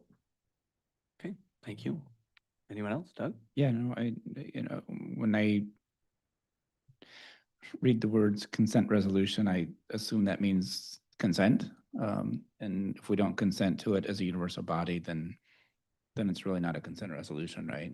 I mean, you could retitle it and say items not to be discussed, but if you're titling it consent resolution, I mean, I'm not an expert on Robert's rules or a lawyer, but consent resolution to me implies that we all consent. Right. And if you're saying that's up for a majority vote, then, we're not all consenting. Okay, I'm going to punt over to staff a minute.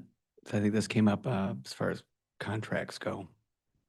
Well, there's two things. I mean, right now we're focused on Joe's amendment, which is just that such request will automatically be, that is put back. And I don't know if your amendment also had to do with that last sentence. It does. It's striking all the changes. So go back to what it was last year. For both sentences. Mhm. Okay, I thought you were just first talking about the consent resolution requests. So I have a question. Yeah, John? If we look at the language from last year, do we have an inconsistency here issue? I mean, if on the one hand, a request is automatically respected, but then on the other hand, we say it's not true for contracts? Is that how we had it last year? I mean, that's the language. Yeah, I think so. So if it's a contract under the ratification of contracts, and somebody wanted to pull the contract, it's not an automatic pull. You have to vote separately on removing that contract. Right. I don't think that's how we practiced it last year. No. I think we did it 2 or 3 times where there was a ratification of contracts and there was a big list. and someone motioned, could we look at, 20202? Yeah. And we voted to approve the bulk of the items and consider that other one separately. I think we actually voted on whether to consider it separately. Oh, division. Yeah. I know we pulled it for discussion. know we- but I know think we did. voted- I think. Oh, maybe yeah, there you're was probably right. one or two times where we voted to vote on it separately, but I think most Yeah. times we voted on the whole consent. Yeah, there were times that we pulled that contract out and we had a separate discussion and a separate vote. I think we always voted on all of them at the same time. And that would be, and that means we didn't go through this step that says, no, you had to vote to pull it off. Because it Well, was, Right. I think according to the old rules, we probably were obligated to vote on it separately, and we did not. I could be wrong about that. So you can fact check. You guys, go ahead, Doug. Maybe what's getting swept into this discussion is the whole contract policy and the ratification. Normally Doug's right. Matters that come before the board on consent, you either all approve it or you have to pull something off and vote on it separately, right? What's happened is we ran our ratification through the consent process, and maybe that's the problem, okay? Because to Alice's point, most counties wouldn't take all their contracts under $50,000 to the board, okay? And so they have a policy that you approve, and then those contracts just go out. Here, and I can say, because I was the author of this, I wanted to see the board endorse every contract. And so we then put it all on the consent agenda, and maybe we shouldn't have done that because it confuses the consent process with the ratification process. And if we pulled the contracts out and say, we're going to vote, we're not going to upset a contract that's already in place and pull it out for express vote unless a majority agree, right? And so you handle the ratification of contracts outside of the consent process, which frees you up to a more traditional consent process where one person can pull it off Right. under Robert's rules. So Robert's rules is envisioning that on your consent agenda, you'll have 10 items, okay? And anyone should have the right to pull one of those 10 off and vote on it separately. Right. Here we have thousands. And it wasn't because we were doing contracts by consent.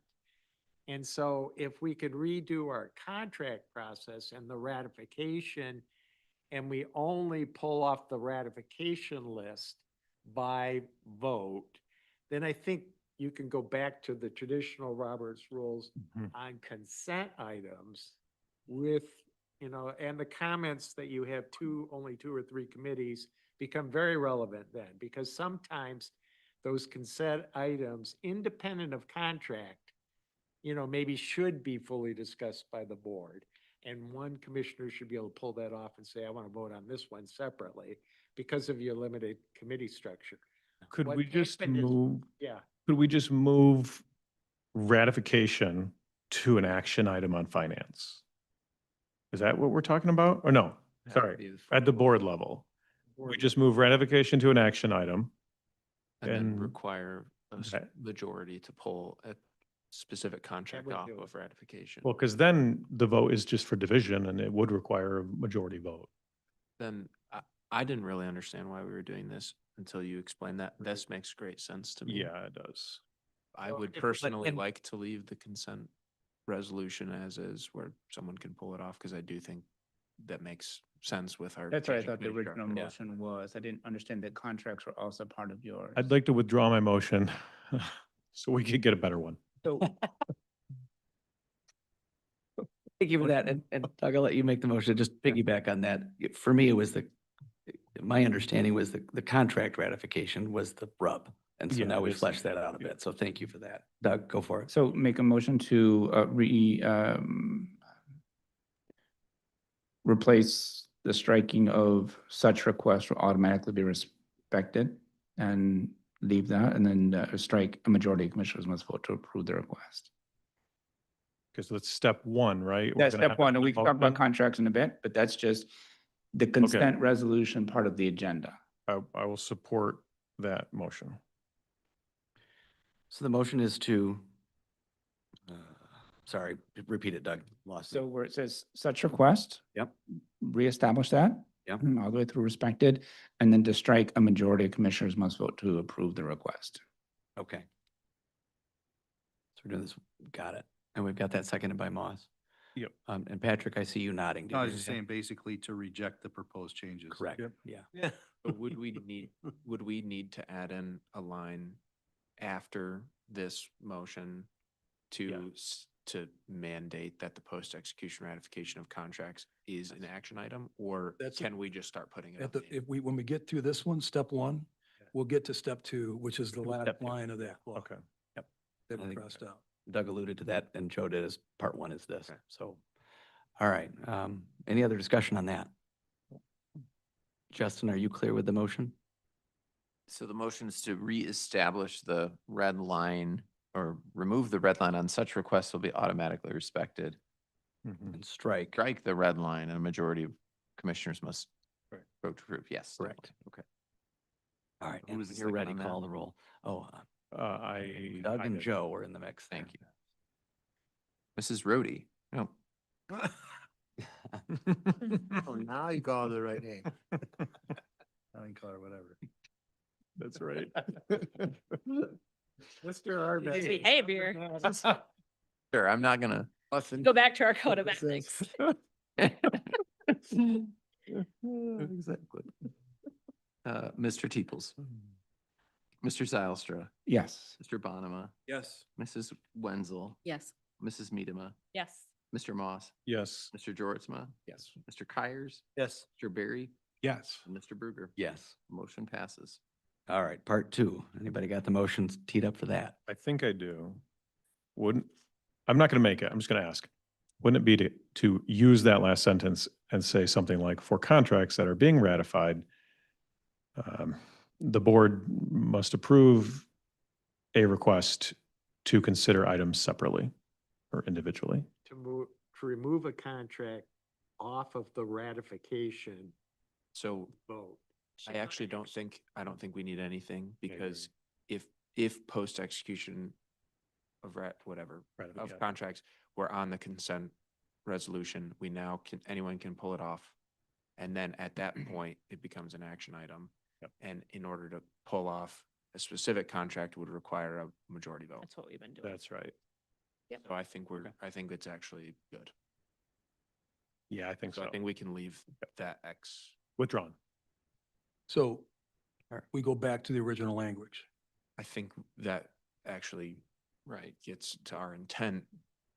We can just start putting contracts on as an action item, but even if they're on the consent resolution, someone can just pull it off consent. And then at that point, to pull off a specific contract would require automatically a majority vote. Right. Which is Which is not what what we've been doing last year. No, we have. We did not, we Correct. just pulled them and then we put them on an action item. Now we're gonna have to vote to pull them. To pull a specific contract. Right. Yes. Yep. Should we just do Once them as, it's already to action. should we just do them as action items? Just put it as an action item? I think we probably can start doing that. I think that would be, Well, I that'd would be think maybe it a- would save a lot of. It'd just be so much We're simpler. gonna just pull them off consent anyways. We're talking about Kent County, isn't that what they do? Somebody else did that. Yeah, I think the intent of all of this with following the purchasing policy, the $50,000 threshold, is we have contracts in the works with vendors. And this was, I think, you wrote it, but to expedite this process to make sure this is really a pass-through because it falls below the $50,000 threshold. But if this board says, regardless of that policy, we still want to look at each one of these and talk about them, it probably shouldn't be on the consent agenda. It should be separately handled as an action item. I think it's a good change. Let's just put it on as an action item for ratification of all contracts. Mhm. And if someone doesn't like that list, you ask that one or two be pulled off to be separately voted, and then you vote on that. So just clarify what you just said, Doug. that you can ask to have it pulled off and it will be pulled off, or that's subject to a majority vote? Correct. But then that does create the position of, if it doesn't get pulled off, then you either have to vote on something you didn't want to vote for, or vote against something you did want to vote for. Yeah, but yeah, that's why we had, we did this like 2 or 3 times this last year, and it went smoothly. Someone wanted one item pulled out because they wanted to vote on one item, and it went smoothly. And Yeah, I don't see the problem with just Yeah. letting somebody take it off of the ratification list, because I wouldn't want to say, okay, it didn't get the majority vote, so you either make the choice of voting yes on, I think you're you wanted to vote no confused. on. So right now we were only talking about the ratification, like Right. grouping, That's what I'm talking about. and possibly moving it to action just so we Well, don't have I to. think we've already done that, right? Okay. Doug is saying that if you make a motion to pull off the community One. spoke contract and the body votes no, then you're forced to vote on all of the contracts, including the community spoke Right, contract. which as a I whole. don't think Which- is fair to that commissioner, right? You should be able to allow to vote no on what you want to vote no on, and yes, what you want to vote yes on. But if we don't allow that person to take it off, and it doesn't happen that often, Right. but then you're just telling, hey, you don't have a choice. You're going to vote no on a bunch of stuff you like, or yes, just for that one, but you're, Say that's the discretion of. Is that a the board. motion? If that person makes a motion to do it, to take it off, and it's seconded, that person will be given the opportunity to Okay. express their reasons why, once it's Right. opened up for discussion. Doug, if there's one that you find in a future, ratification, and you want to pull one out or divide it, I mean, I'll support you in that. okay. You are one commissioner, not 5, so, but I know, I appreciate, I but, appreciate. That'll open up discussion right you there. know, it will open discussion. I think your point is, for me, it's very well taken. We Okay. want I mean, to- as long as there's grace, just like, okay, cool. We're not going to be hard nosed about this rule, but. Yeah. All right. Yeah, everybody's nodding. I think we can move on. So are we striking the last, Leaving the strike. Leaving the strike. Yeah. leaving the? Withdrawn, so we're leaving. Yeah. Sorry, hold on a minute. Yeah, we're leaving the strike, so we're striking it. Double negatives. Right. All right, rule 6.4. Support. Unless otherwise stated, a majority is defined as a majority of commissioners present. Yeah. Support. Any comments on that one? I will say, just to tee that up, in going through this with Patrick and staff, we found 4 or 5 different More than that. iterations of how, more than that. Yeah. And so we thought the easiest way to do it is to have one statement that says, unless a majority is defined otherwise, it means a majority of commissioners present. It's just true. All right, 6.5. Support. Again, we're striking, a motion must be put in writing. Oh, yeah, okay. Sorry, does anybody want that in writing? I do think it's a nice option for those who have, sometimes there's a large motion created that I think it's been used maybe one time that people needed to be able to see it, but I don't think the word must should be in there if we keep it. Is there a motion in there? See what you did there. Because if there is, I'm going to ask All what to right. put in writing. I'm going to make a motion that it would be changed to a motion may be put in writing at the request of any commissioner. Is there a second? All right, All right. that moving motion on. passed. Anything else on page 16? Move to page 17. Determined by majority vote. This is majority, yep. To repetitive. That's why part of the reason we stated that previously. Page 18 of 20. Okay, I'll just read this aloud, starting with no person. No person shall obstruct the vision of the board or committee or prevent the board or committee from observing the public. A person may use their phone to record the board as long as the activity does not disrupt the proceedings or obscure the vision of others. Except to applaud a person being recognized by the board, no clapping or yelling after talking is allowed. All persons shall respect the calm and peaceful order of the proceedings and the right of the commissioners, guests, public commentators to express their opinion irrespective of whether the person agrees or disagrees with that opinion. You have the wrong version of the word accept. You go, Jordan. Wait, where is that? I gotta First see it. word of the Last paragraph. paragraph. Oh, EX. Oh. Oh, and Regina's gone. She ain't gonna confess to that one. Do we need a motion on that, or can we just fix that? Are you guys good? We can fix that. Fix it. Good, so just an explanation on the paragraph in its entirety. I mean, these are board rules, these are not audience rules. I mean, I understand, the ability to, you know, create peace, but I mean, to say you can't clap unless X, I don't see how can we prescribe what the audience should be doing, right?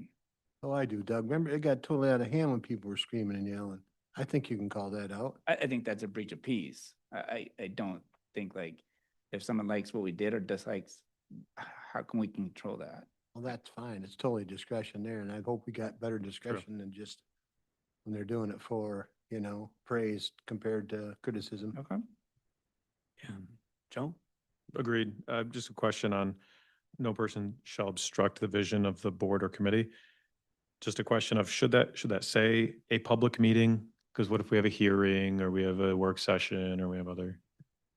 Those are public meetings. I think that's probably an OMA term. Okay, all right. I think it Never mind. covers it all. It's all I good. think, yeah. Right. Not broken. All right. Oh, my gosh. You wanted to edit page 19, sorry. Can I call the question? All right, so we've got a bunch of amendments, so we just need a motion to approve. What was the original motion? Goodness gracious. To Go back to, approve the rules of the, to approve the board rules, amended rules of the Ottawa County Board of Commissioners. As amended. as As amended. amended, that's correct.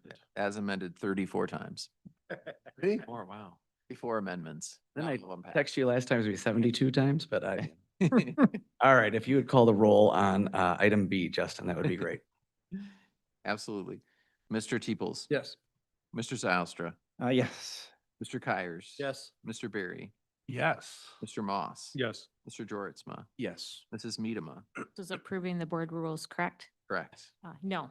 As amended. Mr. Bonema. Yes. Mrs. Wenzel. Yes. And Mr. Bruger. Yes. Motion passes. All right. I know that we only have 2 items left, More. but I do need to use the restroom. We could applaud. I do need a motion to recess for 3 minutes. Anybody would So humor me. All in favor, say aye. Aye. Aye. Those opposed?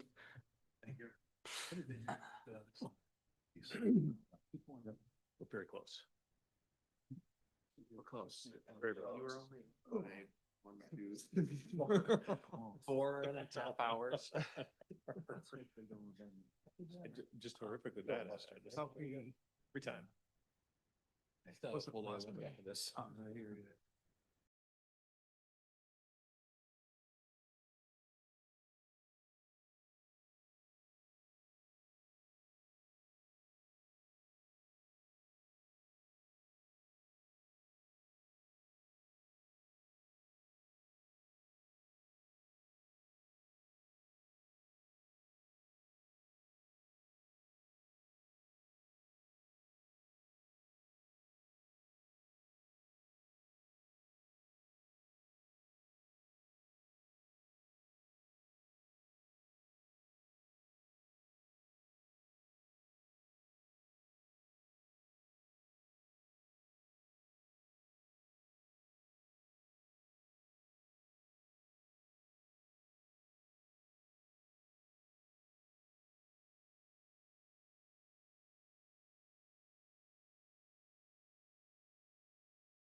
Following up.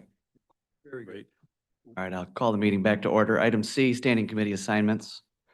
I guess the suggested motion is to receive the chairperson's 2026 Board of Commissioners Standing Committee assignments in accordance with section 5.1 of the board rules. So moved. Moved and supported. Guess there's not a discussion on this one so much as me presenting it. The Finance and Administration, Planning and Policy Committee assignments, I passed out previously. Like we've all received those. And then today I was waiting until we knew whether the appointment and alignment was going to be an ad hoc committee or a standing committee. As it is a standing committee, I've put Doug Zylstra, Jim Barry, Joe Moss, Jordan Georgsma, and Josh Bruger on that one. I just passed those out to you guys. I don't know if I need to make comments on this, but I will. Sorry. Go ahead. I'll make one when you're done. Are you- yeah? Okay, all right. I actually don't know what I was going to say now. So Joe, go ahead, Phil. It's 3:30. I would request that we start the meetings at 9:30 instead of 9. The chamber in Holland, West Michigan Coast Chamber, they have their early meetings and they get done at 9. So that would make it perfect that we could get here at 9:30. And I really think we need to be involved in the chamber as commissioners. So it really gives us a good relation with all the people out there. So I would recommend that if it's okay with everybody, that we start the finance at 9:30 instead of 9 o'clock. You want to turn that into a motion there, I Phil? would love to make that a motion. So the motion is to change the standing committee meetings being Planning and Policy and Finance Administration to 9:30 starts. Support. And we got a second by Joe. Phil, you already discussed it. Joe, got anything else to add to that one? No. Nope. Doug? Just a quick question. Last time we had on our two main standing committees, all members, so items that were approved went to the consent resolution. What is the thought with only 7 members? Will we see them again as action agenda item? Can we address the motion? Yeah, let me get the motion. Oh, first. I'll come sorry. Back to you. So the motion is to move the start of the meetings to 9:30 instead of 9. Sorry, I thought we were gonna. Yep. This would be that, sorry. It's an amendment to Well, C Oh. because I don't see a time on Sorry. C, so I'm That at the finance and planning and policy meetings, maybe, to set their. I think the board set the times. yeah, the board's gonna have to set the times. maybe it's just Can a, we table that and to add it as item E. E? Does that work for you guys? Sorry, I'm chewing on my thing. So moved. So So moved. you're good with that too? All right, Yeah. so need to vote to table that, or are we good with just doing it, guys? All right, vote to table it. All in favor, say aye. Those opposed? All right, motion carries. So back to yours, committee assignments. Doug, I don't know, actually, I'm going to defer to Doug and Patrick because we did briefly discuss the committees of the whole as it pertains to items going onto the consent agenda once it comes out of finance, I believe, at one point in time. I know you're looking at me real funny, so maybe not. I'm not sure I'm tracking on that. So Doug's question was, if we are no longer committees of the whole and something comes out of finance as a majority, in this case, it would be conceivably 4 votes instead of 6. Does it automatically go on the consent agenda or do we need to revisit it? And I believe what we had said in our meeting was, I can't remember who else was there, that all items coming out of committee come as recommendations to the full board. And therefore and because that's not changing, we don't need to change that it goes on the consent agenda. Joe's nodding. I don't know if you're nodding in agreement or if you're recollecting that, Joe. I feel like the way that we were doing it made sense. Like, I guess I don't know exactly how it was done, but non-controversial items or whatever that come out of committee usually go on consent. Right. Yeah. And like bigger specific items, like a policy or something else goes on action. The full board. Yeah. Yeah. Simple. Allison? Thank you. Yeah. You guys are. Thing that I have I'm ready to speak, but I'm waiting Okay, for all right. Josh to be okay with. All right, okay. well, thank you, Allison. That's Um, nice. Go ahead, Allison.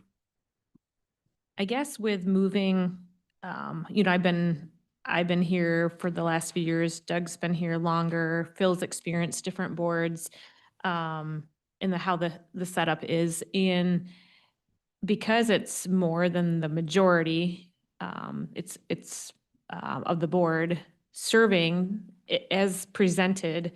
I guess I would present that you would allow to continue as we just did it the last year, where all commissioners are welcomed to serve on finance and administration as well as planning and policy.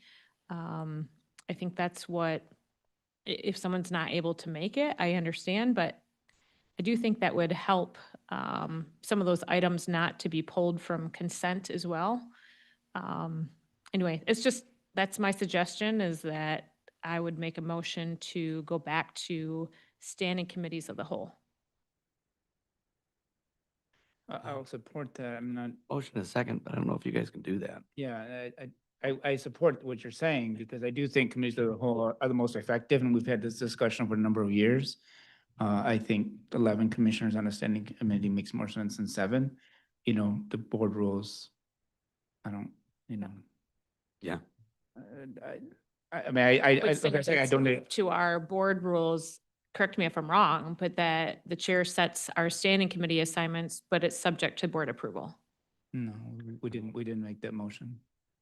The community appointments are subject to board approval, but 5.1 just states the chair. Well, then I Let's guess I would, hold the board. would share with the chair that I think I've been through a couple different instances, and I can see value now looking back of having the committee of the whole. We had 5 on, I think, in 24.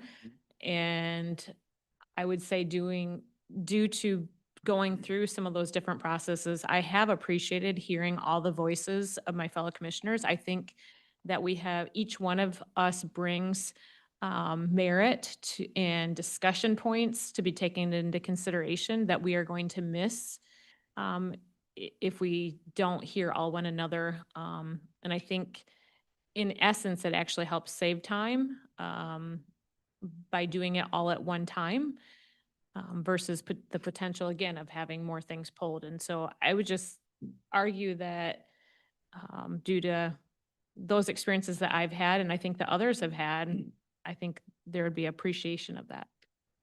Thank you for that. I think my comments to that are substantially that the way that I prefer it is with 7 as noted. I do think I hear you as well. When you guys started out in 2023, you had committees of the whole. And then in 2024, you went down to 5. I like to think that everything is a little bit of an action to reaction, and the pendulum swings back and forth, and maybe 7 will be landing at a sweet spot. So I'd love to give it a try, which is why I've advocated for that at this time. And then with the other standing committee, adding Commissioner Moss to the appointment and alignment, making sure that each commissioner does have at least one assignment was important to me. So there you go. Joe. Just a question on appointment and alignment. Do you have a proposed meeting time, or will they be sort of scheduled as needed since they don't, it's not always needed? Correct. I think at our first appointment and alignment meeting, Pat Jordan as the chair will vote for the vice chair and then also set up a meeting schedule. Okay. I think the idea and discussion was to set up a date that sits on the calendar, and then it's an as-needed basis, similar to how some of our different committees operate. There tends to be a lot that pops up throughout the year at random times. For example, right now, I believe we have 1, if not 2 openings. Yeah. Pretty soon we'll be segueing into CMH, so it may turn into a consistent one, but Okay. the board will decide that, or that committee, excuse me, will decide that. Got it. Yeah, Allison. Just one more comment. The fact that you chose to leave 1 commissioner off of the 2 main standing committee assignments, Finance Administration and Planning and Policy, is Commissioner Joe Moss. Appointment and alignment, as you just stated, it meets periodically. It also has a specific function where you're only going through a few things of appointments. So I think most of the county matters fall under the other 2 committees, and I think that it's unfortunate that you have chose to leave off 1 commissioner. All right, thank you for that. Any other comments? I just want to get an answer to my question, I guess, is what is the intent of the committee structure? Is it to send items to consent resolution, or is the intent to send all items to action? Or are you going to differentiate them based on how the vote margin for each individual item? I think that's your decision, but I think from the structure of being the majority is represented on the standing committees, you could take them to consent agenda and pull them off as we've just discussed. And that would be my desire as well. I just want to make sure we're clear on what we're actually going to see on the BOC meetings. Yep. All right, now item D. We got to vote to receive it. Get to vote to receive it. Mr. Chair, could you share why you left Commissioner Moss off of Finance Administration and Planning and Policy? Um,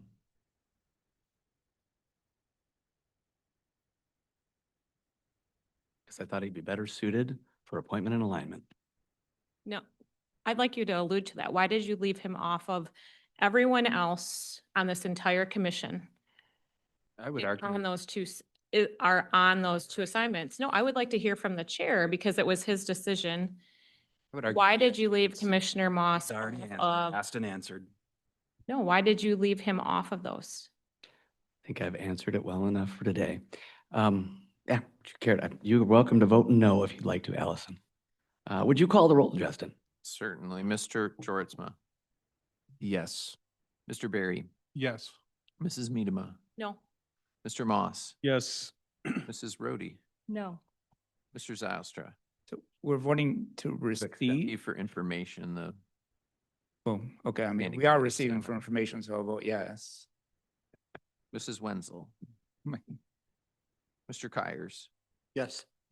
Mr. Bonema, Yes. Mr. Teeples. Yes. And Mr. Bruger. Yes. Motion passes. All right, item D, to approve the chairperson's 2026 Board of Commissioners appointments to community boards, commissions, authorities, and councils in accordance with Section 2.3 of the board rules. So moved. Support. All right, moved and seconded.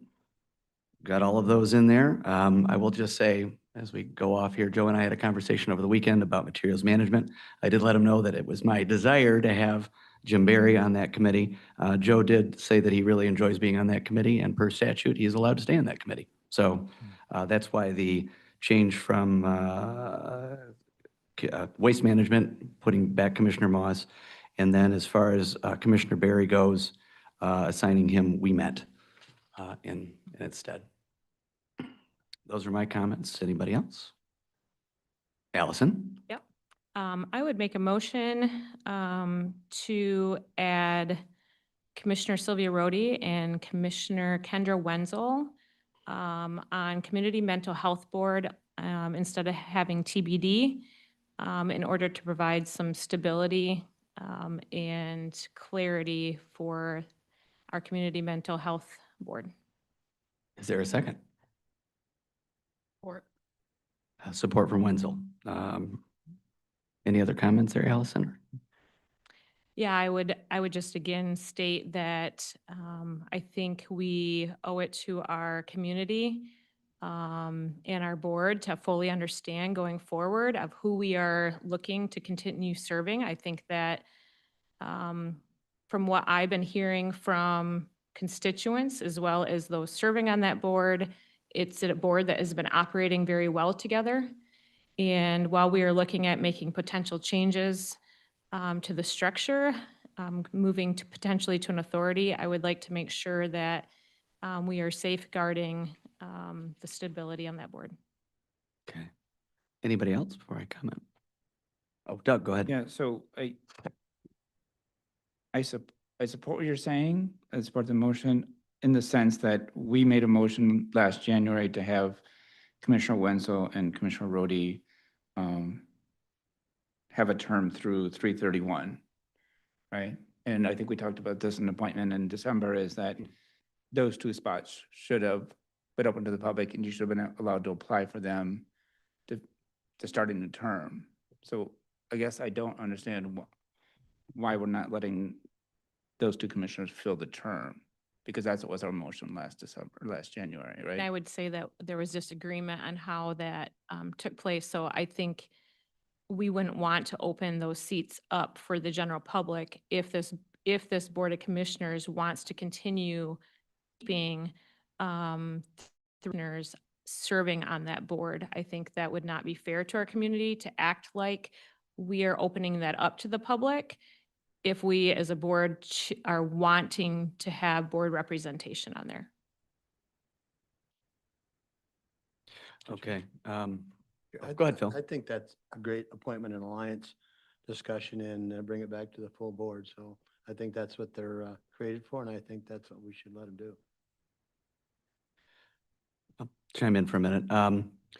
The intent here, and Doug, I see the point in part that you're bringing up, but the intent is that per statute, Commissioner Wenzel and Commissioner Rhodey automatically finish their term until 3/31 of 2026.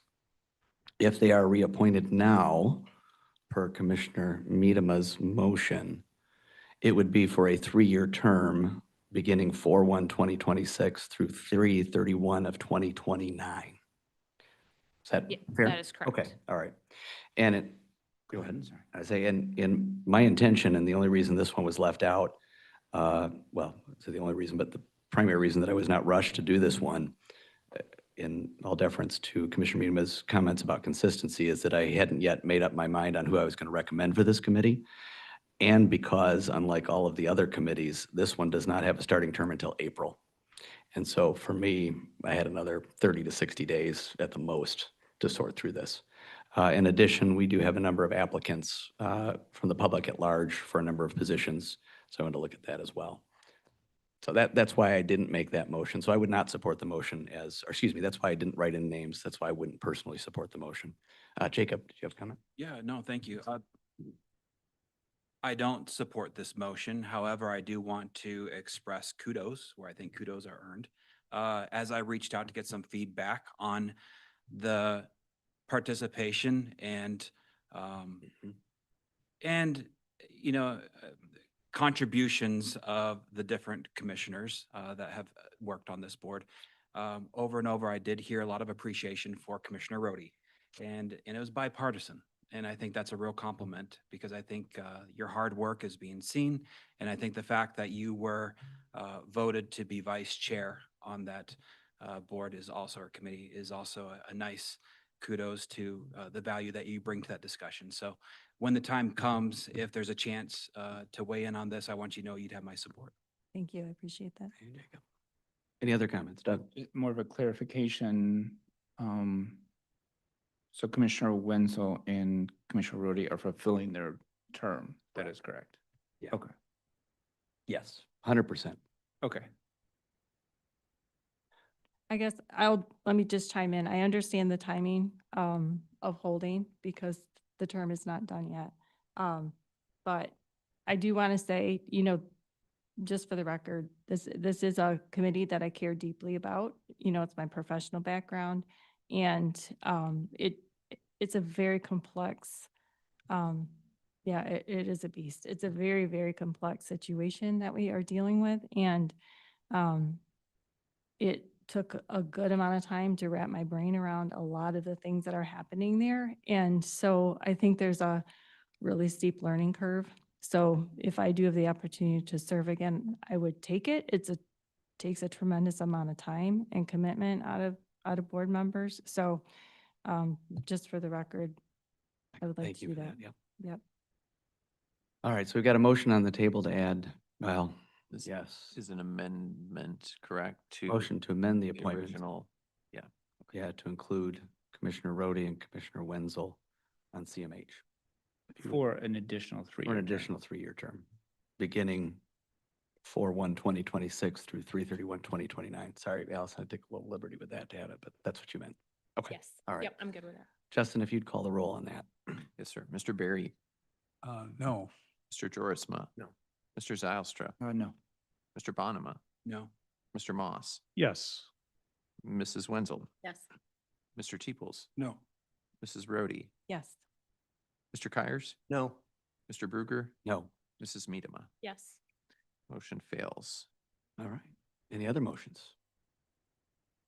Were you going to do something about the MAC? He already did. It's already on there. Oh, sorry.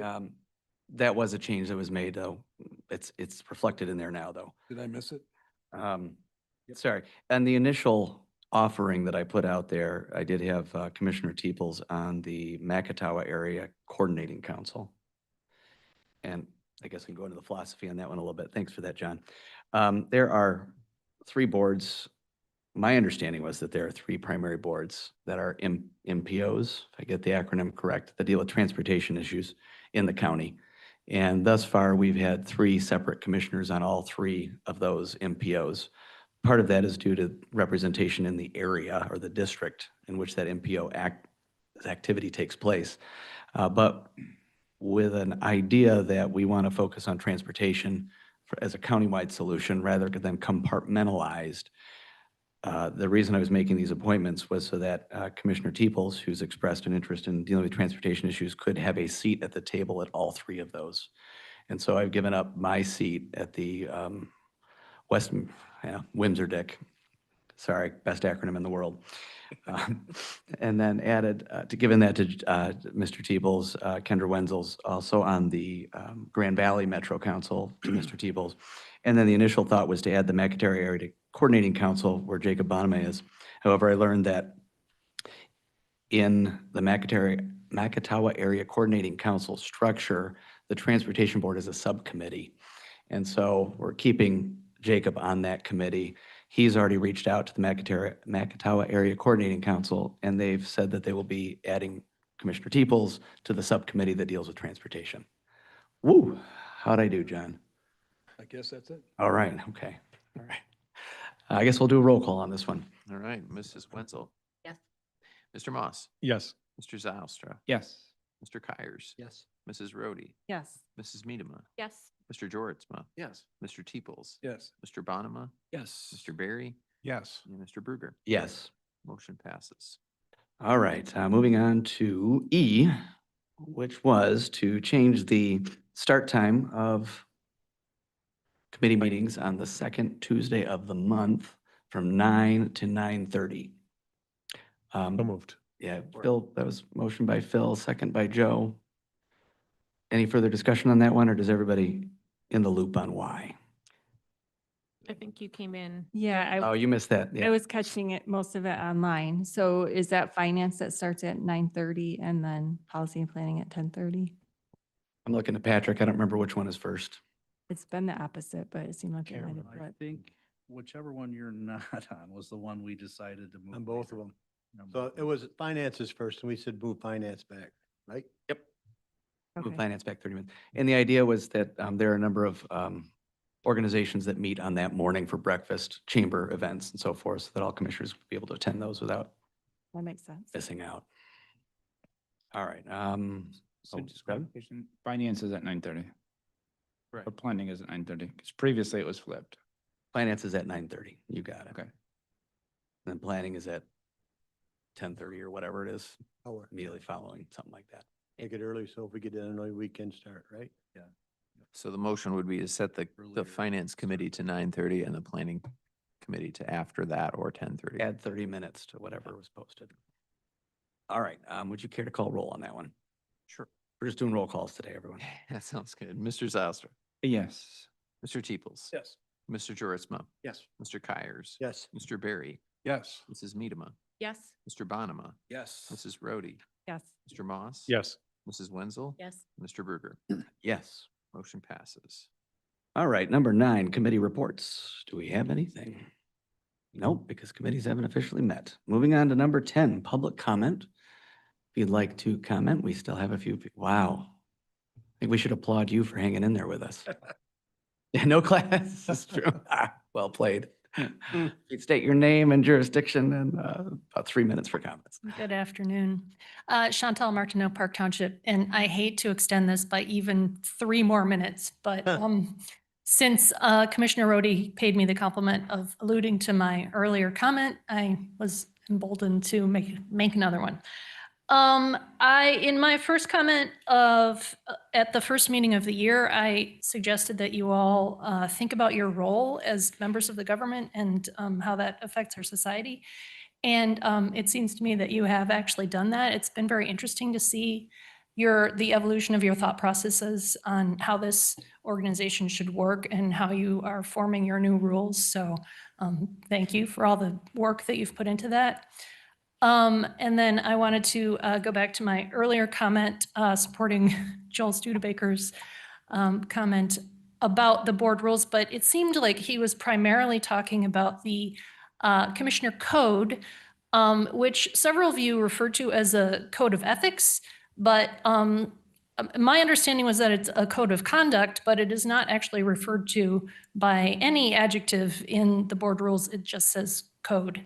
So I also, it's my understanding that the code of ethics is a separate set of rules and that you will be revisiting these rules, which I hope you do, because I believe that a code of ethics or a code of conduct both refer to actions that the board, that individual members of the board should take or should do. And the current code of conduct, code of ethics, excuse me, is just a description of qualities that you all should embody. And there is no way to define or enforce whether you have violated a code of personal qualities. So I would also like to thank Allison for pressing the chair on his providing reasons for his decision for his committee assignments. I don't think his answer was particularly satisfactory, but thank you for asking. I'm not sure how much time I have left, but Joel Studebaker was objecting to your some of your decisions by, or some of the stuff on the agenda on the grounds that they were liberal, and I proclaimed that I was a liberal, but I would like to state that I am objecting to some of that stuff. Oh, I don't have enough time. Because on the grounds that they were illiberal. I suggested, I gave you a little homework assignment of looking up liberalism, but I looked it up myself, so I'll see how much of this I can get through. According to the Encyclopedia Britannica, liberalism is a political doctrine that takes protecting and enhancing the freedom of the individual to be the central problem of politics. Liberals typically believe that government is necessary to protect individuals from being harmed by others, but they also recognize that government itself can pose a threat to liberty. Thank you, Chantel. I'll Sorry. get back to this next time. Thank you. Thank you. Thank you. All right, any other public comment? Seeing none, additional business. Oh, sorry, anybody online? Yeah, thank you for that. All right, report from the county administrator. Yeah, and I'll make this very brief. I have met to date with 7 of the county commissioners. Oh, Sorry. Yeah, I've met with 7 of you to date, one-on-one. They've been very good meetings, informative meetings, helping to get to know each other on a personal level and better understand roles and expectations. So thank you all for making the time to do that. If I haven't had a chance to sit down with you, please let us get together and do that. Last Friday, we had a very successful forum on PA 233. We had close to 70 people that were registered for that, so very good turnout, really good discussion. I think it was appreciated. We heard a lot of good feedback, so I appreciate Commissioner Moss and Commissioner Miedema for kind of initiating that, and we'll continue to kind of provide as a resource in that space for our local units. I put an announcement out about Brian Doucette, our new deputy county administrator, scheduled to start on February 2nd. I think you'll really like him. He's just a great guy, great personality, really going to be a good fit, and he brings a lot of county experience with him to the role. That contract will come before you at the end of the month for approval. We're going to be working on preparing the presentations for the 3 public hearings now. Look forward to that, and making sure that our presentation is easy to understand as much as it can be in this role. And then finally, just letting you know, I'm going to be out next week, Wednesday through Friday, at my Michigan Municipal Executives Winter Conference, which I'm on the board for that. So if you need me, you can call me by cellar, but I won't be in the office.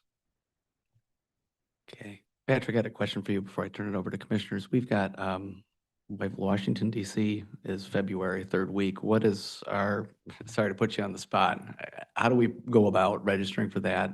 Are you looking into it? And For how? NACO, normally NACO. Stephanie handles that, Okay. so if you haven't reached out to her, please do so. She can get you registered and set up with that. Okay, so if anyone would like to attend NACO, reach out to Stephanie. All right, guess we'll start over with Sylvia. All right. Go for it.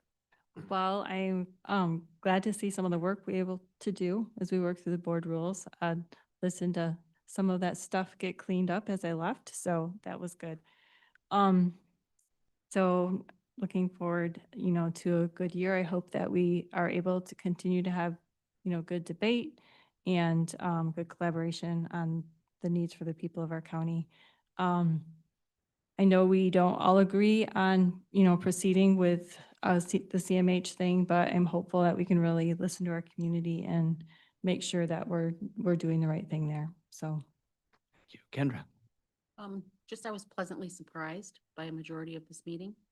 I hope it gives me a little bit of hope. Sounds good. John? I thought that CMH discussion today was really helpful to the public to get this ball rolling. And so I appreciate all the work you guys did to get ready for that and all the comments of the board. And frankly, it was a good discussion all day. So thanks. Jim? I just want to say our work on the board rules with 34 amendments. I was surprised we had so many amendments, but I was very pleased that by the time we got done with the work, we had quite a few unanimous votes by the time we were all done with it.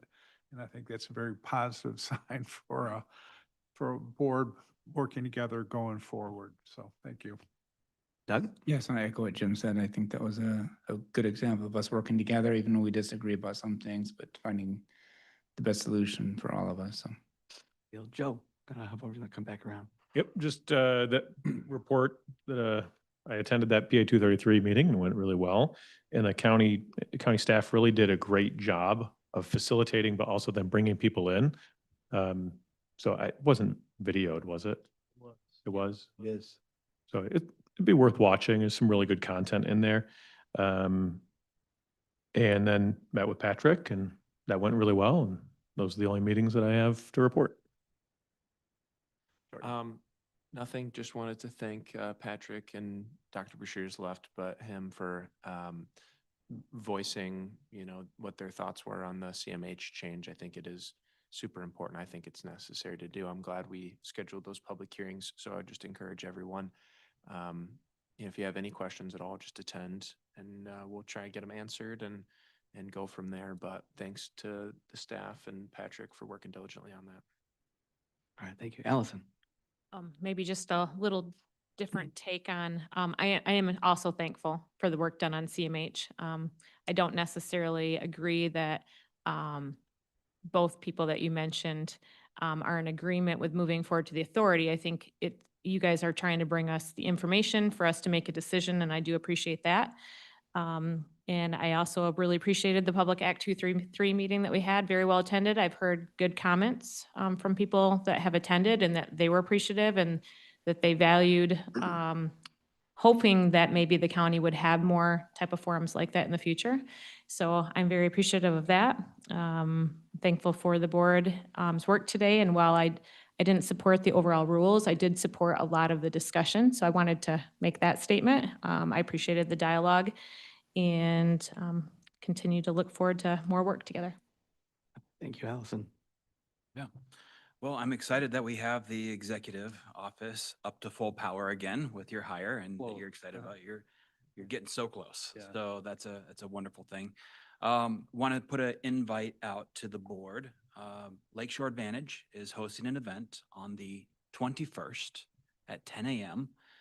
This event is where, and Commissioner Teeples will be there, but they are inviting a guest speaker in to speak to a lot of community members that are interested in improving our existing infrastructure, transportation needs, a lot of just the way that we go about and use our different city squares and parks and unify everything. But it's the gentleman that's done an amazing job in, I think it's Bentonville, Arkansas, the home of Walmart.